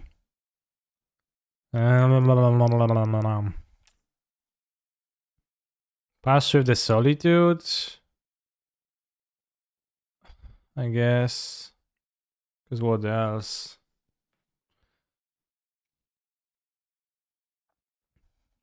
Can I say how many gifted subs for VIP status in chat? I don't know. Generally, the VIP badge is redeemed via play points, not play points. Canister points, Kaniki points. I don't know if gifting subs grants you more points or not. No, my Rallier. Turak is too big for my Fury now, so I'm kinda dead to it. We can maybe T-ball it down.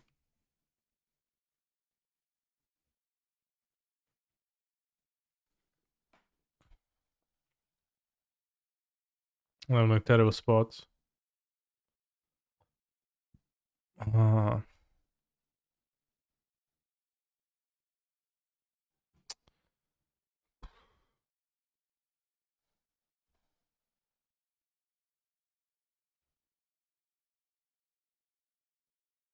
need to do this and like play the Solitude and go BTL, pow pow. I wanted this deck to be good, but it was not based on me. Yeah, it seems not better.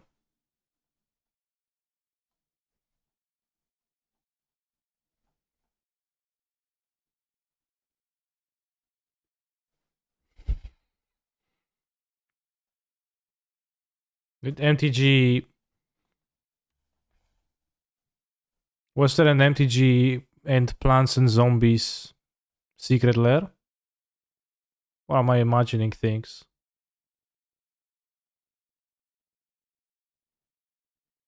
Did that thing exist, chat? Tell me. Not sure how to beat that card. I can Valky it. I type Tibalt.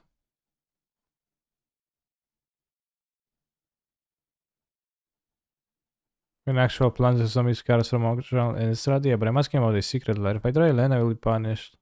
Okay, well that's...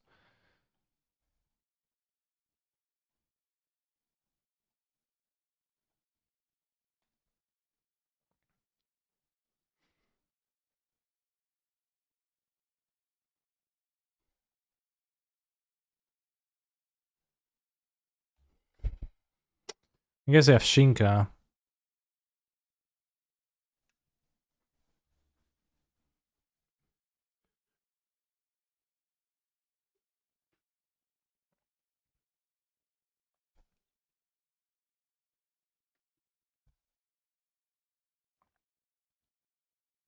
It's a VIP patch redemption payment or only for a certain period of time. It's for life. There's too many VIPs, I'll just up the cost. There's a limit of VIPs a channel can hold, I guess. So it's, I guess... I'm not sure what it is, but at some point I would need to say stop. No more. How's the Murktide matchup? I don't know. I haven't played against Murktide. But like for the regular folklore deck, it's Murktide matchup is the easier version of the Grixis matchup. Which creature was exiled by Solitude? Monkey. Probably should hold land for draw step K commands. I was holding a land earlier, but now I just emptied my hand. But mostly because of the Crocs rather than the K command. The reason I played out my land is because an 8th land is going to let me summon Yorion in one turn.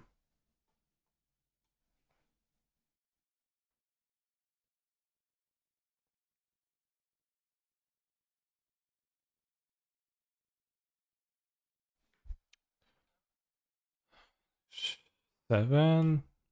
It's just trace, I guess.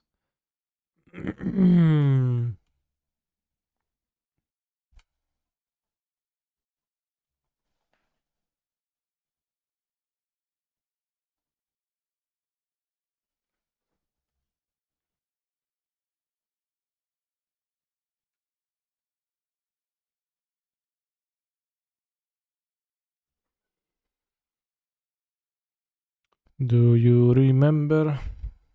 Oops, not yet.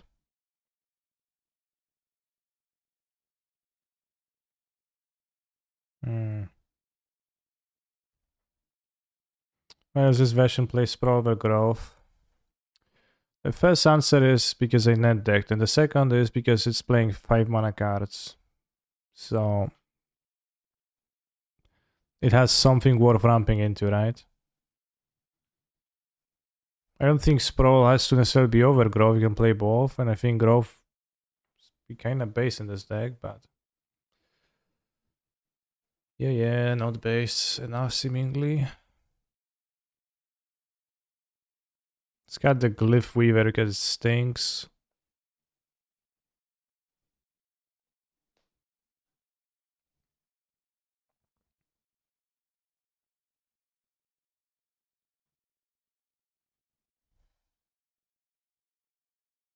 The big part of the plan is the 2-rack, so... I want the... I think I want Max Veils against them.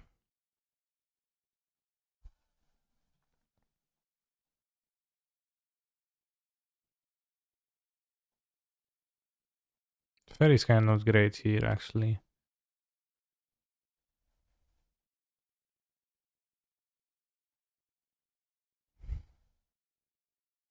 Got some solid dudes and Fury.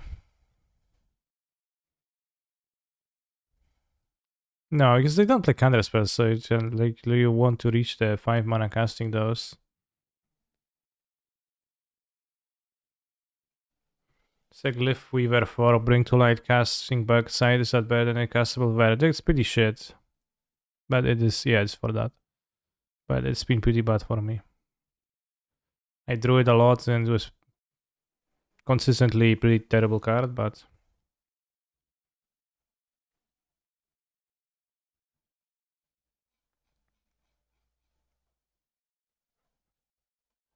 Move.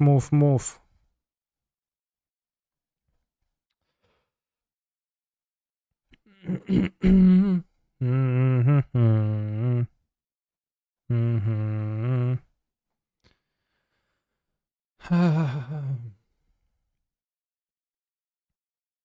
get breeding pool in case of drawing in iteration, name white.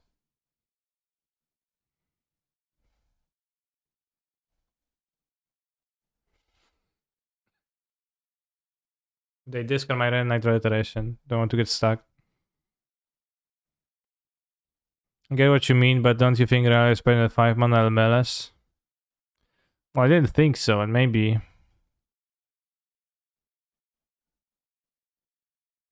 Maybe I'm misevaluating.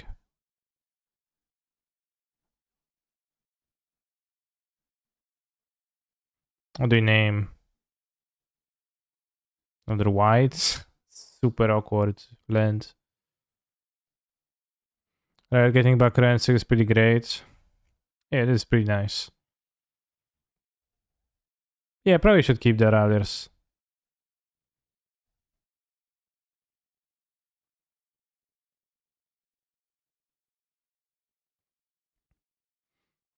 Do you personally like Sanctifier of Endurance / Relic in the other versions? Sanctifier is an anti-Grixis card, and Relic is also an anti-Grixis card, but also a different card. Name white again. It's super awkward, super weird jump.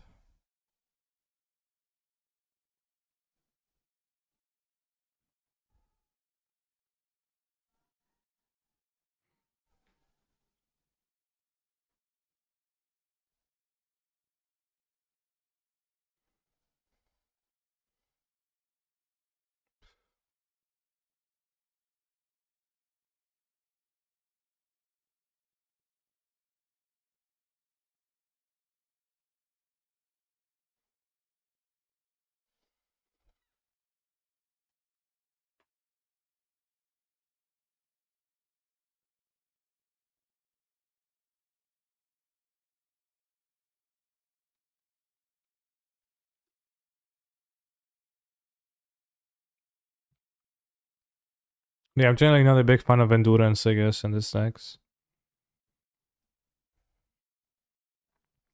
Alright, I would really not like to get discarded now. And I only spend 1 mana.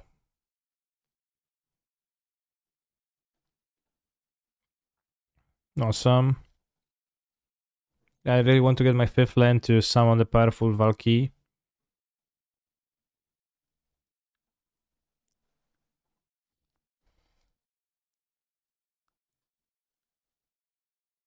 Well, it's not even winning the game because you could still get heated.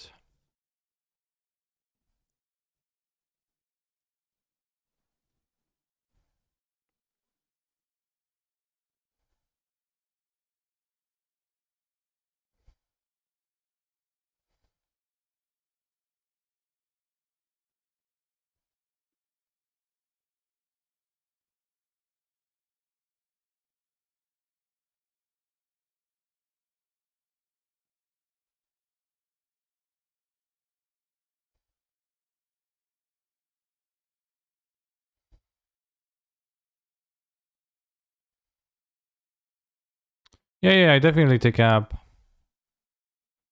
Just like can be worried about unholy heat, but I probably will be shortening this. The well lives.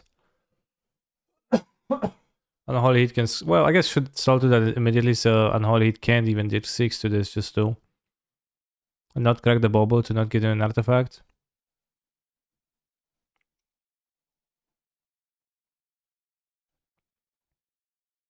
Let's got 2 solitudes. No, let's got 1 solitude.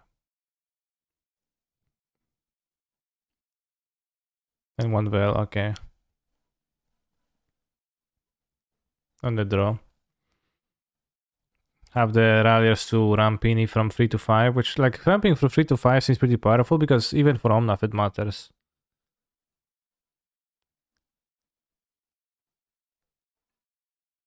So I guess that makes sense. Theory makes sense. How was the Trapman deck last night, by the way, Mr. Streamer? I enjoyed it. Casting some trap cards and well, was fun experience.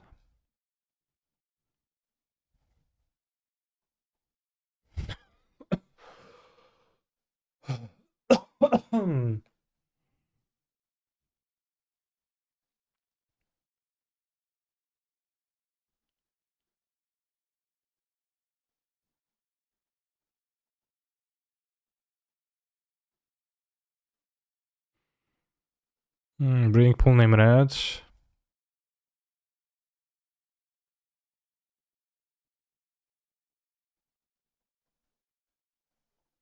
you can cast the iteration on next turn if you want to.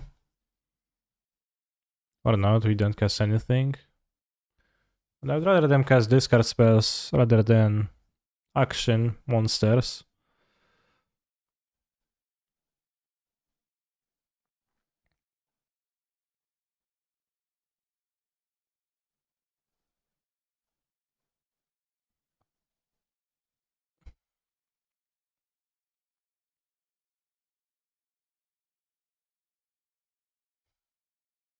Oh wow, Luru's grabbing.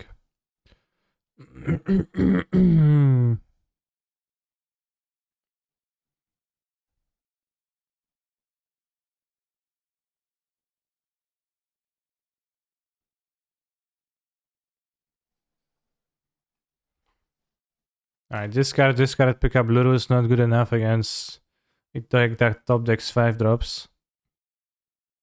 Tobias were all quite nice this game, but I just top decked well, I guess. Cancer, do you think Retro After Foundry is too good for Modern? I saw it really played, but I don't know about too good.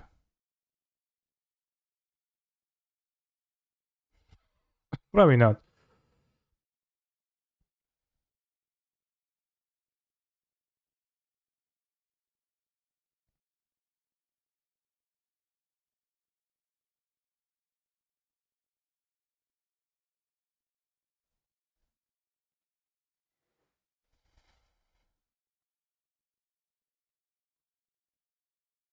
Wow, heat. Cringe, bro, cringe. Heat K commands, even worse.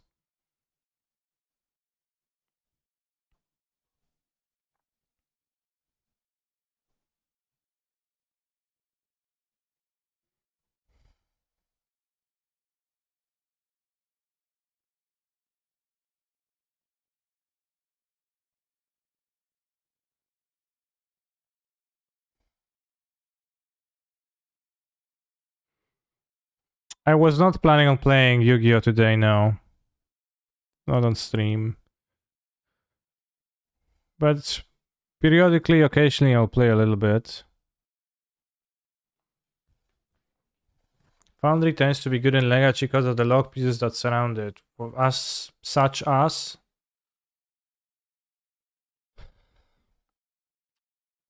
Solid.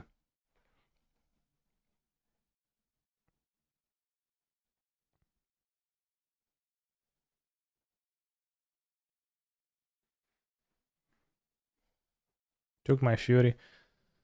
I can't kick it, right?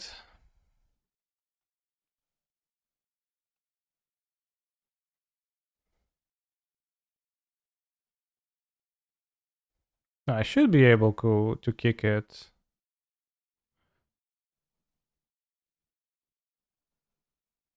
You can't kill it. I just did.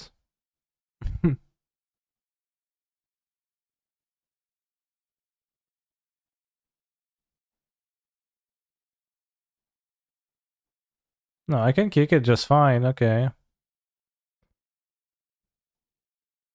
Discard 2.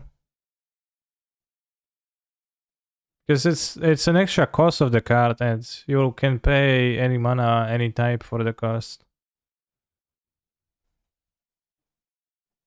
So you're fine.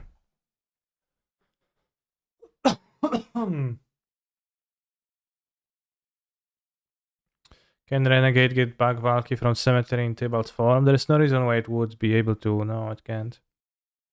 Alright, so I 3-2'd with this deck.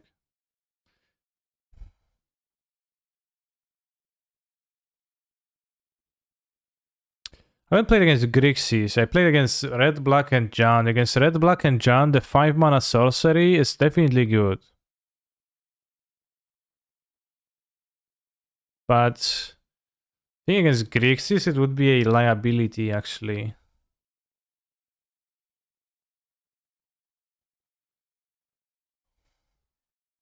I think.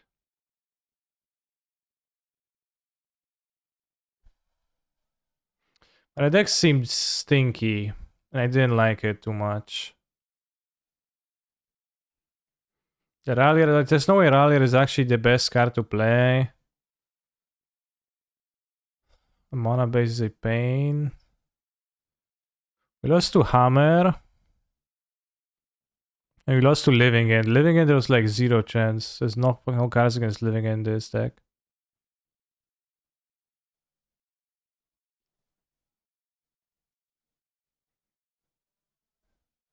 Would you play any of the Affinity Artifact piles? I wanted to play Urza Yorion Control. It's the next game. I had it even saved. Yeah, it's all about Tefari. Or you can try to go over the top of their board with Tefari, because you can technically sweep their board once and then, like, I don't know, do stuff, but it seems pretty tough. And like when the hate of choice is, you know, Sanctified and Foregast, then it's kind of rough. I remember when Elementals used to eat up Elementals. Yeah, I remember that too. If by Elementals you mean Living End.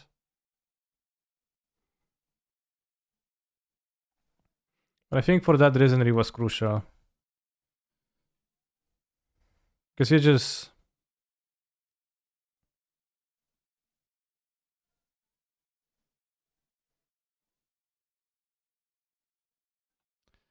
just went like Sprawl, Reef, and they had to kill the Reef or you gained value in hand.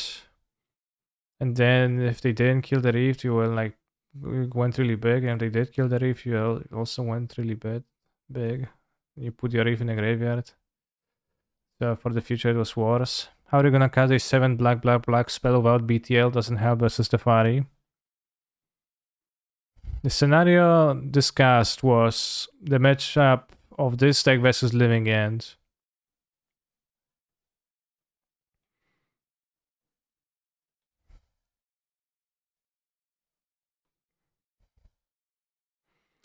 Where they don't play Tefari, you play Tefari, and you need the Tefari. I love the non-blink version you use, feels lean with Ragavan, etc. It is lean. It is like a good deck overall. Better deck overall, I think, but also new problems arise with that, namely Amulet matchup. It's kind of rough times. But it's not something that can be out. It's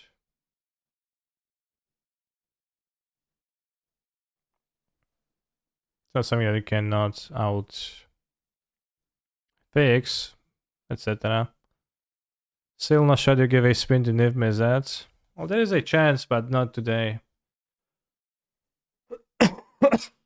Moonstone prototype might be nice in the Urza deck, kind of an Astrolabe impression. I don't know in which ways Moonstone prototype is similar to Astrolabe, which was a blank object, draw a card, versus a, you know, it's much more of a Lano or Elf than, or Springleaf Drum than Astrolabe, but it might be okay. Like, I would play Moonstone prototype with the Affinity card. Hot Monitor. That's what excites me.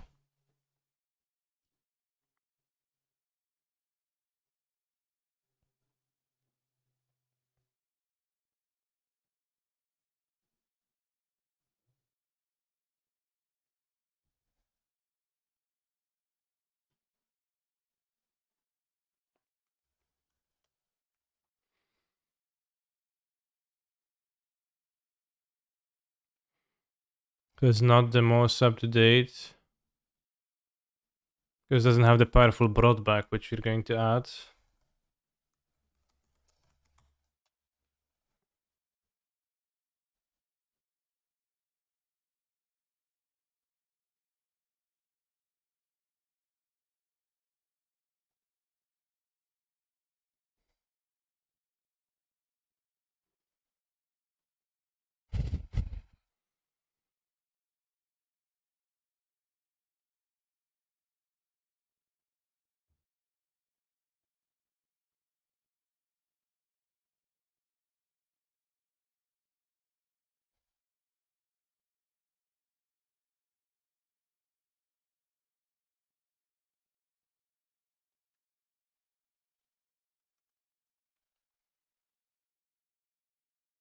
I'm gonna play League with that too. I wanted to play with GDS. I told myself that I'd play with GDS today too, but that's going to be pushed to tomorrow till tomorrow.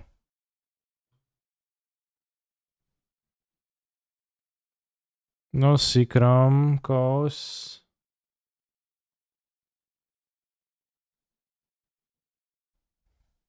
Green Triumph, okay. For Urza Such.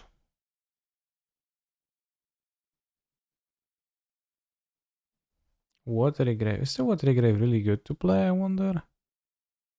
And non-convinced that it's better than a third Hallowed Fountain would be.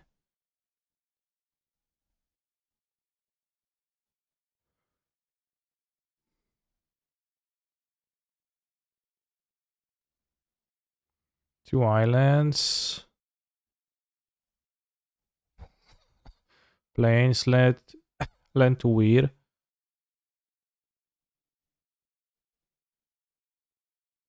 These 7,000 fetches. One of Inventor's Fair? No way, no. Saga plus Remain equals combo. Remain is a scam of Ragavan, etc. I think. No, Remain is good against Ragavan. They hit you, they get the fairy from your deck, and then they cast it and you remand it.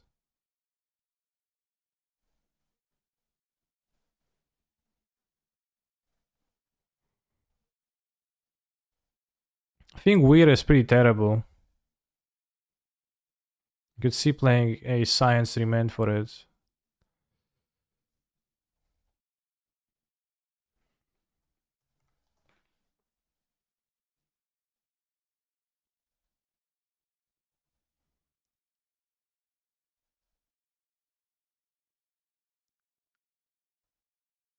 Oh, here is good. Yeah, exactly you. You pictured yourself.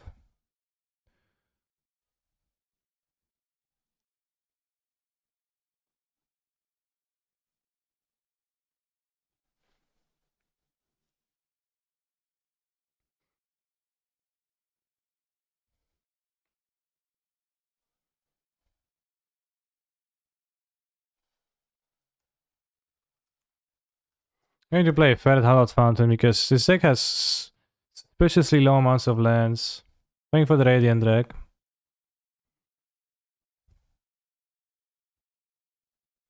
Low amount of fetchables, like just 8 with a brought back in the deck. Maybe even 9. Maybe even 1 extra Hallowed Fountain. Just 4. My basic number 2. My second plane Stinky.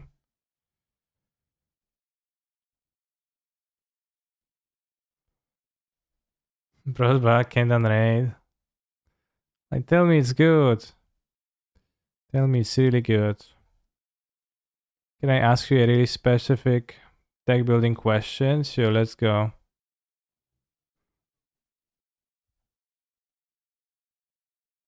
Marsh Plus because it can get the Watery Grave? What kind of synergy is that?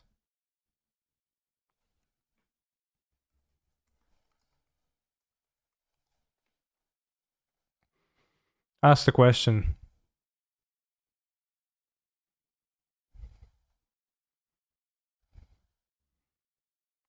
Yeah, Da Vinci and Da Vinci's acolytes.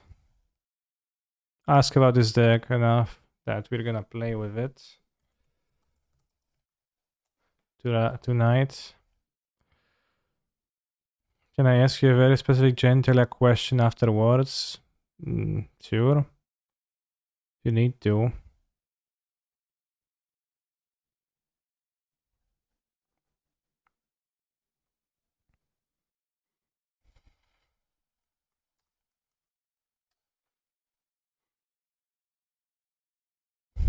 I'm looking at rogue decks in modern as comparison to the historic build I'm working on. Why do some lists favor 4 Fozzies and other 4 more counter spells, i.e. Charm?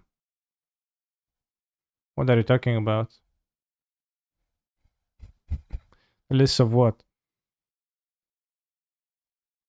Oh, rogue decks, you mean not rogue as in uncommon strategies, off meta synergies, but rogue creature type. I don't know. Probably, I don't know. I don't know how do people build their rogue decks.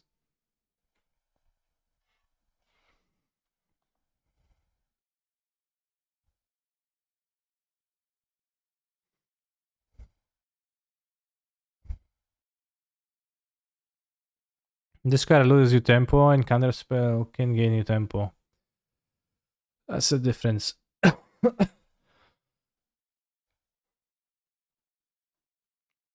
Mostly.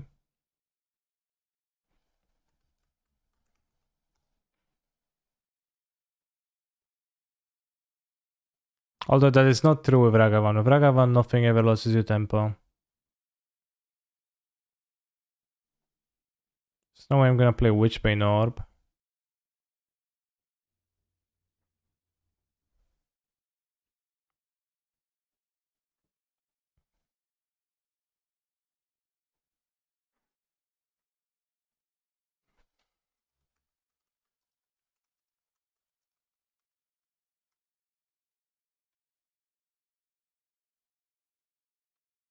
Alright. We're going to try a league with this. No, Sending Brigade? No. Rogue creatures are super medium, they just fuel the draw 4, but there are probably just better ways to draw cards in Modern. That draw, whenever Male plays a draw 4 against me, it feels pretty powerful, but it's only when I play 4 color.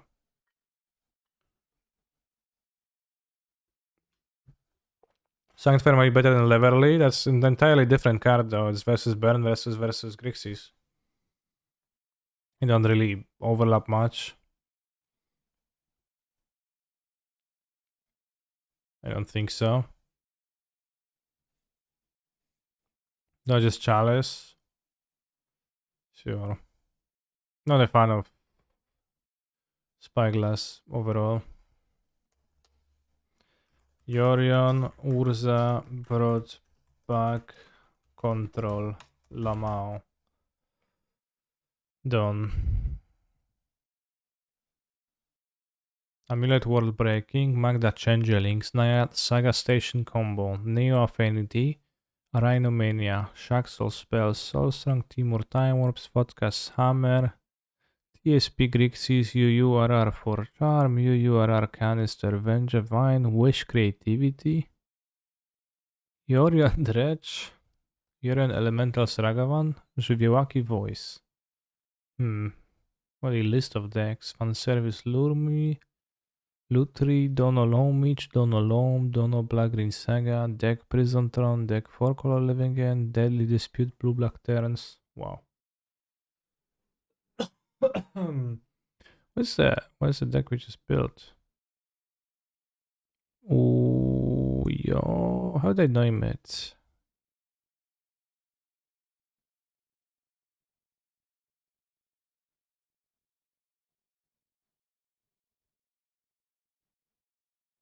Brought back Urza. Okay, submit. 100 points and let's join.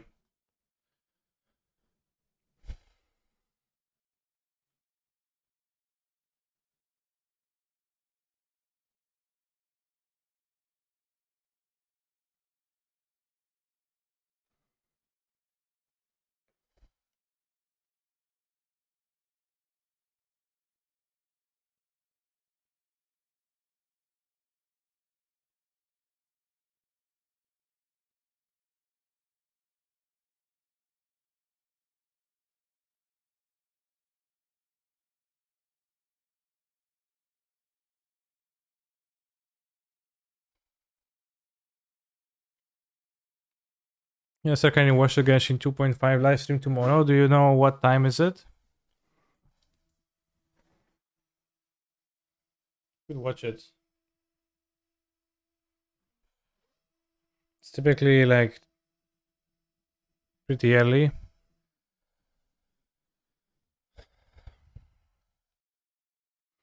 Hey Canister, which is more likely, you beating young Krzysztof Duda in a game of chess or him beating you in a game of Magic? Probably him beating me in a game of Magic because I'll never play him in chess, and I know he could just join a Modo League if you wanted to.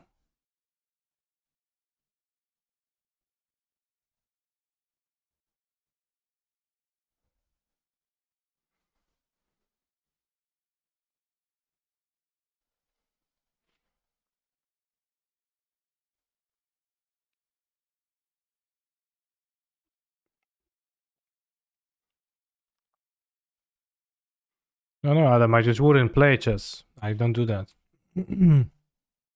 So, like, how would I ever get paired against him?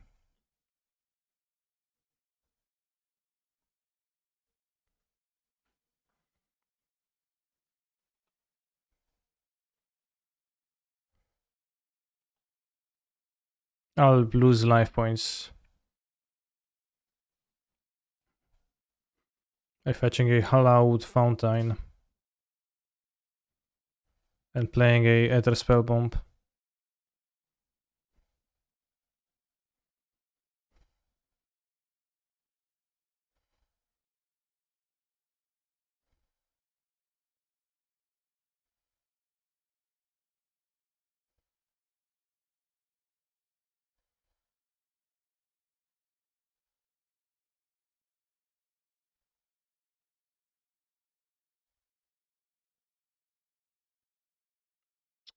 I don't have a...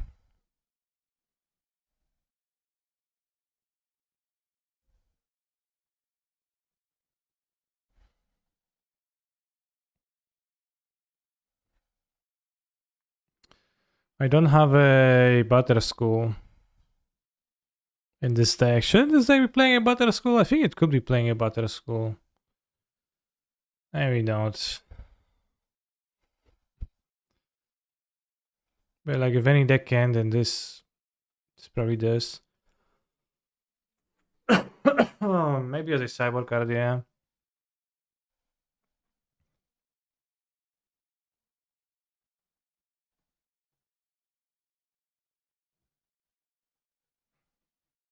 I think I want to play the Stoneforge, yeah.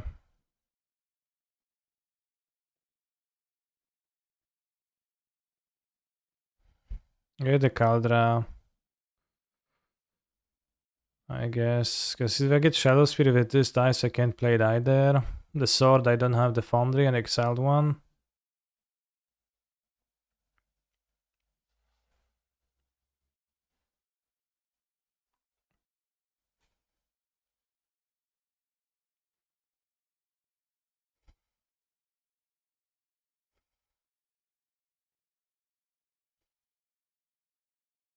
It exposes us to the Landfall spell, I think unnecessarily.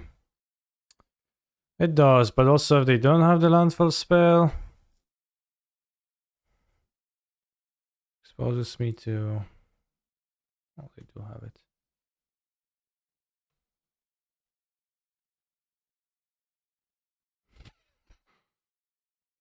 Yeah, maybe it was bad.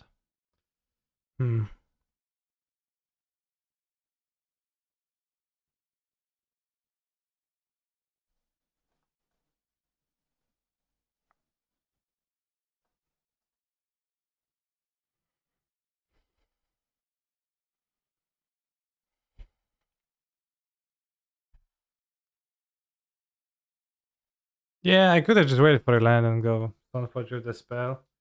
Times 1 would be better. What am I supposed to do? Seems so rough, so hard.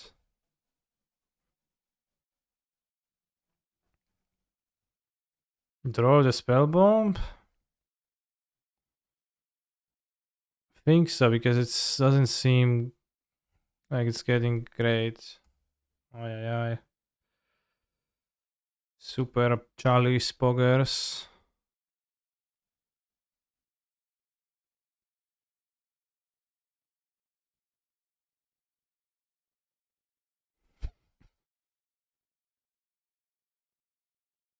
Half their deck is uncastable. No, it's not half their deck, it's a third. Baron plays plenty of cards that don't get exiled.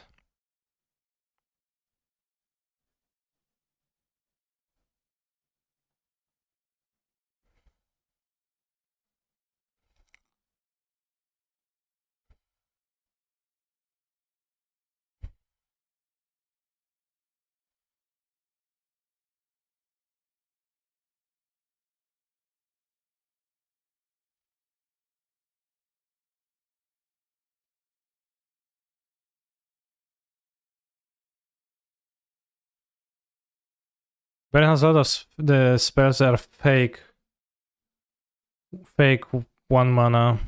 Skewer is free CMC and Rift Bolt, so that makes them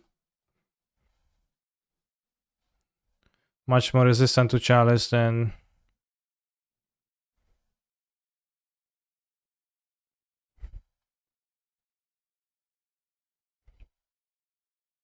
you'd like.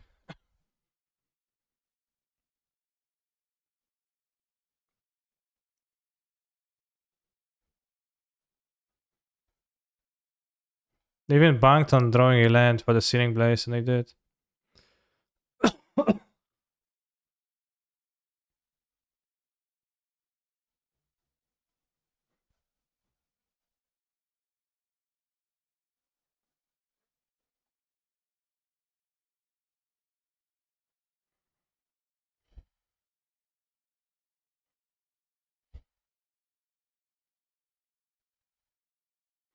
Maybe they sag at some point and like not drawing this. Or just not to play the Stoneforge, I guess, yeah. Yeah, not play the Stoneforge, yeah.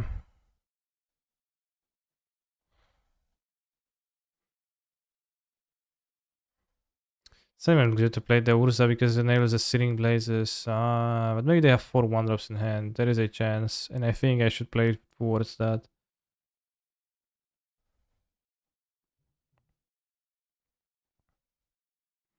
I think.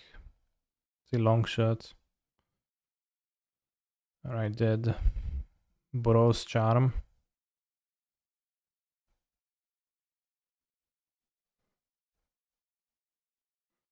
Sunset Revelry. GG out the Shadow Spear.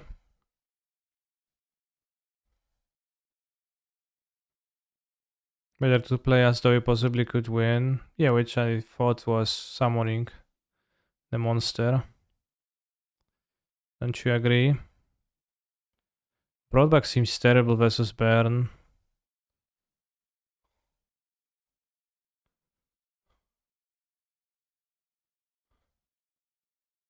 Nile out.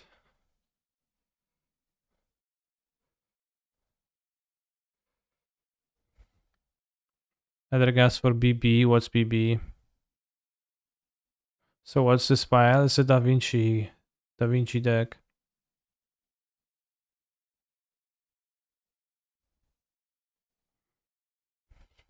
Could play a Sanctifier, but it seems kinda poor. Play the P Hall, but seems kinda poor.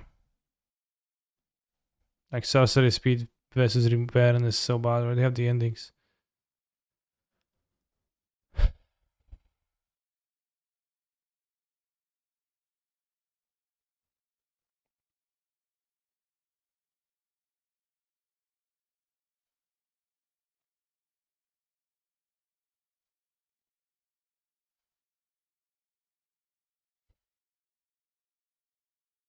How is Bobble here? Probably broken. As is generally broken. I'm a loser, baby. Any losers in the chat?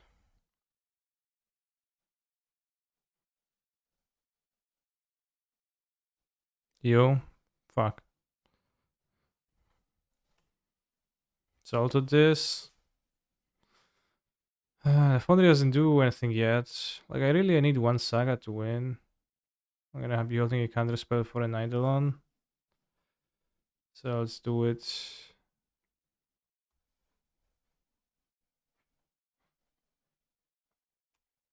Swiss Spirit Kawaii. Nice Springleaf Drum seems overall useful and helpful with the base game plan of this deck.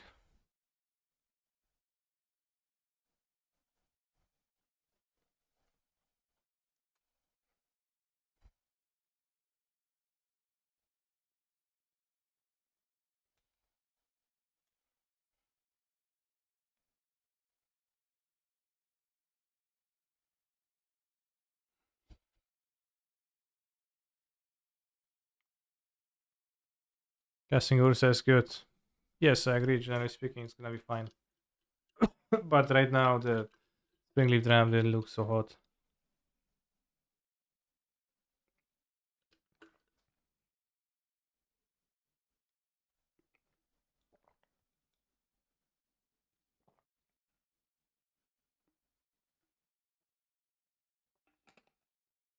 I think I should counter spell that.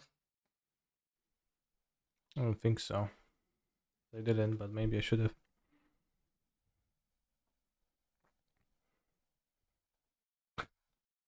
Springleaf fucking Drum.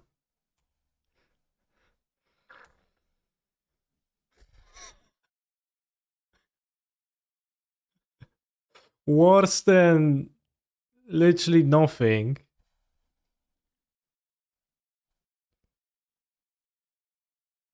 Alright, it's not that bad though. You have Lying Life, you have 2 counter spells. We can draw Urza Saga now.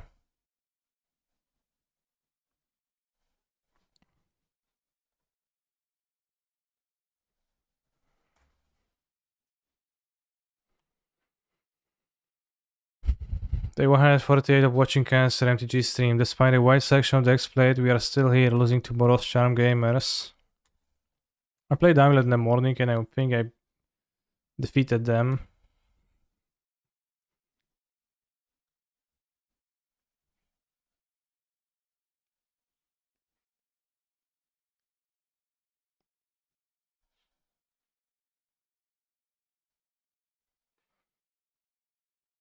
Yeah, it seems like this deck does need to win to draw Urza Saga in this matchup.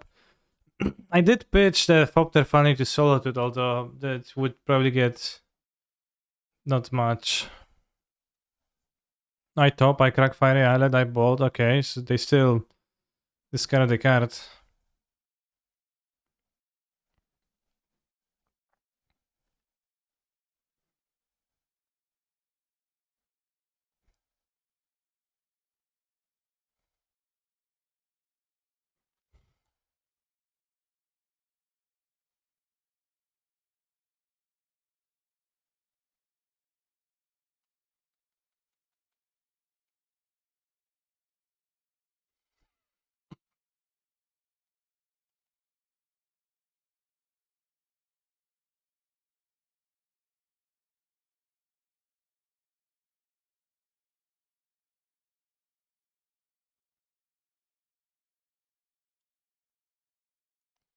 Probably use it to spend mana.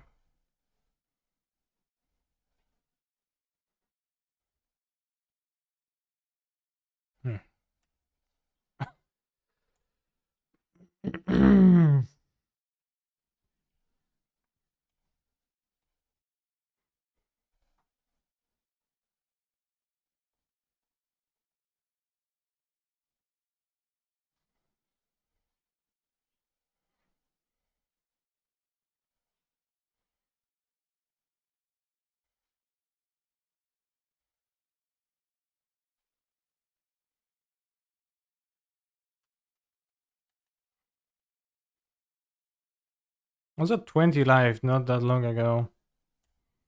But then I played a Springleaf Drum. Have you considered playable decks? I meant to play Grixis Death Shadow today, but Twitch chat is always asking for opinions on certain decks that I refuse to play, and I say finally, yeah, okay, I play it, and then I play it. And then when I play it, a different section of the Twitch chat is going to say, how have you played? Because I'm not playing shit. Because the game, you know, happens to not look that very powerful. Even if the deck is not that bad. Necessarily, but yeah, we played Urza, the powerful monster. Oh yeah, smash the smithereens, sure.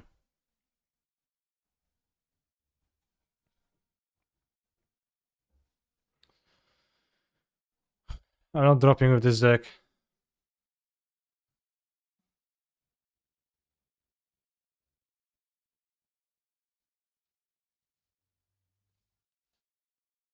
I will strip now.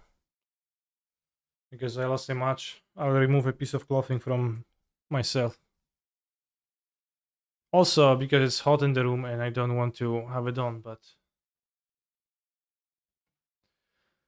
Wait, did we bring in Spreading Seas lol? I did, yes. I believe Spreading Seas to be a powerful card against Burn. Generally speaking. If you've ever played Burn, you would understand. How is it to get seized? When your mana ceases to function.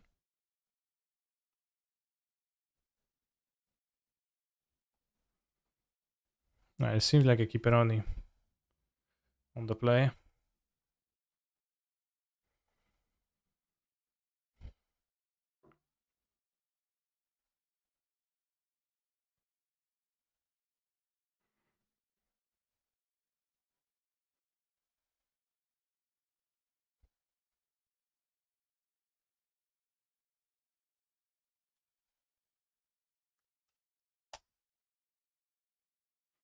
Nice martial arts, by the way. Thank you.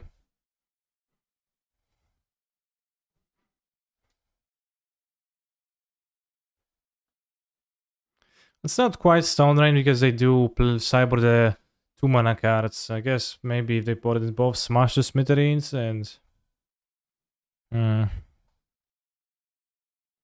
Dead gonna enter the exile zone. Alright, I'm ready to get Rhinoed. Notably, I can't play turn 2 Saga Thopter Foundry, which is a little bit annoying.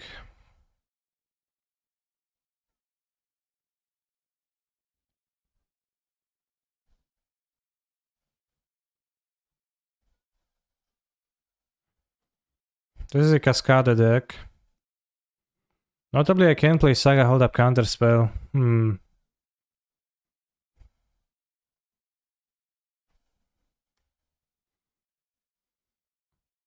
I also have the infinite combo in my hand, so probably should play more so towards that.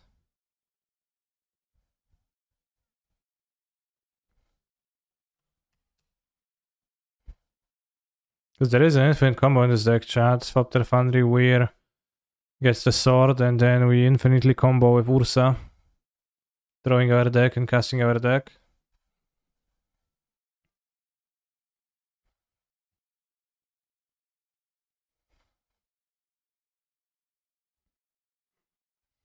Oh, they're gonna hit.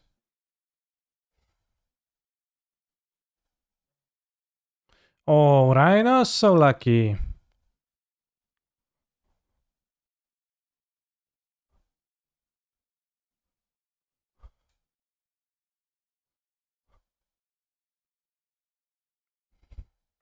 Said GL would have you down counter spell. Probably not. What's on Dynasty Affinity? What a name.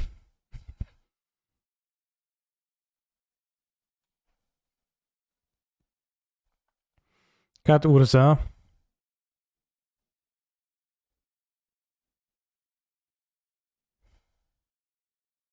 Play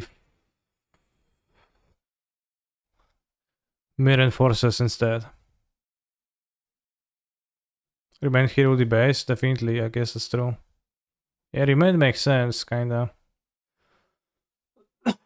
Although it's bad in plenty of matchups.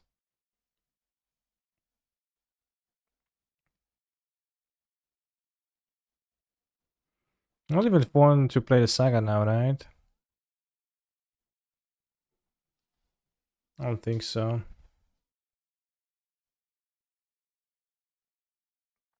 Because I want to play Urza next turn.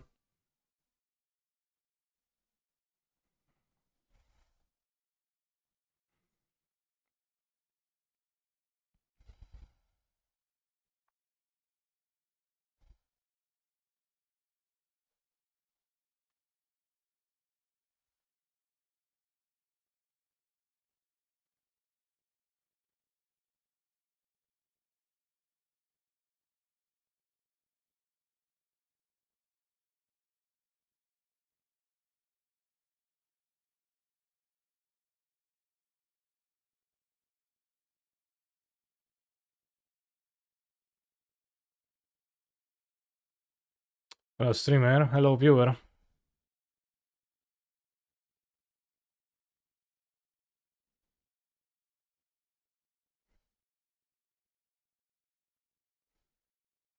Now Urza has normally no aggro, though with monster prototype as RAM 5A, they turn into Urza seems pretty aggro. Yeah, but I think that mirrors are gonna synergize more with your deck. Are they casting a ninja spell? No, just find out burst.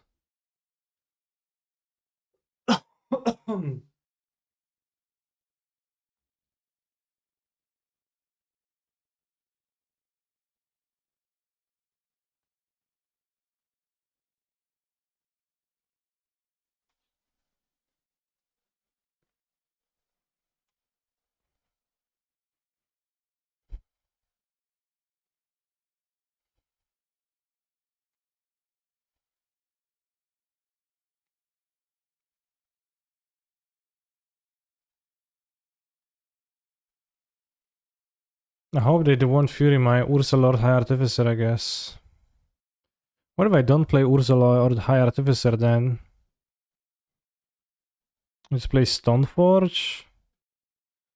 Fury plus Outburst would kill me, but that's kind of a long shot. I can also not play the sword right now and make a Thopter out of this Nile Spellbomb. I won't draw a card though, sad. By playing Urza, I have 2, 3, 4 Construct. I can trade for a Rhino. And then it's just make Saga tokens. Yeah, I'll just play Urza. He's better. Then they need to Fury or they will die. So considering my options, it seems like Ursa is just gonna be better because can get a 5/5 instant speed Nettlesis. There is one problem with that plan. There's no Nettlesis in my deck. Plus, it's also fragile to force of negotiation. So, no. Shucks, yeah, well put. Shucks. I'm blocking Ursa. No, I'm blocking the token on the Shardless Agent, and that's it. Why not one standing bridge? Because that card is generally not very strong, I think. Makes sense not to play it.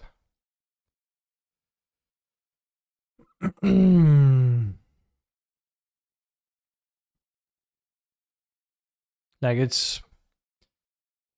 Does it actually... It will not give you... It will not win you many games in Modern nowadays. This is a card that people love to play as a one-of-two tutor. Or when they are attacked by monsters to say, I cannot be attacked by monsters anymore. But, you know, you're going to tutor it and it's going to be answered and you're going to die. Is what's going to happen most often. Or you're going to draw it and it's going to be a huge stinker. Which is an even more likely scenario. Therefore, I am not a fan of that.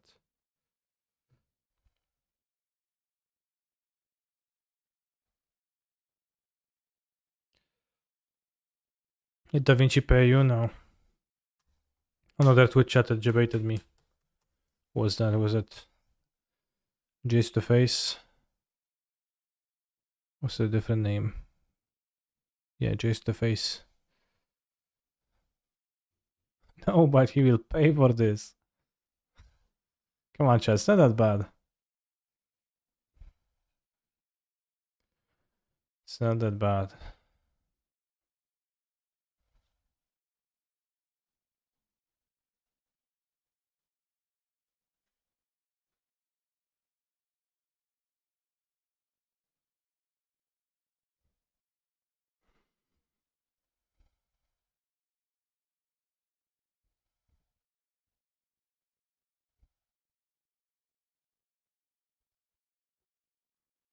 Five miles, let me construct a token.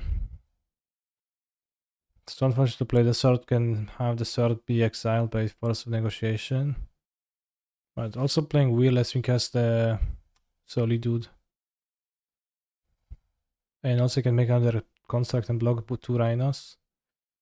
So I think I can pass the turn comfortably.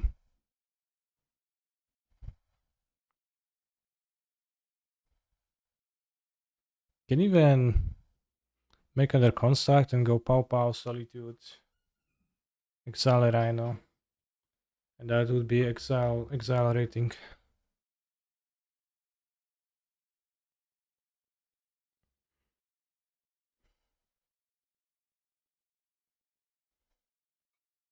Performing an effect end of turn. What's that? A prismatic command or rhino casting?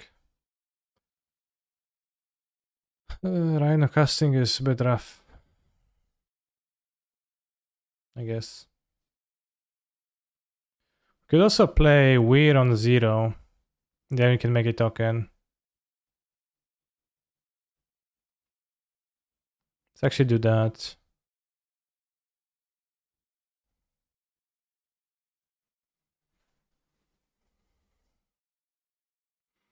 Solitude make construct block Weir for 1 profit.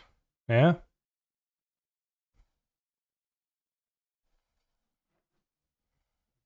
It is a line, but I don't know about it. Now my opponent foolishly casts the rhinos into the chalice. Seems kind of stupid, right? Haha.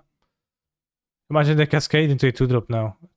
They cascade into a Tarmogoyf and I'm like, damn. I got fucking outplayed hard.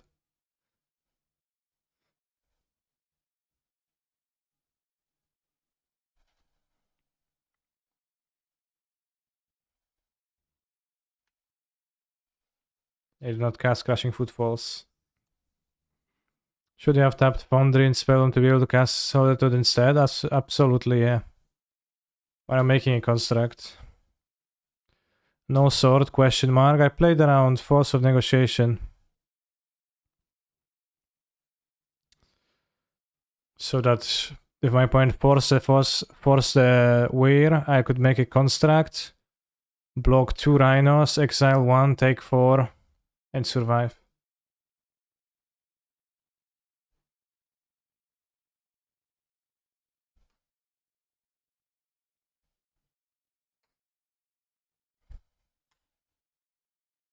And if they don't force me, I can just go Stoneforge on the next turn for the sword.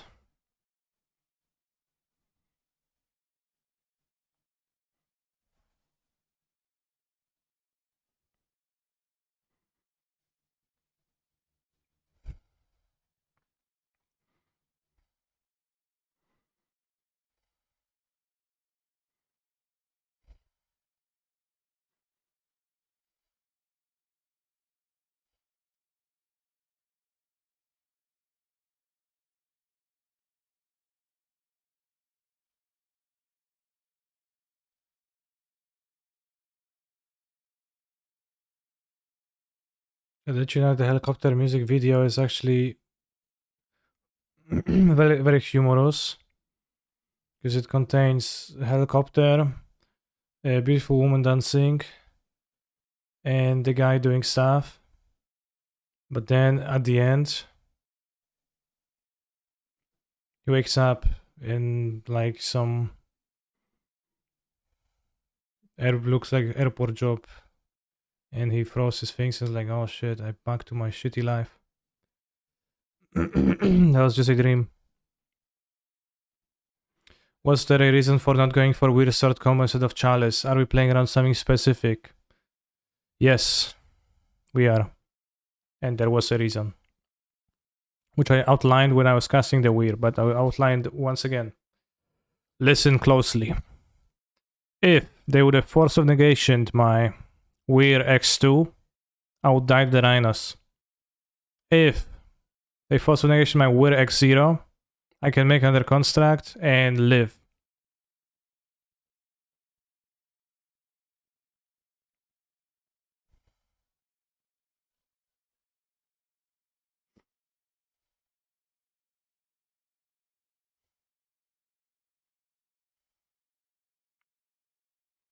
So I chose life over death.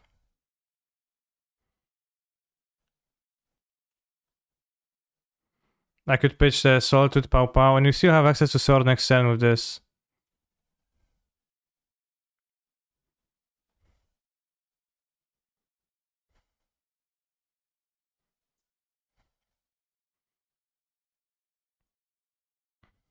So surviving seems valuable because we have access to a combo. Well, now we don't because they killed my top turf fondue, but... Cringe Mari command, damn, that's so true.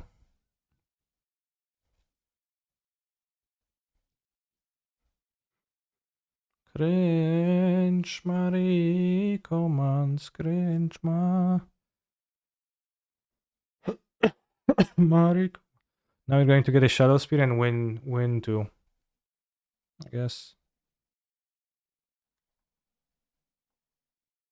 This game was pretty nice. We drew well and we did stuff. Prismatic is my favorite card, originally from the plane of Arcavias. Wait, don't you mean the plane of Strixhaven? Haha, you must have misspoke, Bumsing, right? Unless...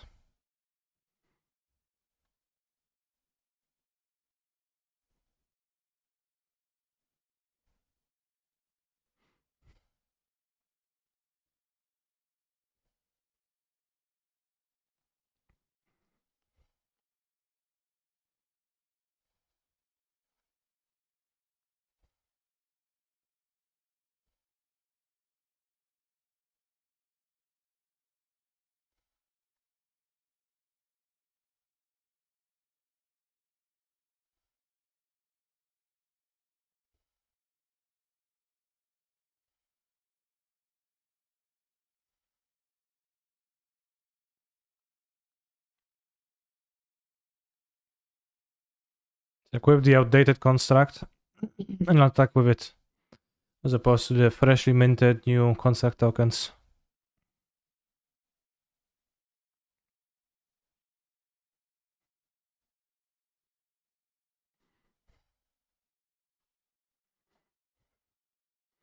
Free Bumsing. Well, the only person that unfrees Bumsing is Bumsing. It's just Bumsing himself.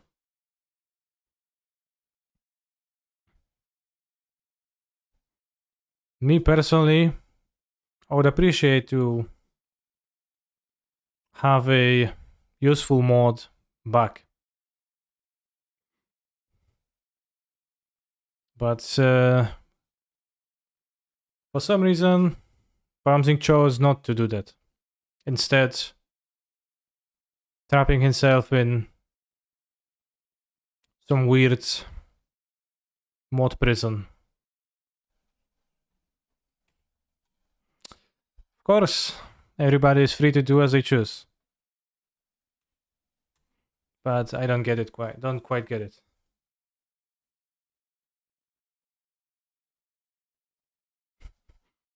Exactly, Bouncing is free, and that is the greatest expression of that.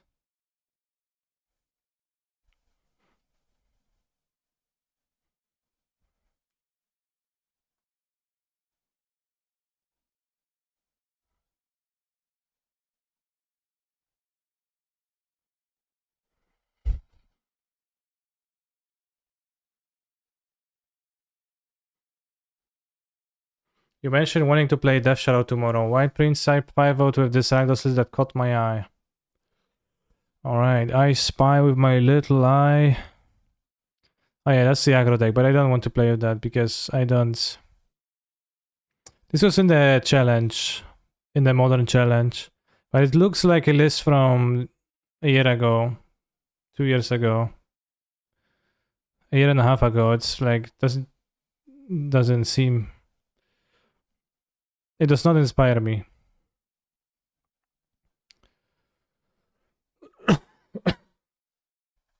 At least it doesn't have Duffy Void Walker, yeah. I think there's little point in playing 2-mana monsters. Scorch of the Skyclaves now.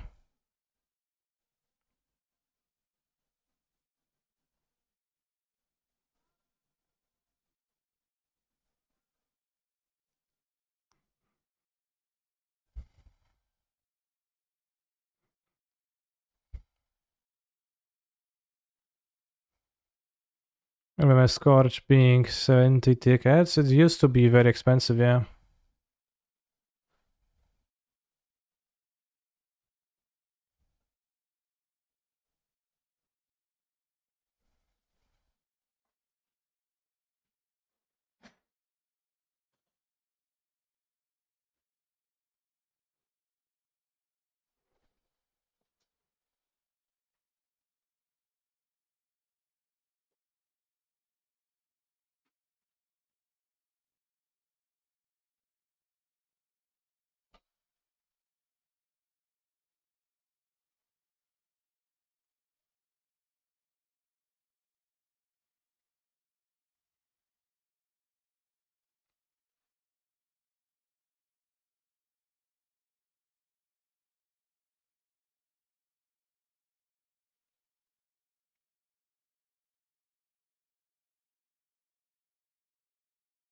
Feel there is some running private joke about these 4 mismatch counter spells, but it still bugs me. I could not deal with such entropy.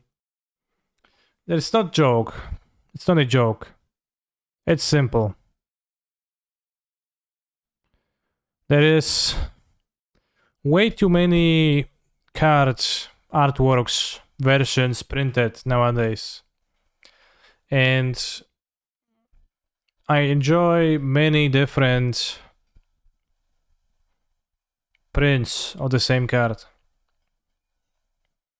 So, but if I limit myself to playing with matched counter spells, I marginally improve my win rate, if at all, at the cost of not getting to enjoy 3 more counterspell artworks per league. So, in my view, the math is clear.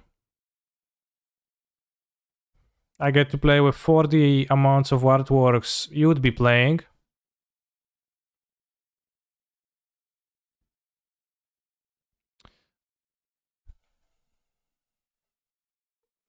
But that's good.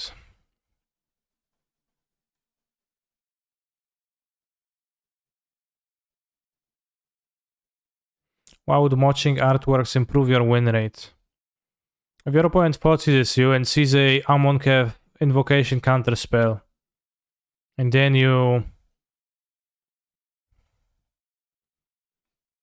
they see that you're also playing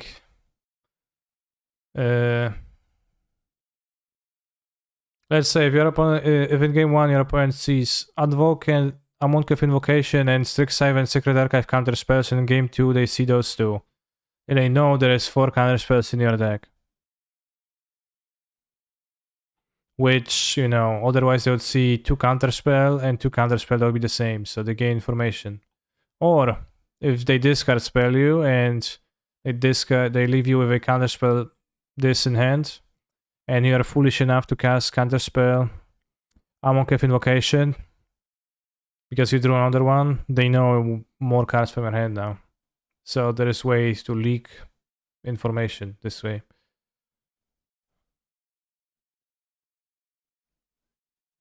Damn, the Springleaf Dram is looking super based. Or if they, for example, use a random effect, yeah, that's also true.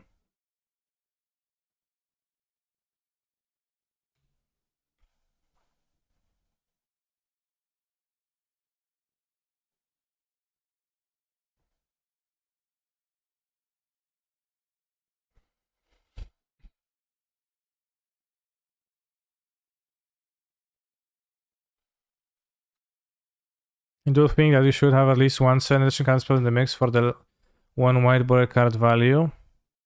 Well,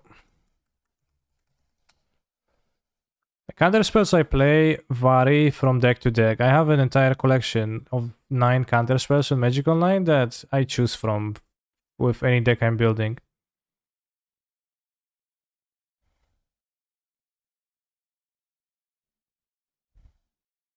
Like for example, here I play different counter spells, right? And here I'm playing different counter spells. Here I'm playing with the 7th edition one. So it just depends.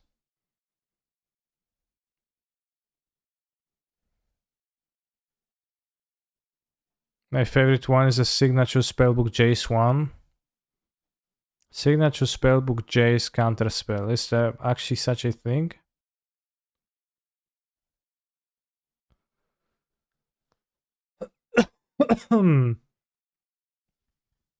Dual deck art. Is it on Moda? I don't think the Jace frames are on Moda.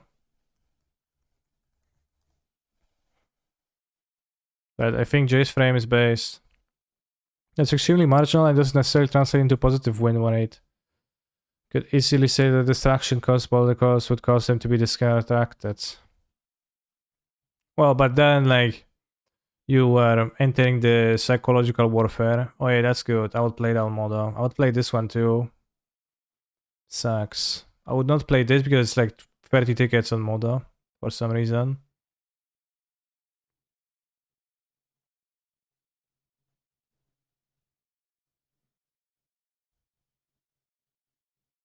Like the Japanese art. Do you also enjoy anime? Maybe.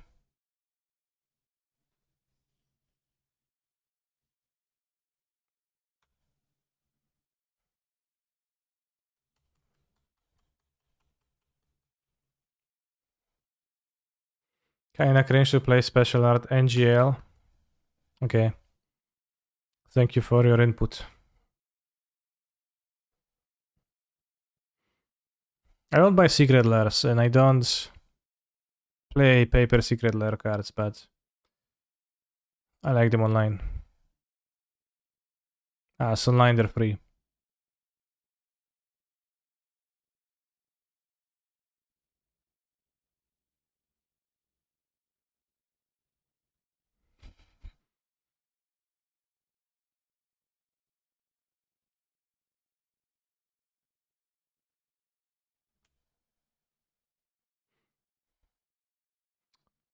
Youngest station, to be fair, I did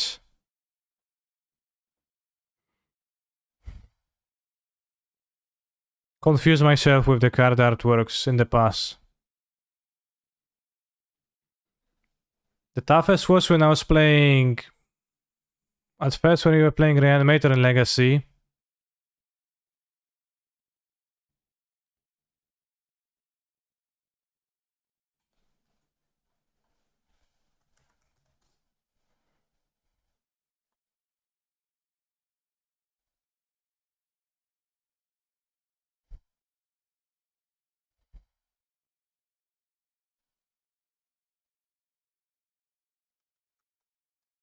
I'm going to acquire Space Shocklands, probably one of each on Modo, yeah. We used to play this Dark Ritual alongside this Entomb. And it's been pretty easy to mix those up. And I probably did.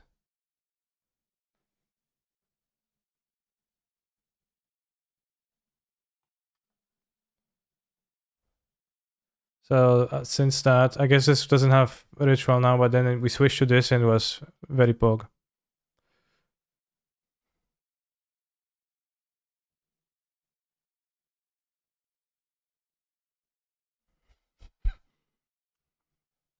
Boy next door.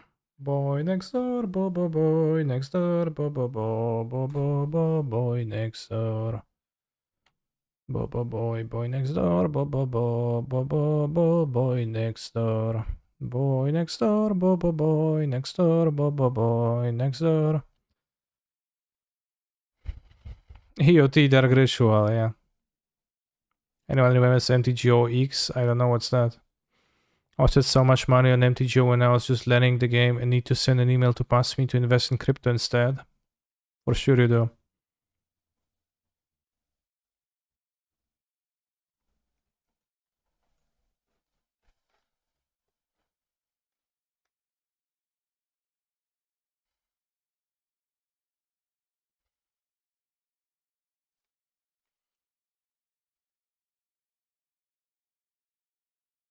You're now on Grixis Reanimator, don't miss a Dark Ritual for fast play, spray keeping going on after the time I made a Grizzle, question mark.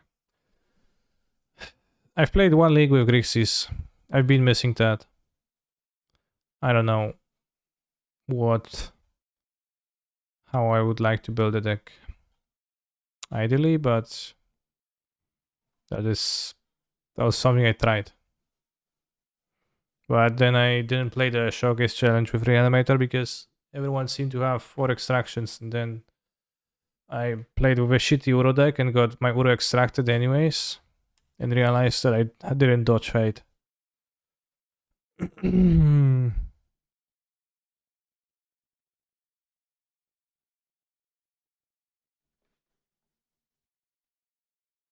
Get the drum.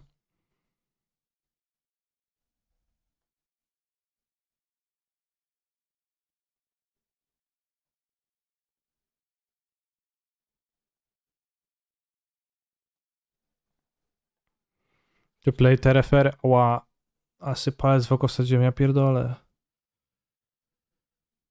Ała.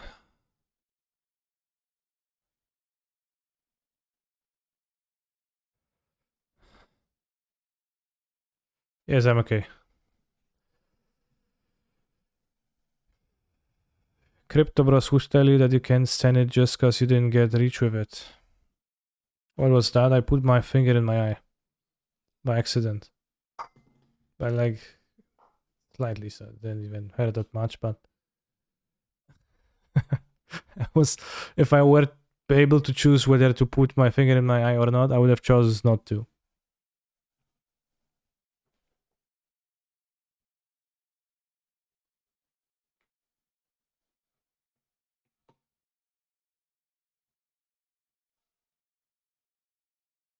Whoa!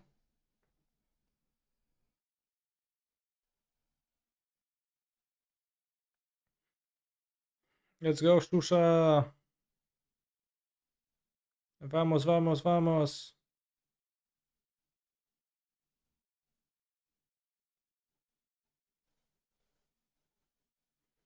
While Pine is thinking about the ferry, let's watch the song request. This is real, not some Hatsune Miku crap. Right, chat? Real crowd having real fun. With a real person leading the fun.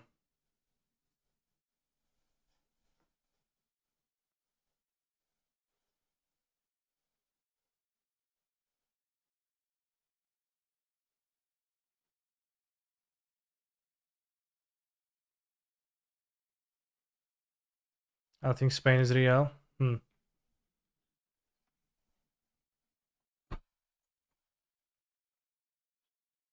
Oh, oh, oh. Ila, lila, lila. Oh, oh, oh. Oh, oh, oh.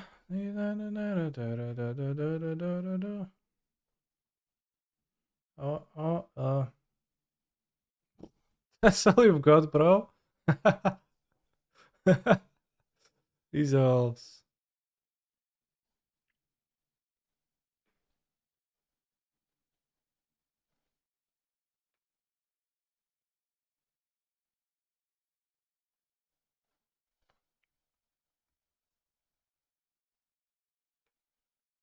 Mm-hmm.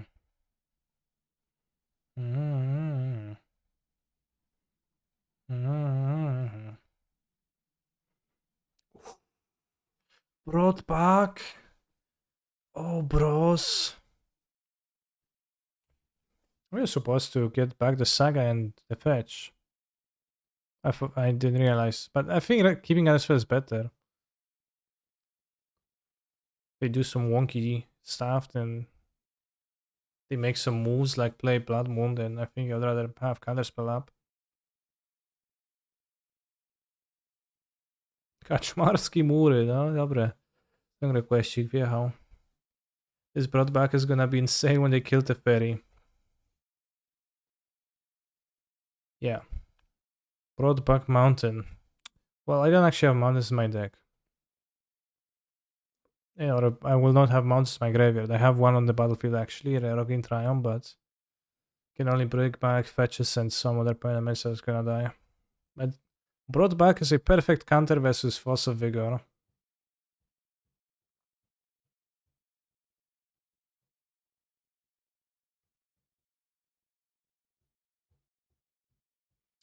You know what would be good if like they somehow they play Cascade and then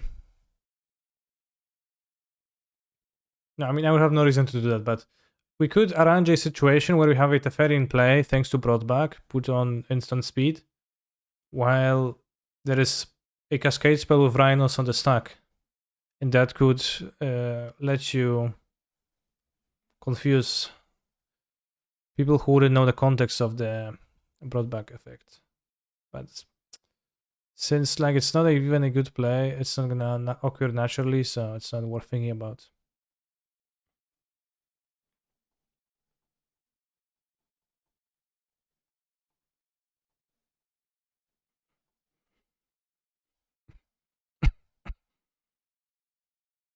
Maybe I shouldn't have fetched. I probably shouldn't have fetched.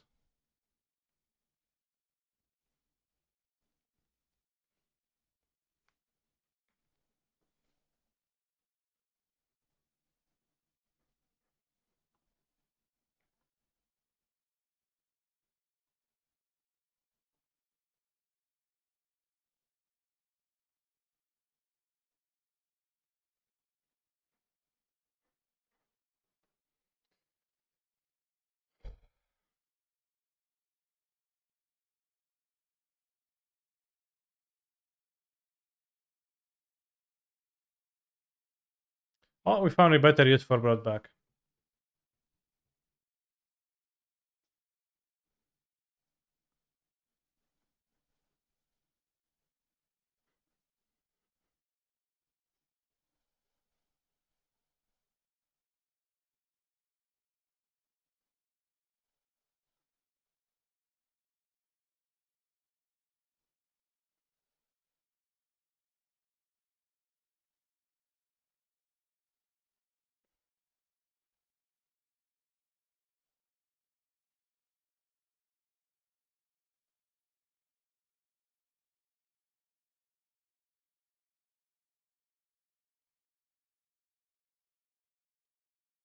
I'm sliding my head on my headdress out of boredom.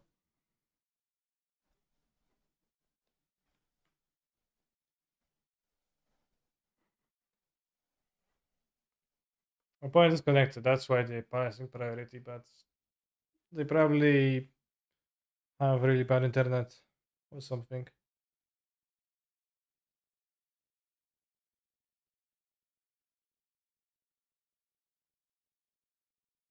Have you seen the free 2 with 0 to standard deck challenges derived from Saffron Olive Sphere to Torments? I have not, no. So streamer, please entertain us. Okay.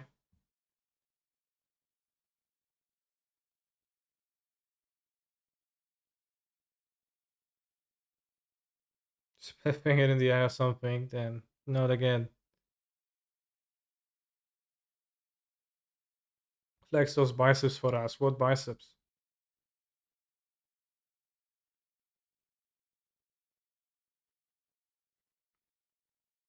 Free to a 0 tick standard deck challenges sound pretty funny.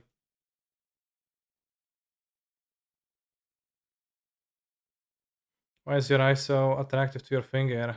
I like to touch my eye. That's what I do.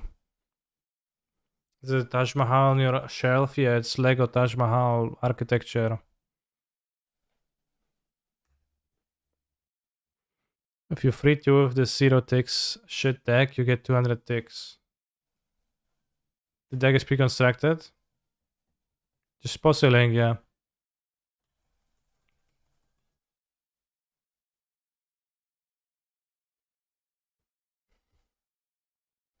Free twoing is very doable. Canister, have you ever won a tournament? I have.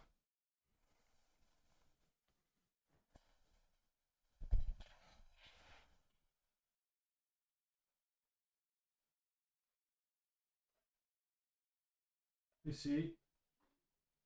Those Magic the Gathering trophies. Those are for the only tournaments I ever won, I guess.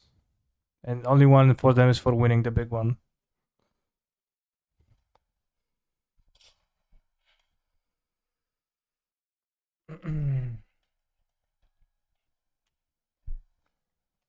Pre-release trophies. Yeah, that too, I guess.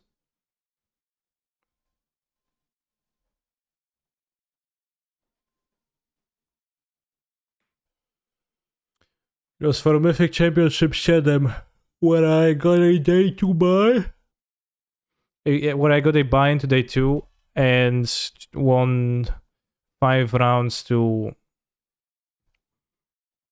qualify into the top 8, and then 3 more rounds the top 8, so I won 8 matches in a row. Which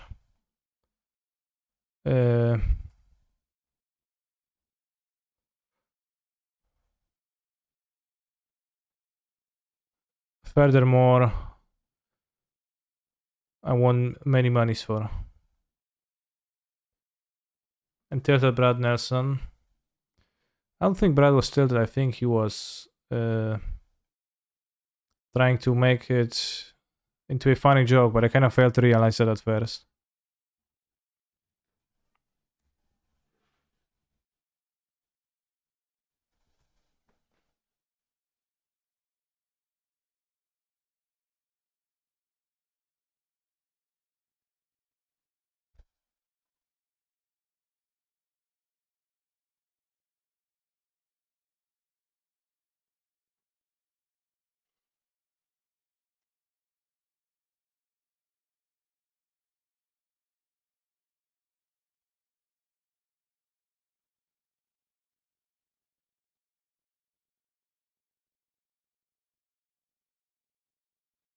Right, fine that Saffron said that magic is wonderful.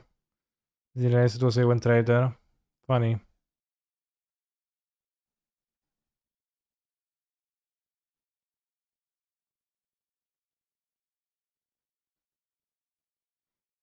I'll give you 200 ticks of MTGO if anyone can produce a video for playing a 10 standard league with this deck and winning 2 matches.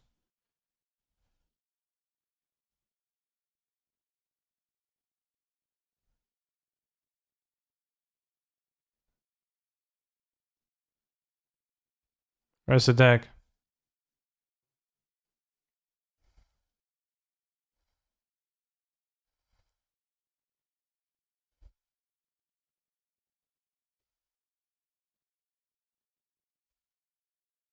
Yeah, it's probably win trading actually.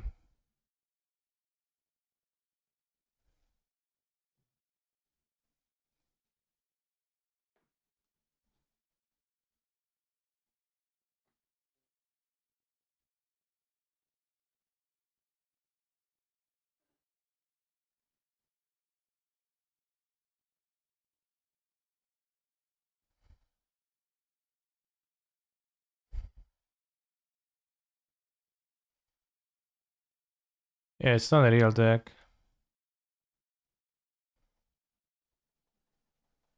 Guy who plays the several accounts uses this to enter on standard leagues. I like how it's common knowledge and that person isn't banned from Magic the Gathering Online or digital objects.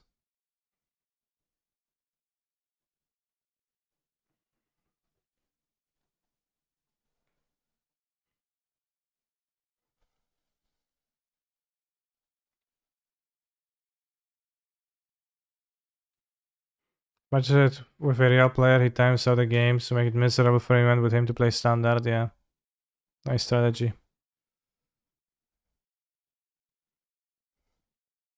Is there anything against point trading with multiple accounts in TOS? Well, I sure hope it is. Don't you? Obviously, nobody actually read the TOS.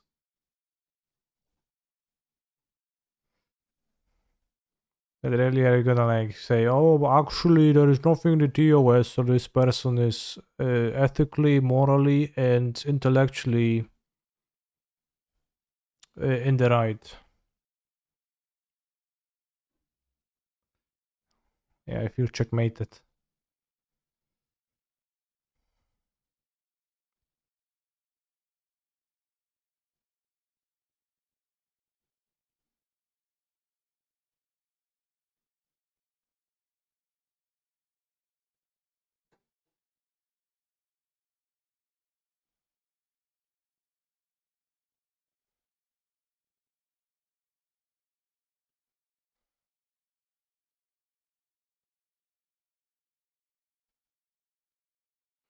You hyped the Moonstar prototype, seems awesome for Urza. I think I would. I don't know. Like, I guess we gonna try playing it alongside the card Urza, but I would be suspecting it more so alongside Fod Monitor and Mirror Enforcers.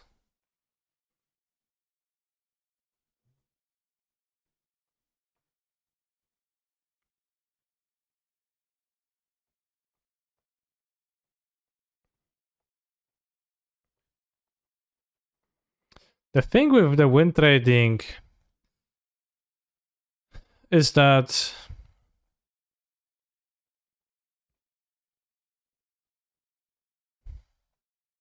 you also. What do I want to say?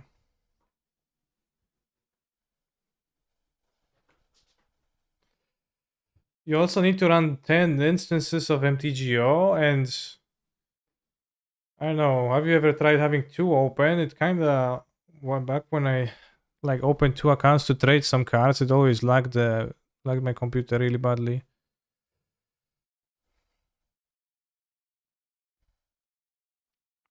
I don't know how they do that. Maybe they have 10 computers. Guys, now here in Portugal allegedly makes 2k free euros a month doing it, yeah. Wild stuff.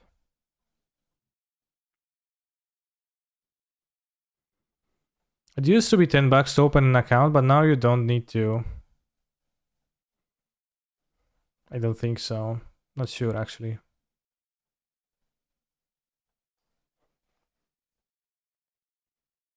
I mean, just play Pod Monitor to draw all the cards.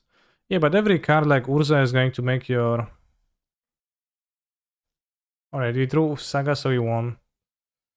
Every card like Urza is going to make your deck in general worse.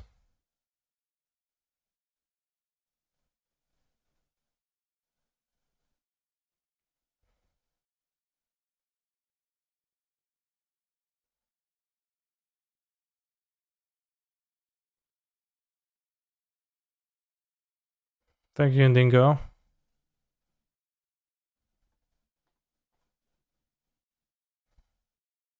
Well, first you need 10 accounts to win trade, because if you have two accounts, you won't be able to trade to pair against yourself all the time. So you really need 10 accounts, I think. Wait, 6 accounts at least, because your main account that's earning tickets needs to pair against 5 different opponents. So yeah, you need 6 accounts at least.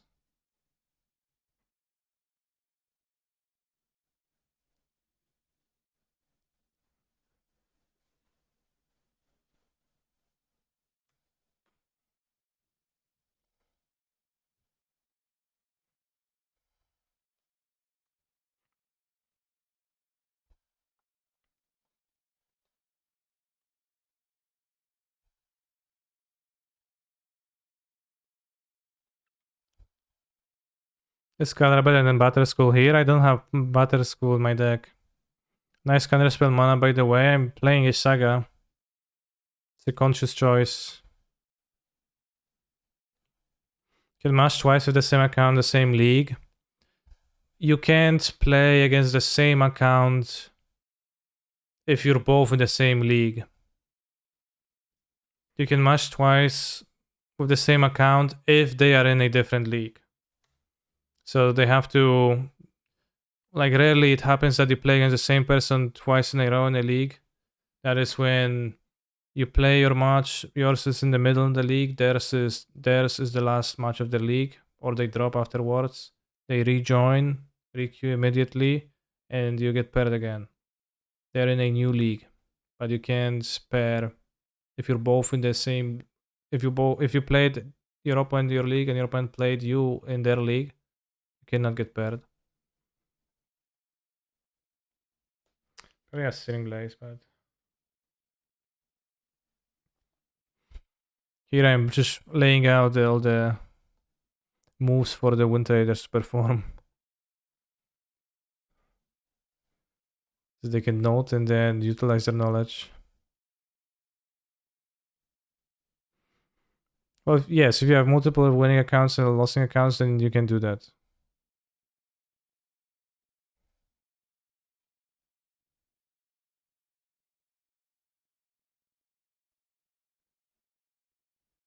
Yeah, you can technically play 5 matches against the same person. It's pretty unlikely to happen in like natural circumstances, but technically, yeah.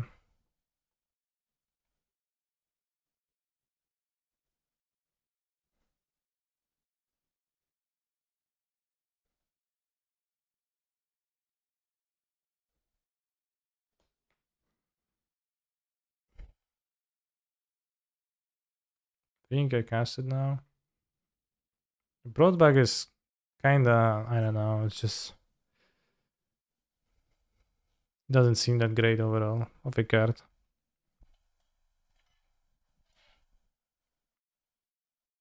Oh, nice. Fucking nice marsh flats. I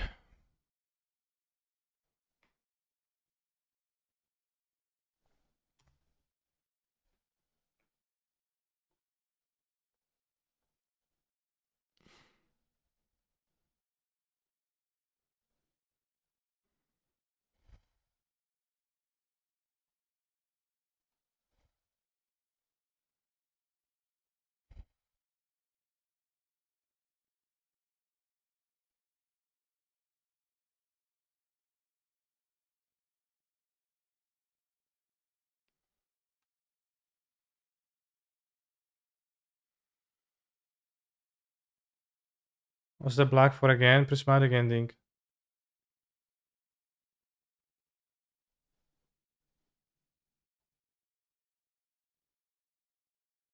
Kill the wrong creature too, but doesn't matter. I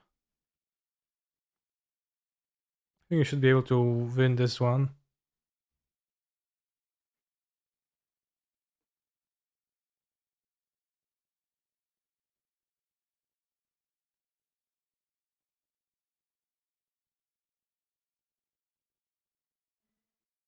Oh, Blaze. No way they have it now. I guess Boros Charm now. Playing around Boros Charm. See? They got a land. Oh, oh, they're of my favorite cards, Marsh Flats.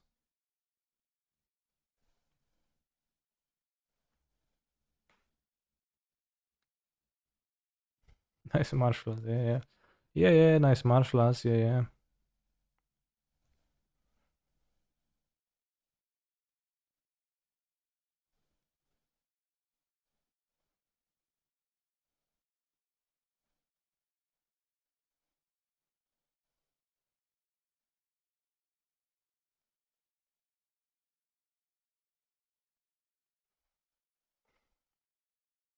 Happened to I had to cut it. Just use I, it's like saving mode. Chill out, bro.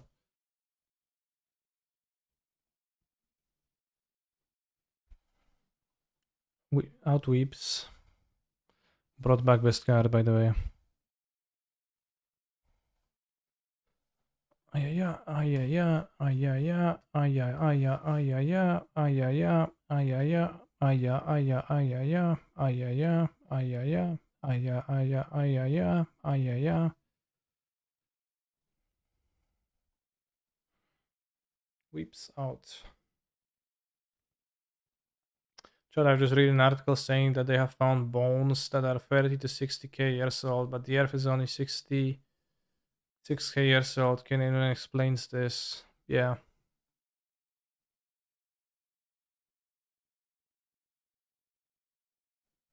It's not about the seas this time. Because they always draw more lands than what's needed. Then it's bad. The wood is so expensive. Can never play it.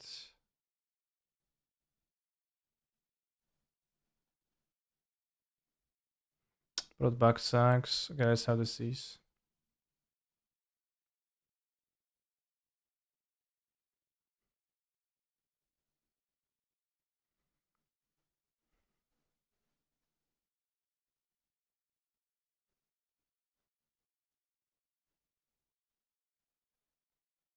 I'll have seas in the portable hall. Okay, well, it's the same thing. No way, the Earth is only 6,000 years old. How is it no way? No Sanctifier? I don't think Sanctifier does anything particularly good versus Burn. It blocks the creatures, but it's like you played on turn 2 on the draw, you already got hit twice by the Goblin Guides that already did the thing. And they fun of Seas of Sanctifiers against Burn, but they're not the worst card ever to bring. Oh, we drew Saga, we won. Maybe. I should print Spreading Seas. What would that card do?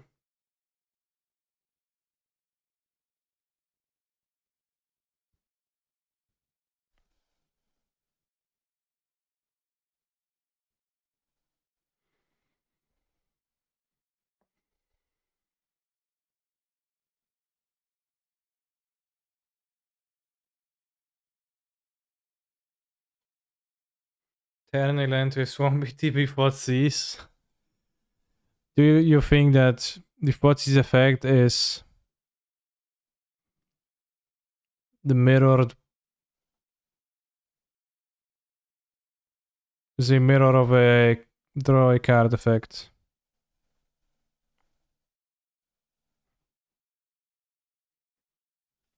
Look at opponent's hand, choose a card, becomes an island forever. Damn.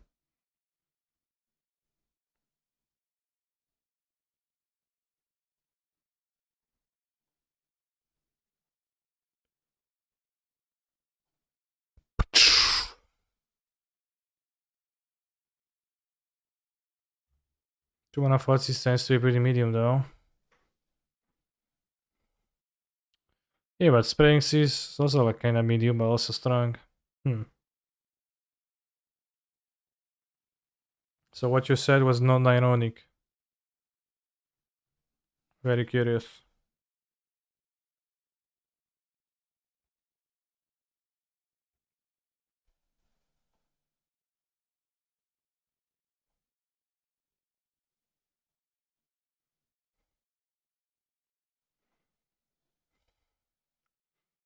Just play Urza next turn.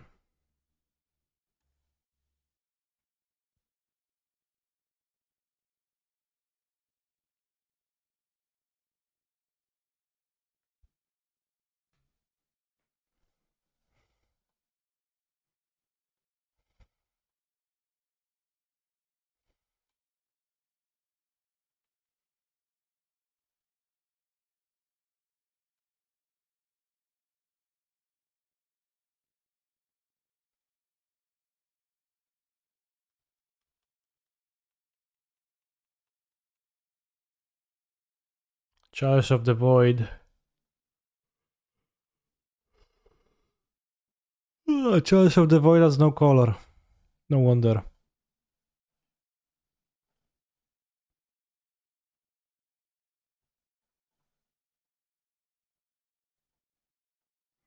I saw an Urza and his friend construct.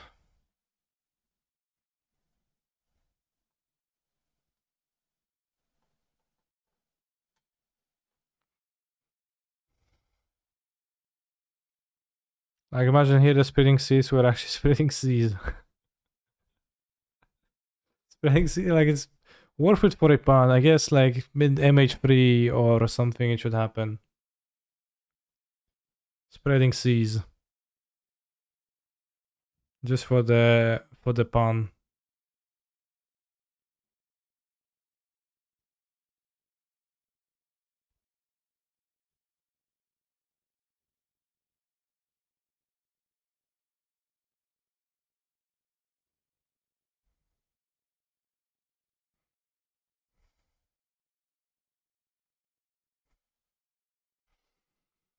Mr. Streamer will play Elden Ring when it comes out later this month.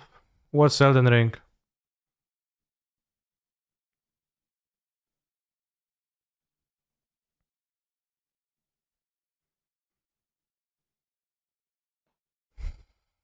No cap, the best part of MH sets are the MTG and jokes. No, the best part of MTG MH sets is actually Ragavan. The Nimble Pilferer. Must be mistaken.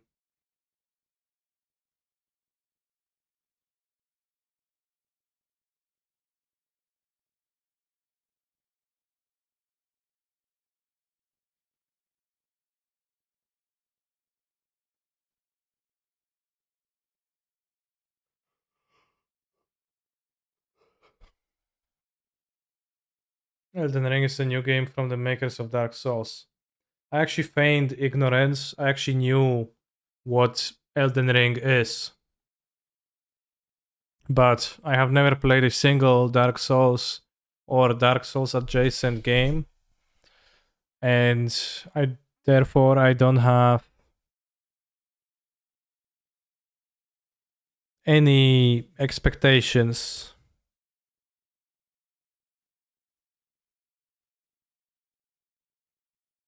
Do you like or dislike that people want you to play non-card games despite you being an MTG pro? Well, first and foremost, I'm a gamer. Although I don't play all games. But there is some games I enjoy playing too, so I'm not against streaming different stuff too. Just that when you build an MTG channel, naturally when you switch to a different game, then people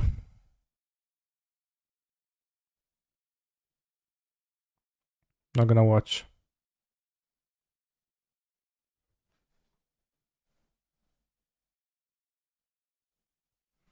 I like what Mango is doing. He's completely disconnected from nerd culture except MTG. Yeah, he has no idea. He's absolutely clueless. Say anime? Anime? What's that?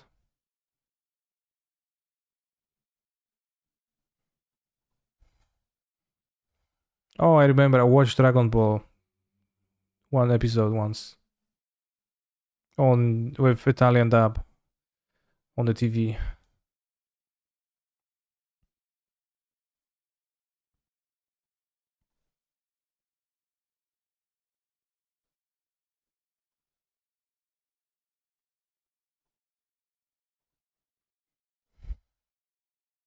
Bamzing just have to realize that being a gamer is a fairly broad term, and don't be ashamed.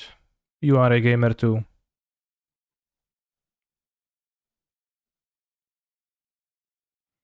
Canister, have you played Titanfall 2? No, I have played no Titanfalls. I don't know what's that.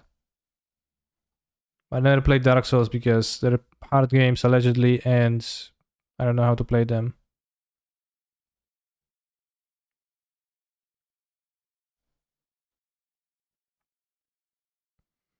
Hollow Knight is Dark Souls adjacent. In that case, I enjoyed it. And I actually enjoyed the fact that it was challenging at times and I had to retry the fights and think about how to approach them and how to fight. So that was pretty cool. So maybe I actually would enjoy those games. Can use this to put the hammer so I can bounce the Stoneforge, I guess.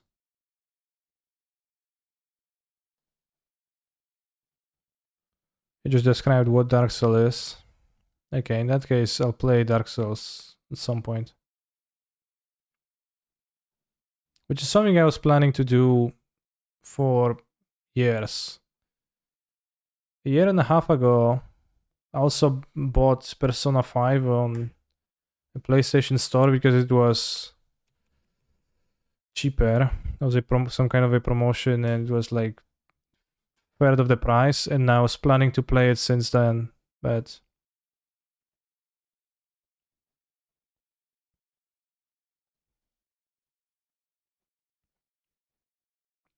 sure.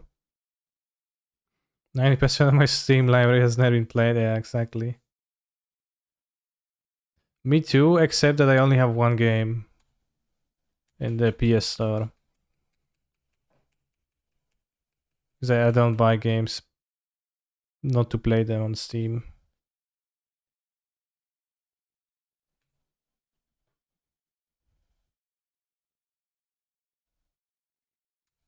Like, do you buy all of those games or what? This is weird jump. Because that's, I don't know, I wouldn't buy a game with no intention of playing it ever.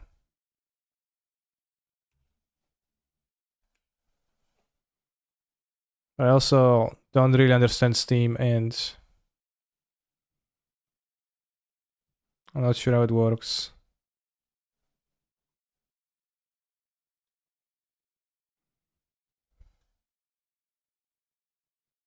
What to do?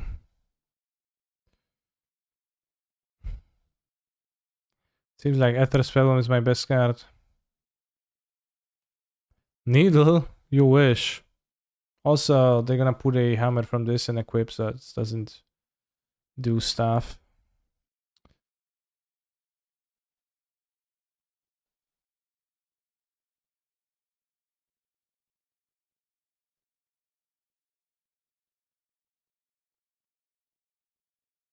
Can block for one turn.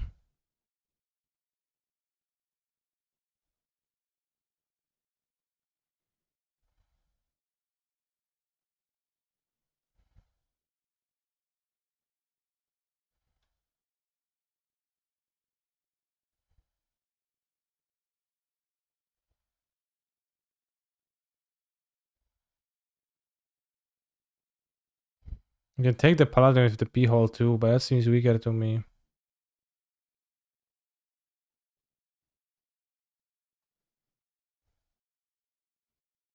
You can play the sword, have the bounce spell.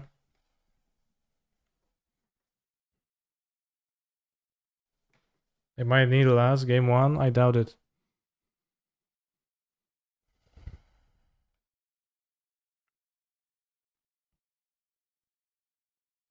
It might just get Shadow Spear now, sure, and hit me for what? 0 damage? I'm fine with that.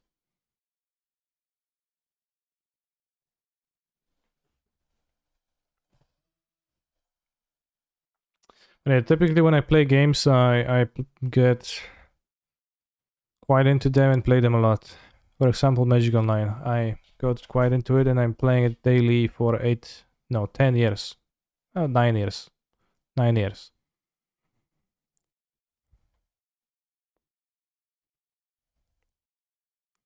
A year ago I got addicted to Genshin Impact and I'm playing it daily too. But then whenever I'm playing shorter games, I also like kinda get hard into them and play them pretty hard for the amount of time it takes me to finish them.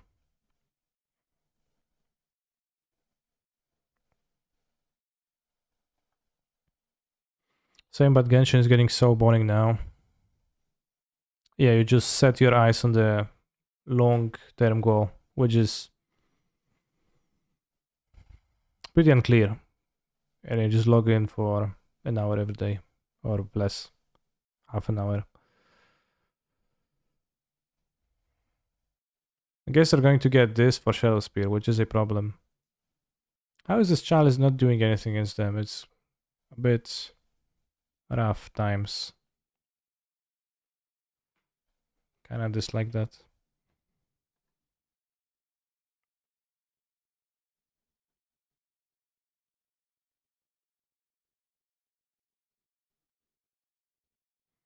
Well, Zion, in that case, you're in the phase of the game where you still have a clear goal and purpose.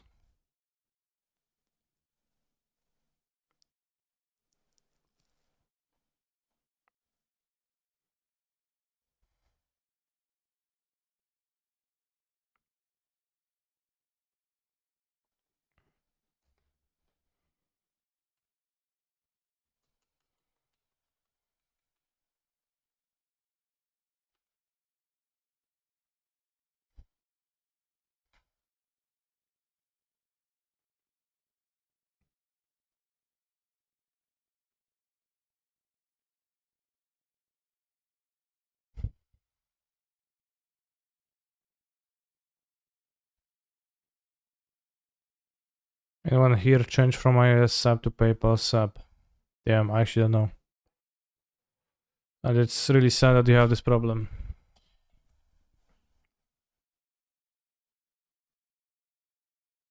Why they play the Sentinel? Did they even search for Shadow Spear? I assume they did. Yeah, they did, obviously.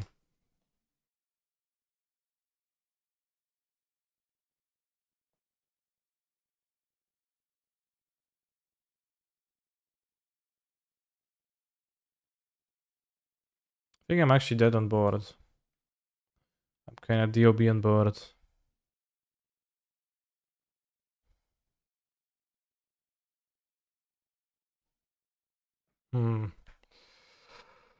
Because I don't force them to flash in the Shadow Spear.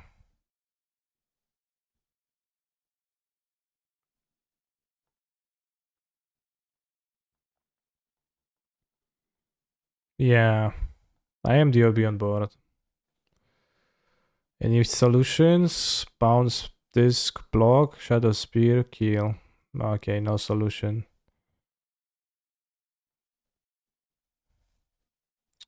Well, that sucked.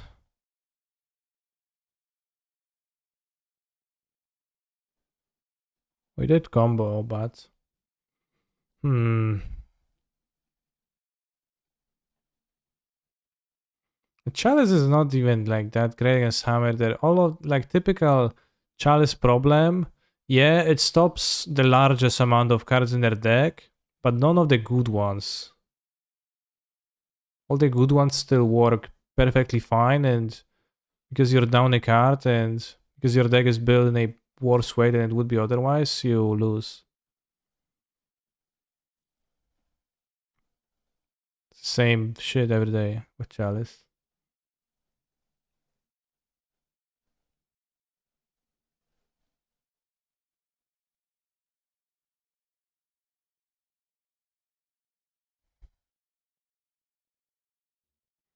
Product is so bad too. Well, just keep it for science. Maybe it's good to sell it here.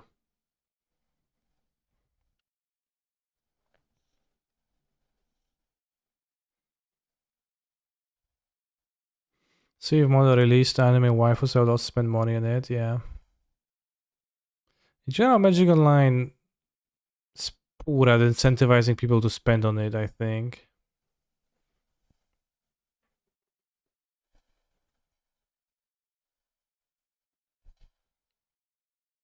Kinda surprised we play 4 Chalices. Wouldn't this deck be better with Portable Halls and Desperate Sentinels? Well, Martinez is not up to me, right?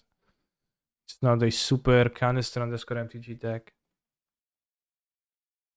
Kinda need brought back for solid synergy and as +1 white card. That does not sound very convincing.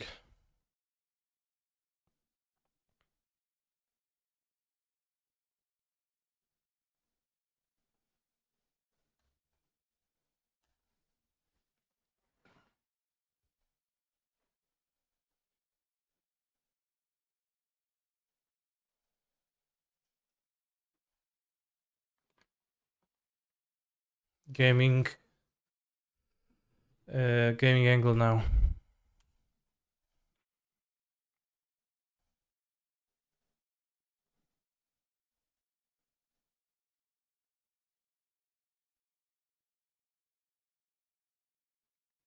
Yes, play the Saga and name the Hammer. I don't know. If they want to play Chalice, let them know. They play Stoneforge, I cry.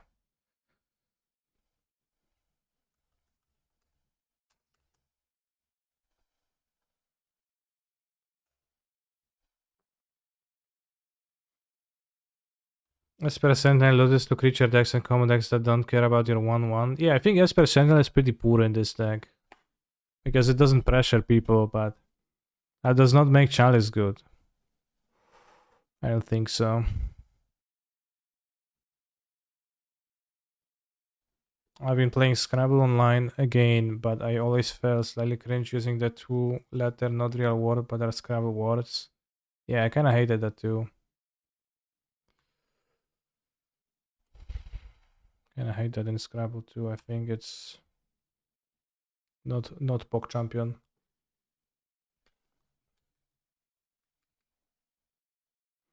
But also playing 8 portable halls is similarly not a good strategy because you are playing 8 of the same card that's very exploitable. Sorcery speed and cost limited. I do not am a fan of. It's a war in Scrabble, insane.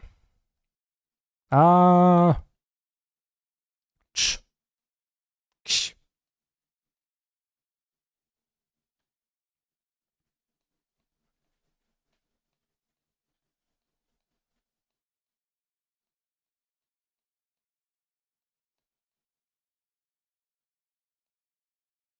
Poczułem potrzebę jebnięcia żony. A to czemu? Czemu tak żonę nagle jebnąć? No wiemy czemu, wiemy czemu.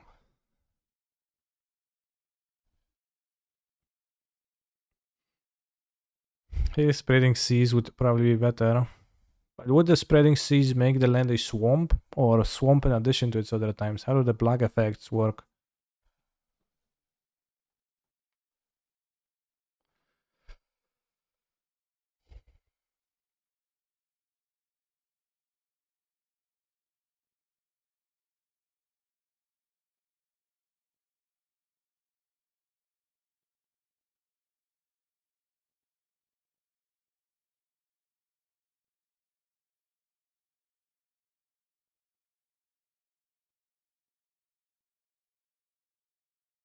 I play Paladin. You do, yeah.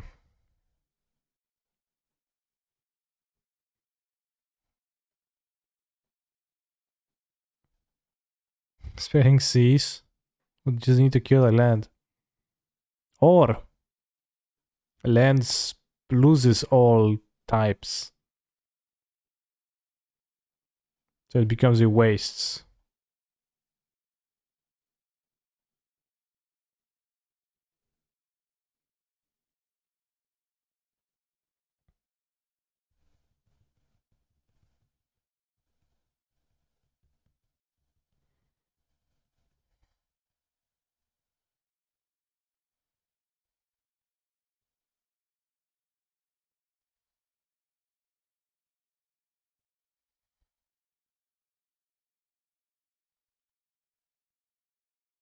Drum plus solo to the other keep solo in hand as an instant speed effect. I think I will. Oh no, because they have the Stoneforge. No, but they can't use that hammer. I think I would like to finally chalice the 1-drops though.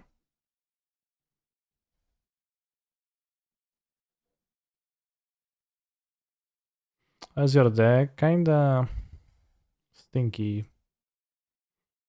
TBH.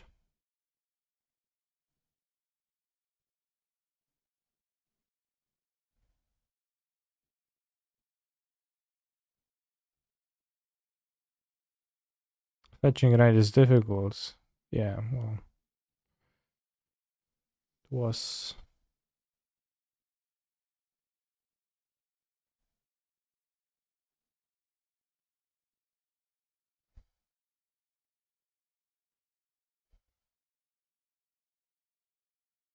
No.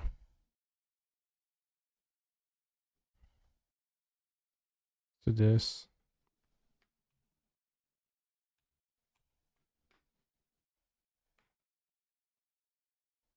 Sniff, oh yeah, my dear sniff. Quite pungent indeed. Is that, dare I say, sniff eggs I smell? What?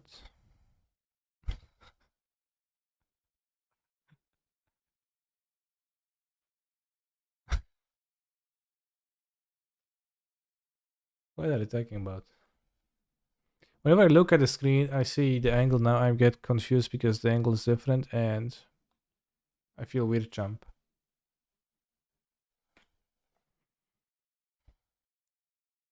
I don't know, Chad, if you would say that you prefer an angle like this or my head slightly above the level of the camera and the empty wall angle from previously, if it makes any difference.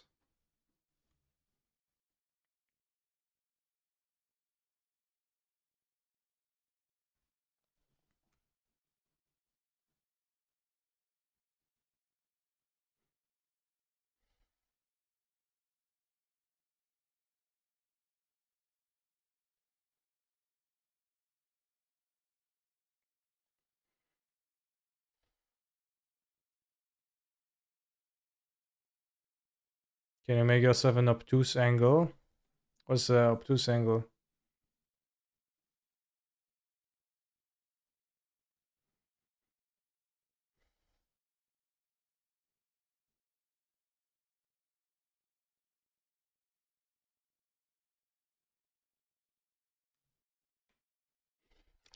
Angle greater than 90 degrees.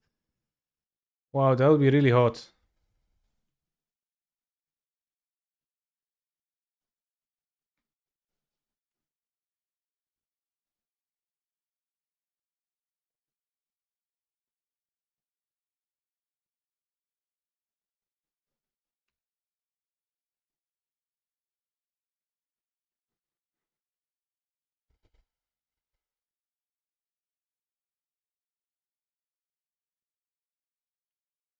Guess they have Shadow Spirit too, so I'm not racing with them.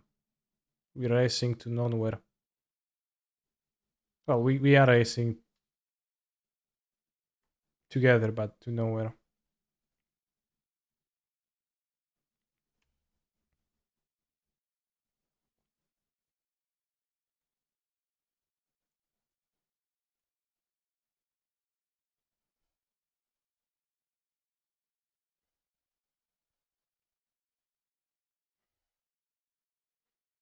Very good points, Aldrade, and I will follow your advice.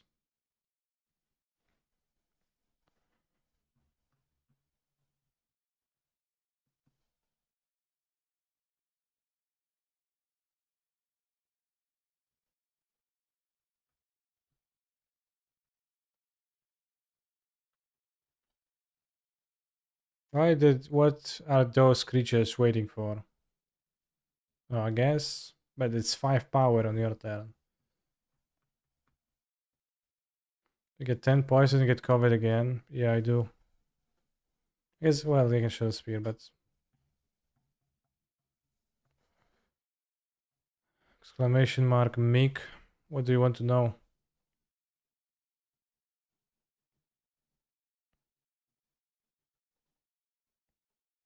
Mike.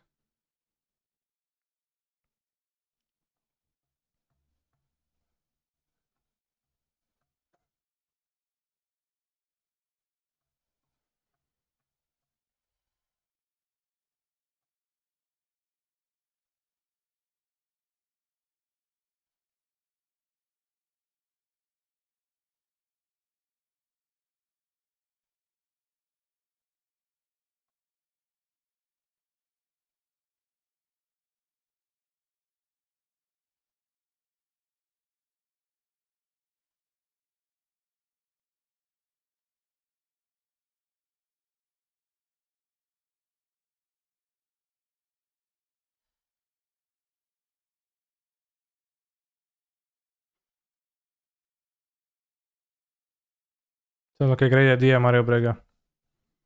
That would make it that much more enjoyable. Still not dead? How am I supposed to be dead? I think I'm ahead in this game.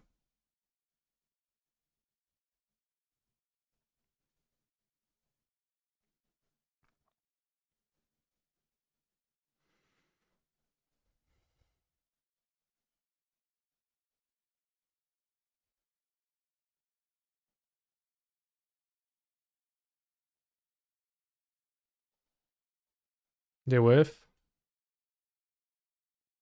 They did whiff.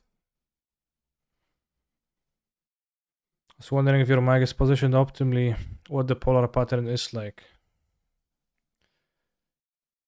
To what I googled, this should be fine.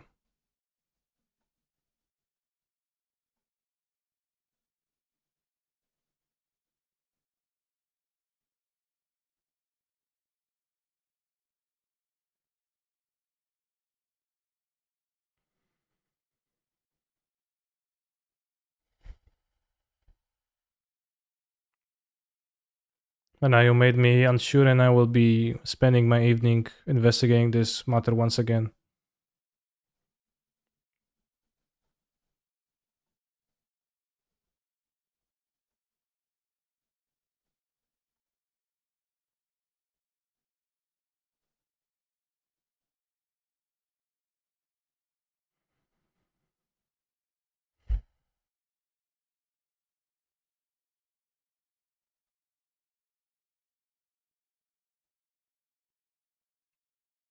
Especially Yorion, because Safari actually does something.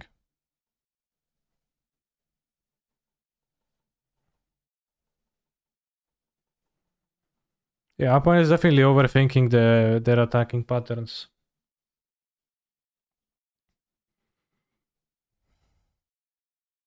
I'm also afraid we're only in game 2.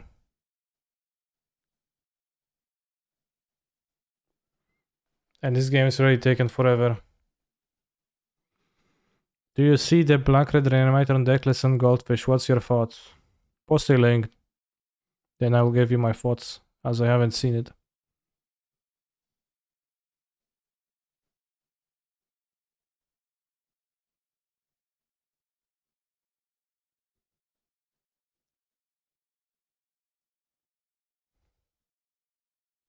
Reanimator. Cringe name.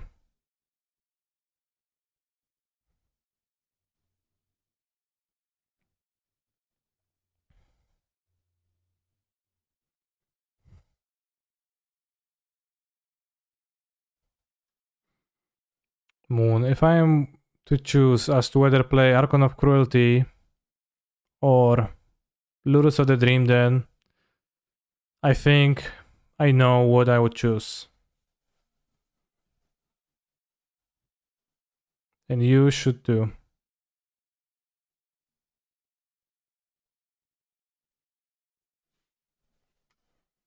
They have another ink move. I'm actually going to lose to it, which is not great for me. Definitely play 4 Pyromancers, yeah. 4 seasoned Pyromancers. Wow, just one?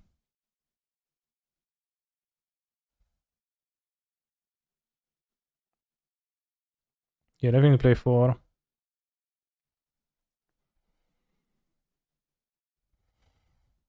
Oh no, they have another ink move.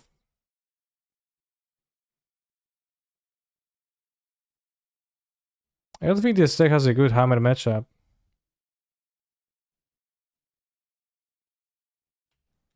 Seeing how those games go, maybe I'm misplaying, but also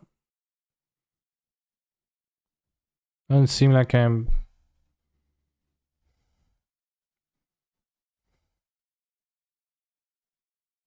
really all that winning.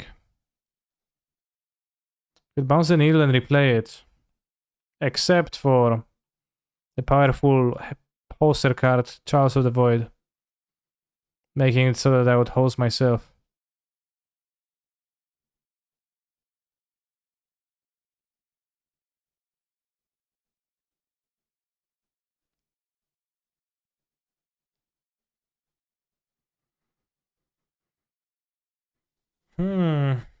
If I were to, I don't know, bros, concede the game, that would be based. But you can also draw, or draw what exactly? Draw Spreading Seas? Has to be Spreading Seas, I think.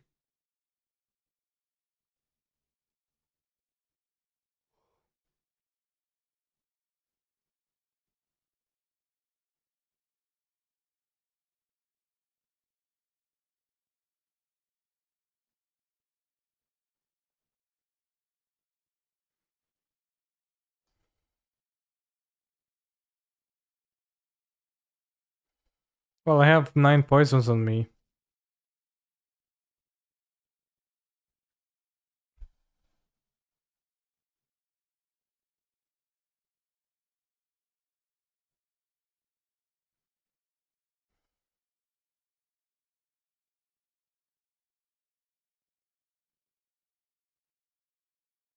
Yeah, I don't really have removal for Inkmoth.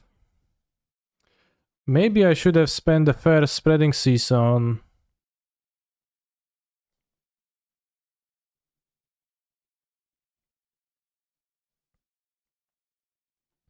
We should have spent the first spreading season on the Inkmoth, left them with the Saga, but then I'm not sure if I would be...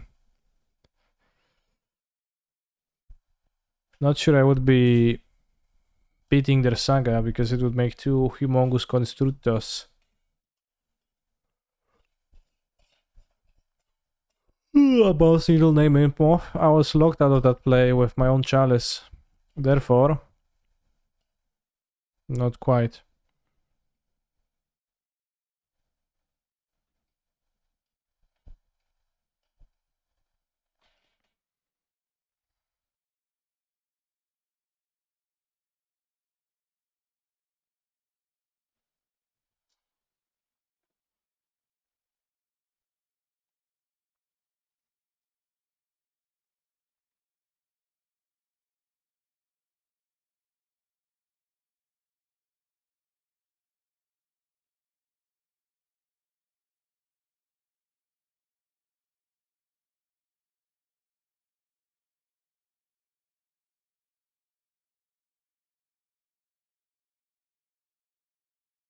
$80 cards. I don't know how certain individuals achieve and maintain such an insane win rate with this deck. Oh, Rayman's shining though. Rayman's absolutely great in this end.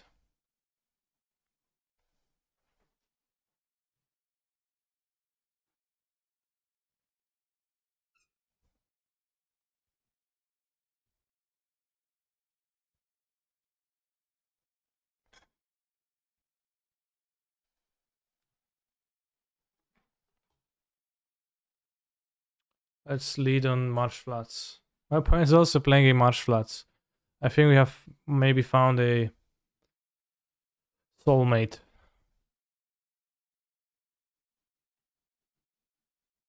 Mistwell Plains. What is that? I cracked my fetch like a fool. I forgot, I should have not. That was weak play. Ramping by 2 would be kinda okay. I'll play a Saga now.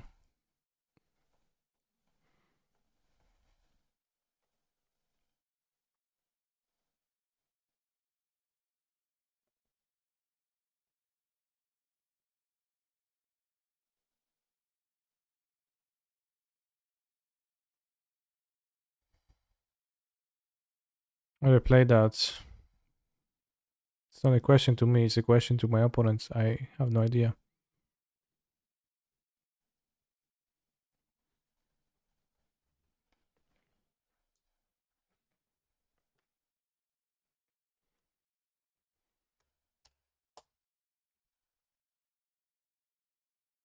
Fixed.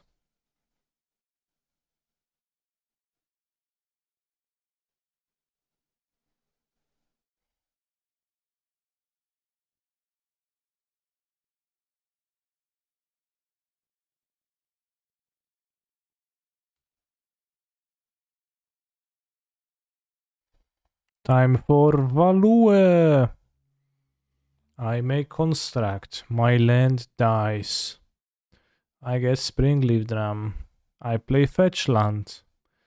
I sacrifice Fetch Land and enters my graveyard. I get a Followed Fountain. I produce white and white. And I special summon 2 land cards from my graveyard. We've brought back. Your move.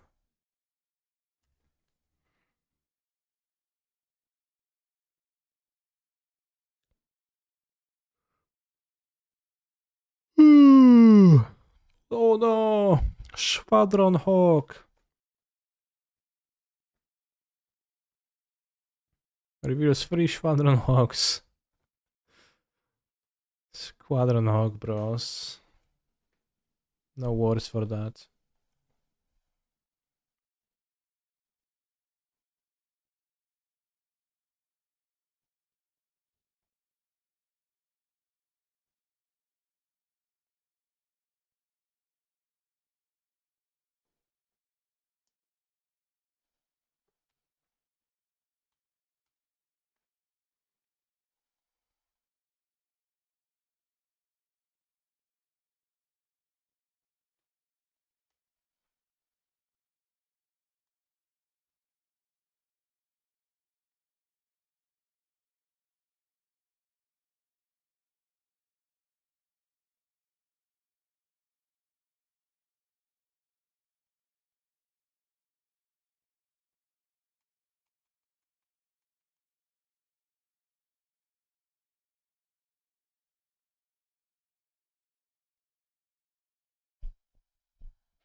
Thank you for the raid, Matt, yeah.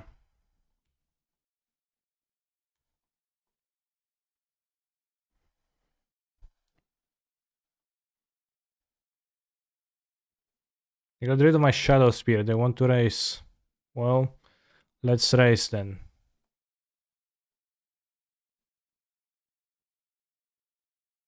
I'm up to the races. Off to the races, rather.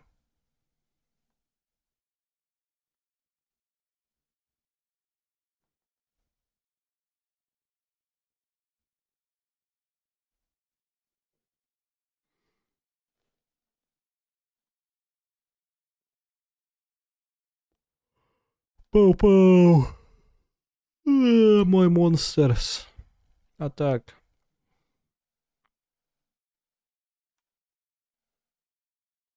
Solitudes.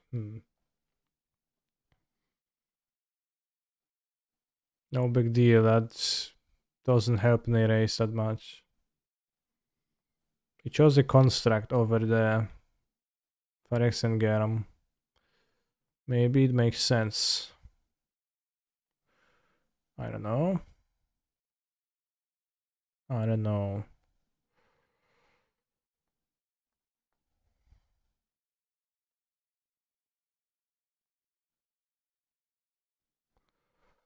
We're going to find our last equipment.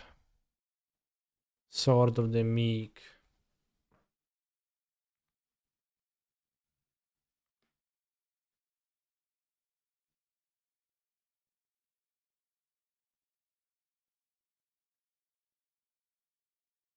Imagine if they actually made the Hatsune Miku secret lair instead of just a song, and then one of the cards would be Sword of the Meek, but it would be Sword of the Meek U. Funny or not funny? You decide, chat.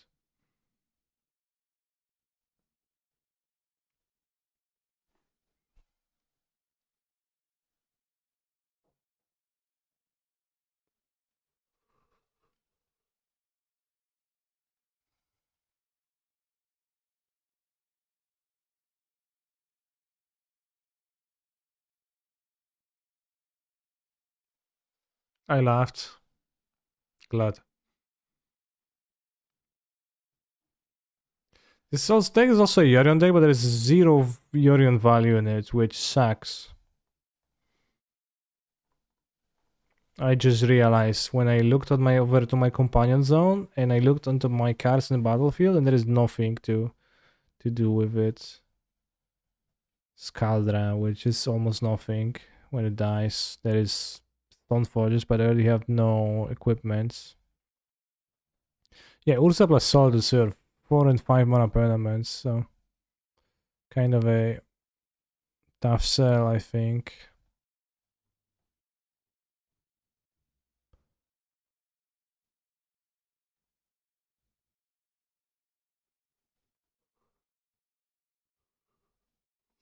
Which I don't think Yorion is good enough.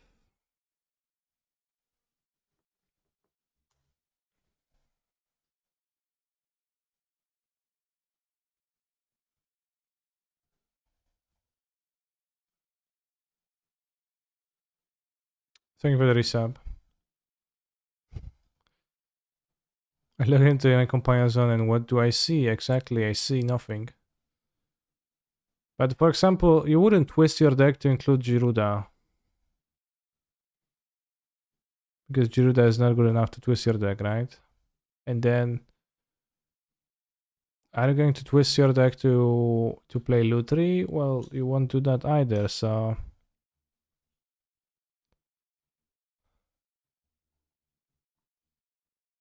you have no benefits companion, which is kinda medium rare.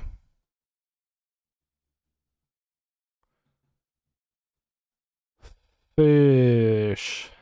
15-month streak. Pog.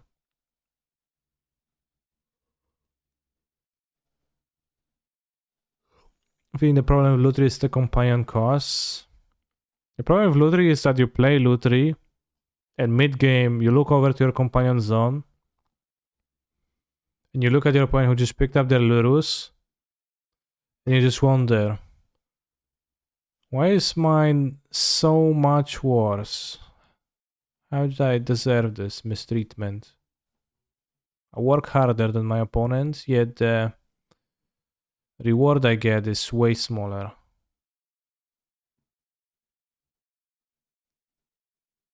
Nice.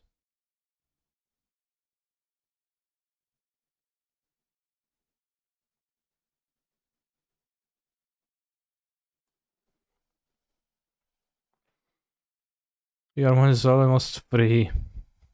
Point of Yorion is to start every game with 8 tidings. Yeah. This is not tidings in this deck, it's a monster.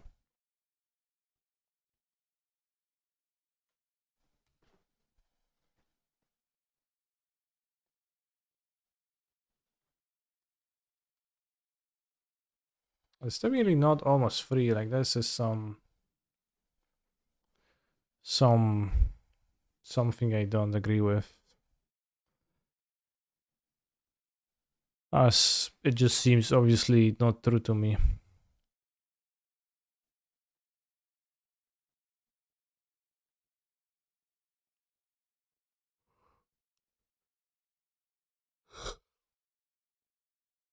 Conceding to Will of Intervention. Alright.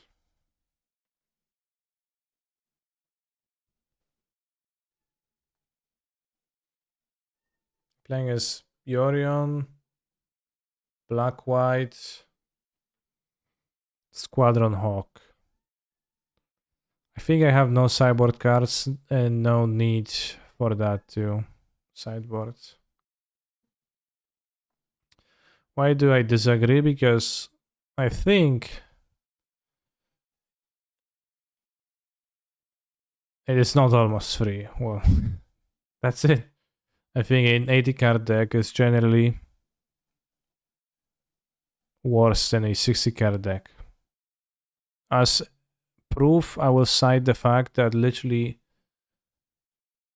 when faced with the choice of playing 60 or more than 60, nearly everyone always chooses to go with 60.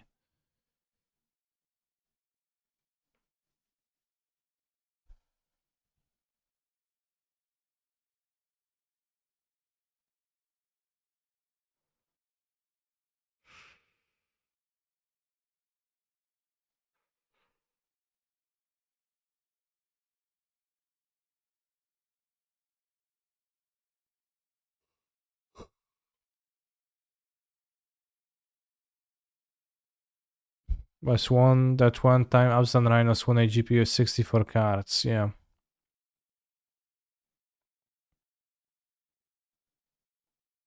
There was that Valakut deck that in standard that also played 60 something cards.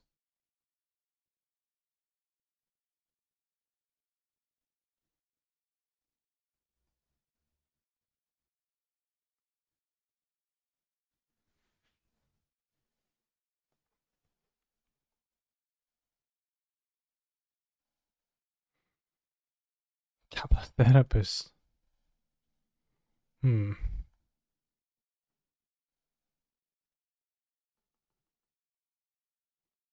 Remand not looking so great actually. Neither does any single card in my hand currently.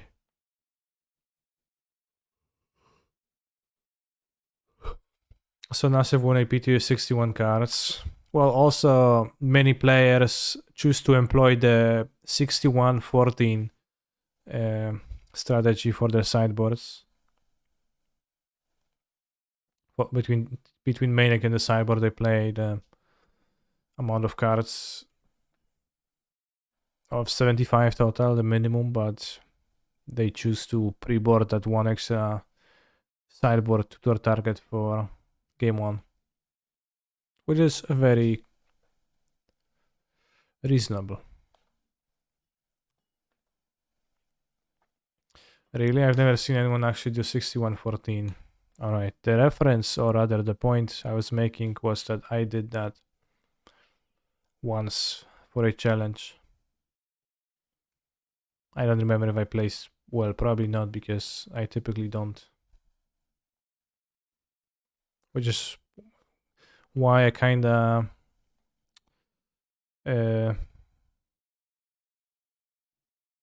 overemphasized it by saying that many players do that.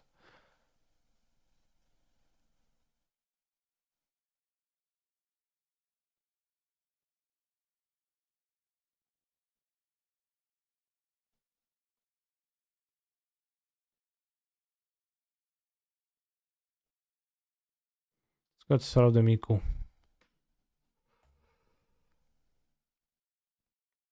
Legacy Elf players felt clever for quite some time by playing 61-14. Never seen that. That sounds insane. The 61st card, Knight of the Reliquary.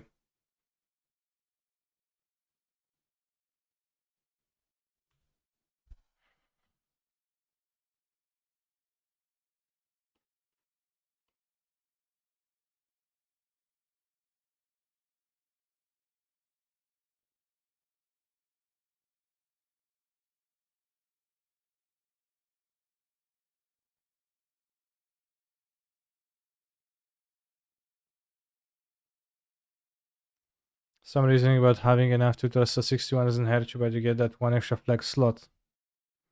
No, that is clever, Udaya, because you get to sideboard down to 60 for every game too. But the example is just Primeval Titan. You know, Amulet.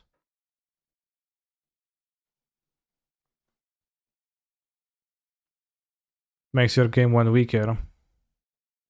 Not really. Imagine two decks. First deck. This. Second deck. This.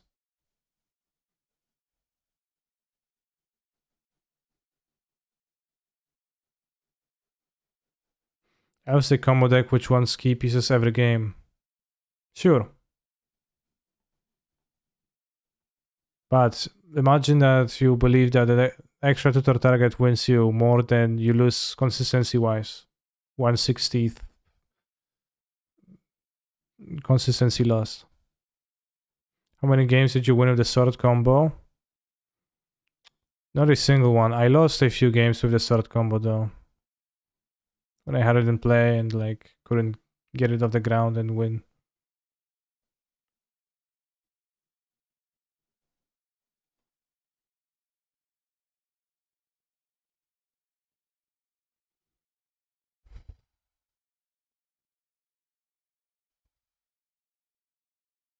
I didn't draw Saga. There's no point in playing this game. Let's maybe board out the challenge because it doesn't seem that good. Although on the play it might work. want the portable hull against the Sentino.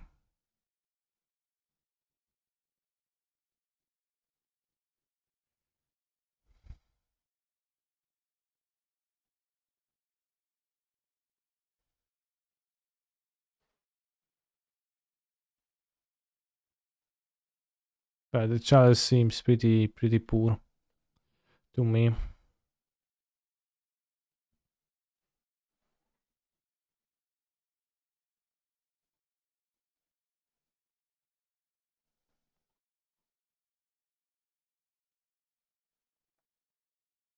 Seas can also answer the menacing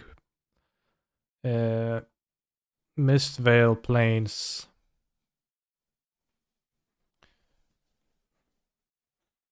So my planes is to target it with it.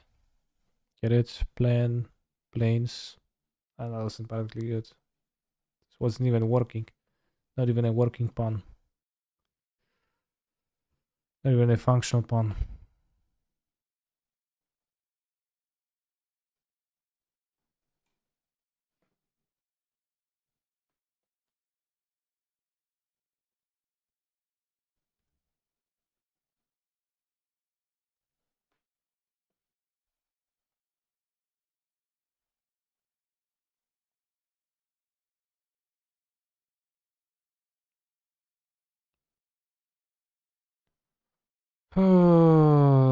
Pow pow. Exila. Pow pow.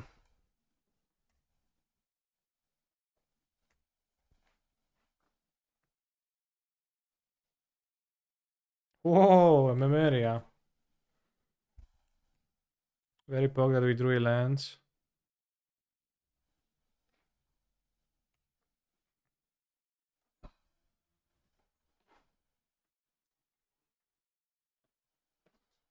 Interesting that they play the Soul Gate now.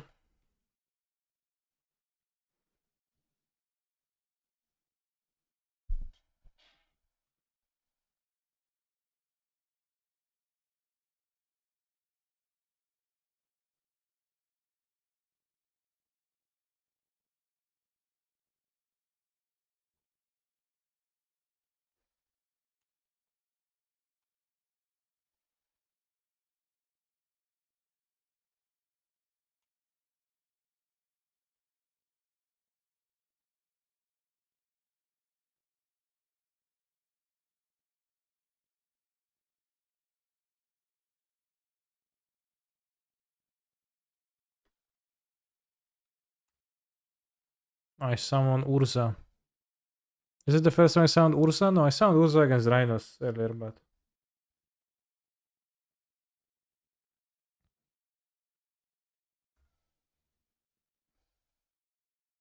Honestly, often Urza, you pay the mana cost, and it doesn't really feel like it was worthwhile. Like you got your mana's worth. Yeah, also against against Baron too.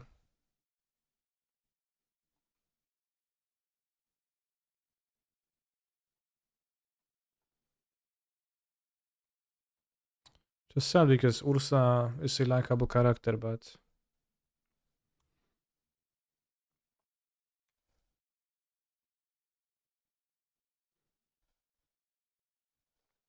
they're puffing or what? Ephemerating, puffing, Pog.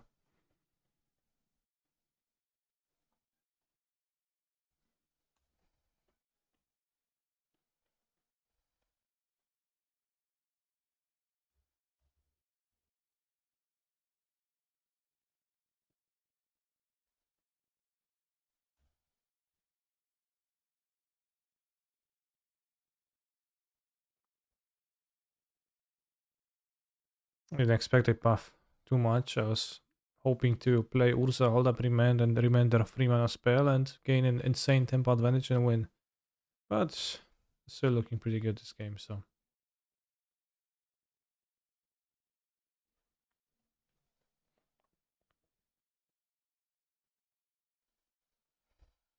Let's play +1/+1. Let's play Glorious Anthem.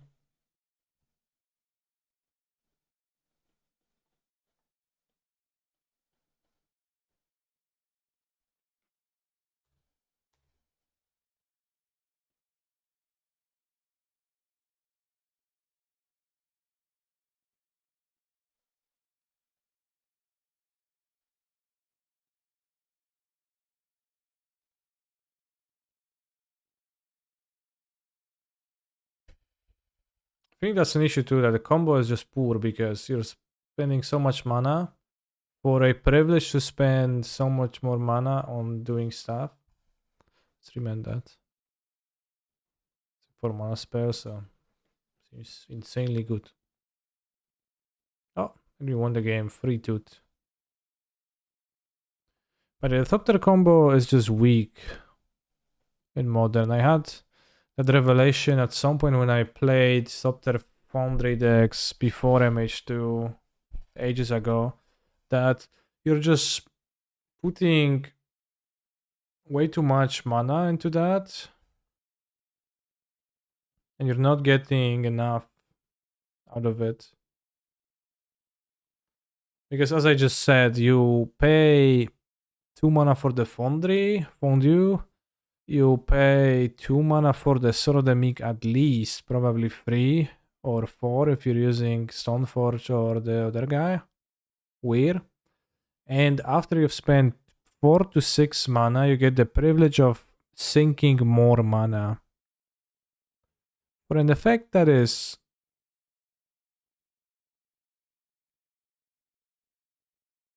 not like, it's not. Well, an effect that's slightly worse than a 1 mana spell overall, I would say.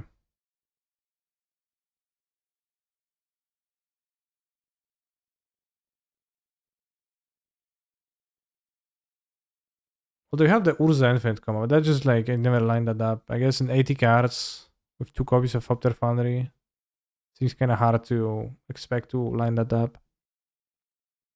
But that's also slow and fragile typically. Play a good deck, Heck W. I will tomorrow. Tomorrow, Death Shadow Day. Kihara works, 4-color Rallier, BTL, 3-2, Felds, pretty poor. Blue-white, Yorion, I don't like so many things about this deck. And I don't think I would be capable of sustaining a humongous win rate with it. Are going to special summon some Titans? I'm going to be finishing the stream as it is getting late and I'm going to rest.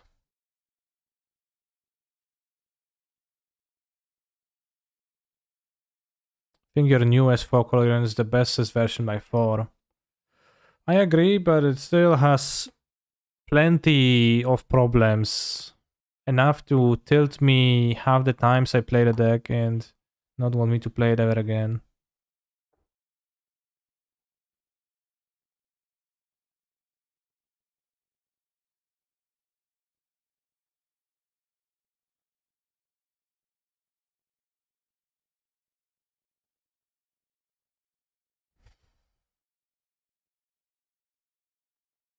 Yorion Urza was pretty sweet back when you could play turn for Urza and immediately play Yorion, but nowadays you have to pay free for the Yorion, so it's kinda cringe. Yeah, you also don't have that many artifacts to do stuff.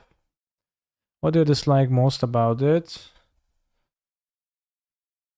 Well, this... I guess the first thing is not really this version specific, but just general. Modern specific, rather.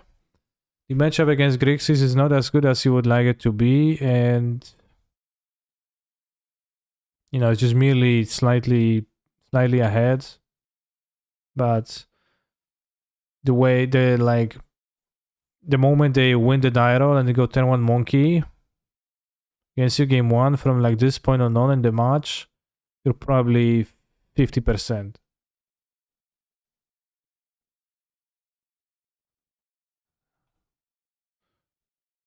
And that happens quite often. And the way I build it right now is no cards versus Titan, set dice versus Titan.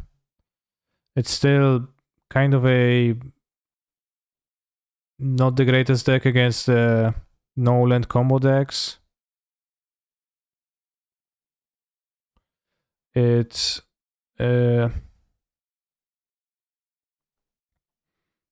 still sucks against the fringe decks.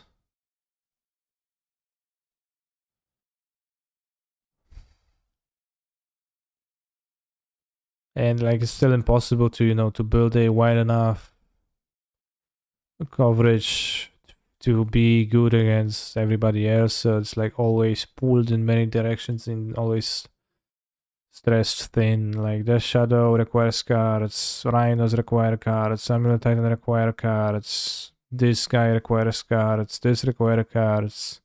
Burn is really bad, but it's not worth committing cards to because against Burn it's literally impossible to have cards that are good against Burn and against anybody else at the same time. You play against this sometimes and it's typically tough, although with Monkey it's much better. Playing against Yawgmoth, and I'm actually not even sure if this deck is good against Yawgmoth. I kinda always lose to it.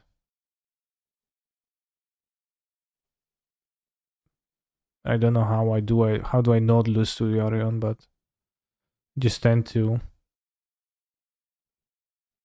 Excuse me, to Yawgmoth.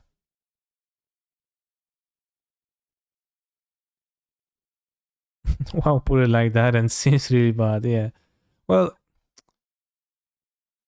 you know, it's like I'm sometimes losing and sometimes winning against those decks, but it's doesn't feel like I'm heavily advantaged anywhere.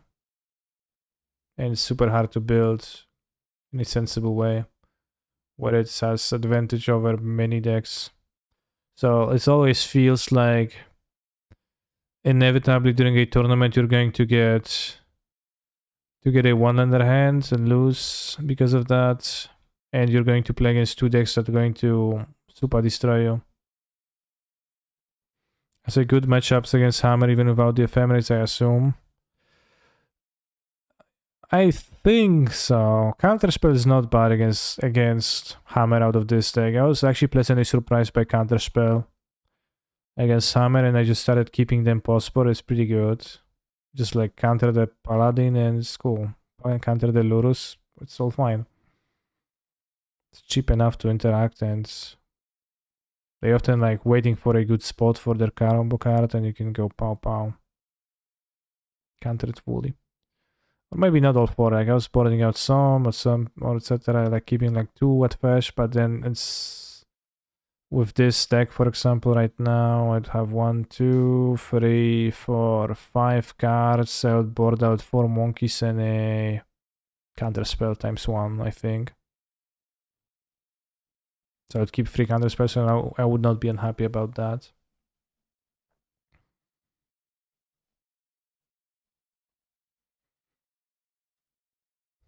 And I definitely played a game with this already against Rhinos, against Living End.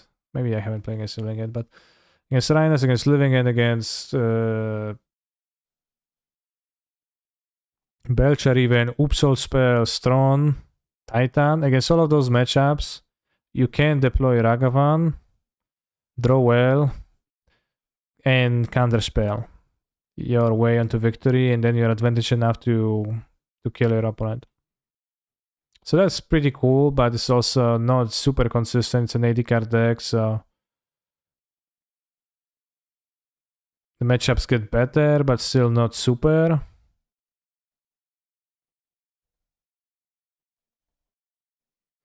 The Grixis matchup probably still suffers from the fact that you have like 7 cards like this that you're not super actively happy to draw.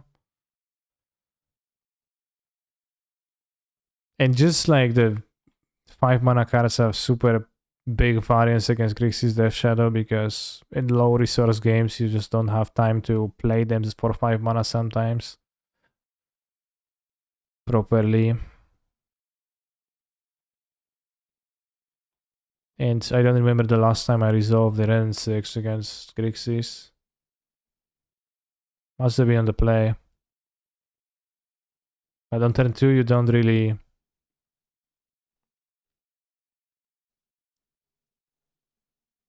Don't like Teferi against Grixis? No, Teferi is very fine against Grixis. I meant those 7 cards. Counter spells and Spreading Seas are not cards that I'm super hyped against to have against Grixis.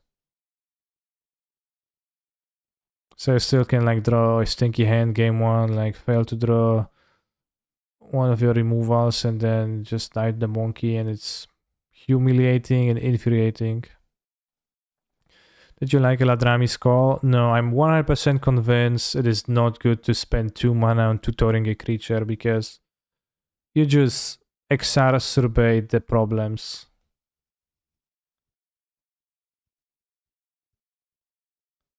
Like, it doesn't work as a hate monster tutoring thing. It didn't work for me at least well. Like, you know, it's not like you're going to call for a meddling mage from a Sarah Sound, a meddling mage, and you suddenly win the tough matchups. Still, plenty of things can happen. I got my meddling mage stomped by Rhinos, furied by Belcher, ignored by Tron, and mystically lisped by Living End.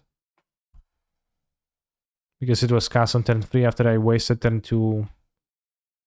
my mana on turn 2 on casting the tutor.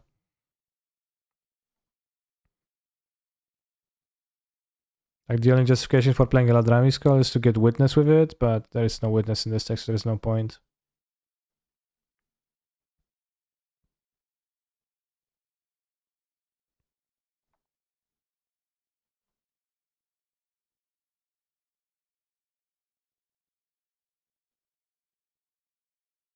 So overall, I like no decks. Which maybe means that the format is good or whatnot. Hard to say. But definitely, at times I feel like I like no decks. Why don't you like Grixis? Tomorrow is the Grixis day. I have played too little Grixis. In general, whenever I play Grixis, it's like not winning.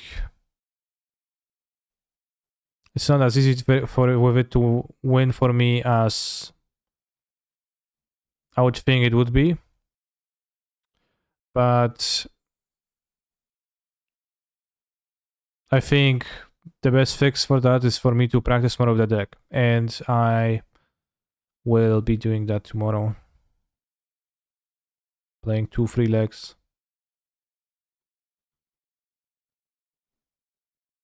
Yorion equals just an excuse to build lazy. Okay?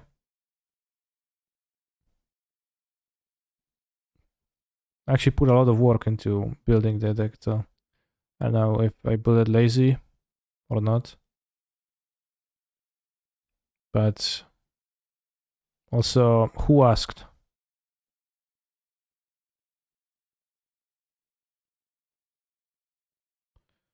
So I think Grixis is super powerful. It's not very flexible.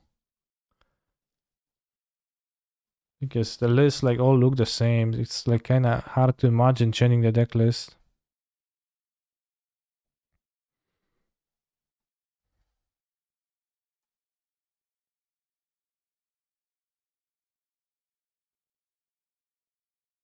But that's not really a downside of a deck.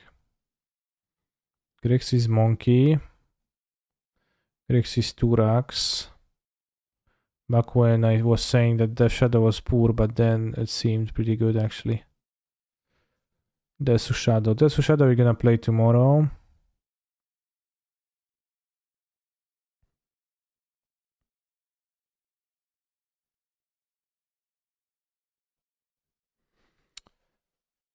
Maybe second graveyard hate card. Maybe not. Yorion equals just an excuse once per game. Anytime you have priority and the stack is empty, but only during a main phase of your turn, you may pay free this. No. Yeah.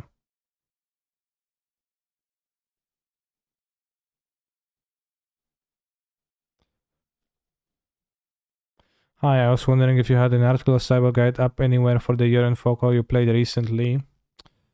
I haven't written that yet for Ragavan builds.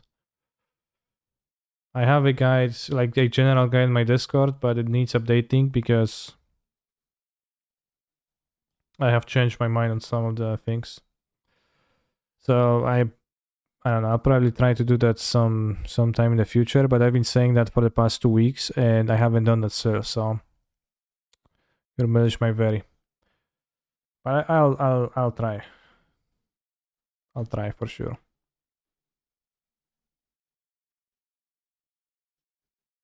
Also, like, it's like always want to play more before writing, because I always feel like I could experience more, but then I was in the mood for playing this in the past few days. And also, I think it's wiser for me in general because of the mocks to play with the shadow a lot. So I have a slight conflict of interest here, but I'll figure something out. Also, that's gonna be it then, chat. Keep in mind that Twitch Prime lets you subscribe to your favorite streamers at no cost.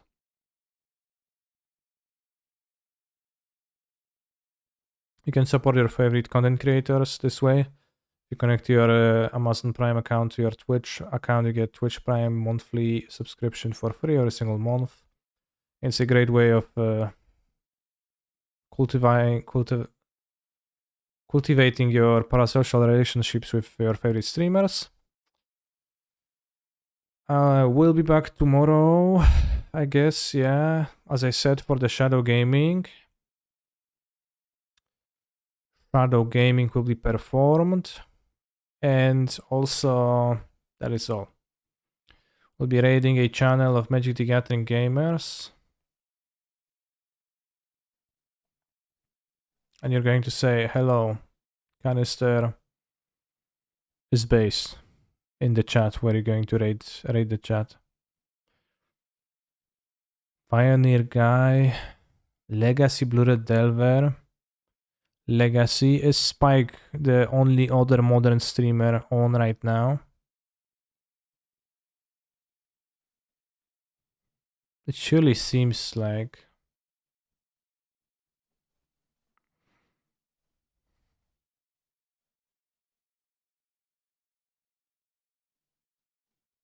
Literally nobody else streams modern right now. Wow. Oh no, modern mono white Heliod. I don't know who's Mr. Seri, but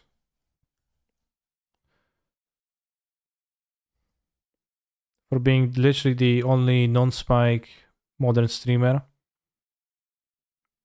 you received the raid. See you tomorrow, chat.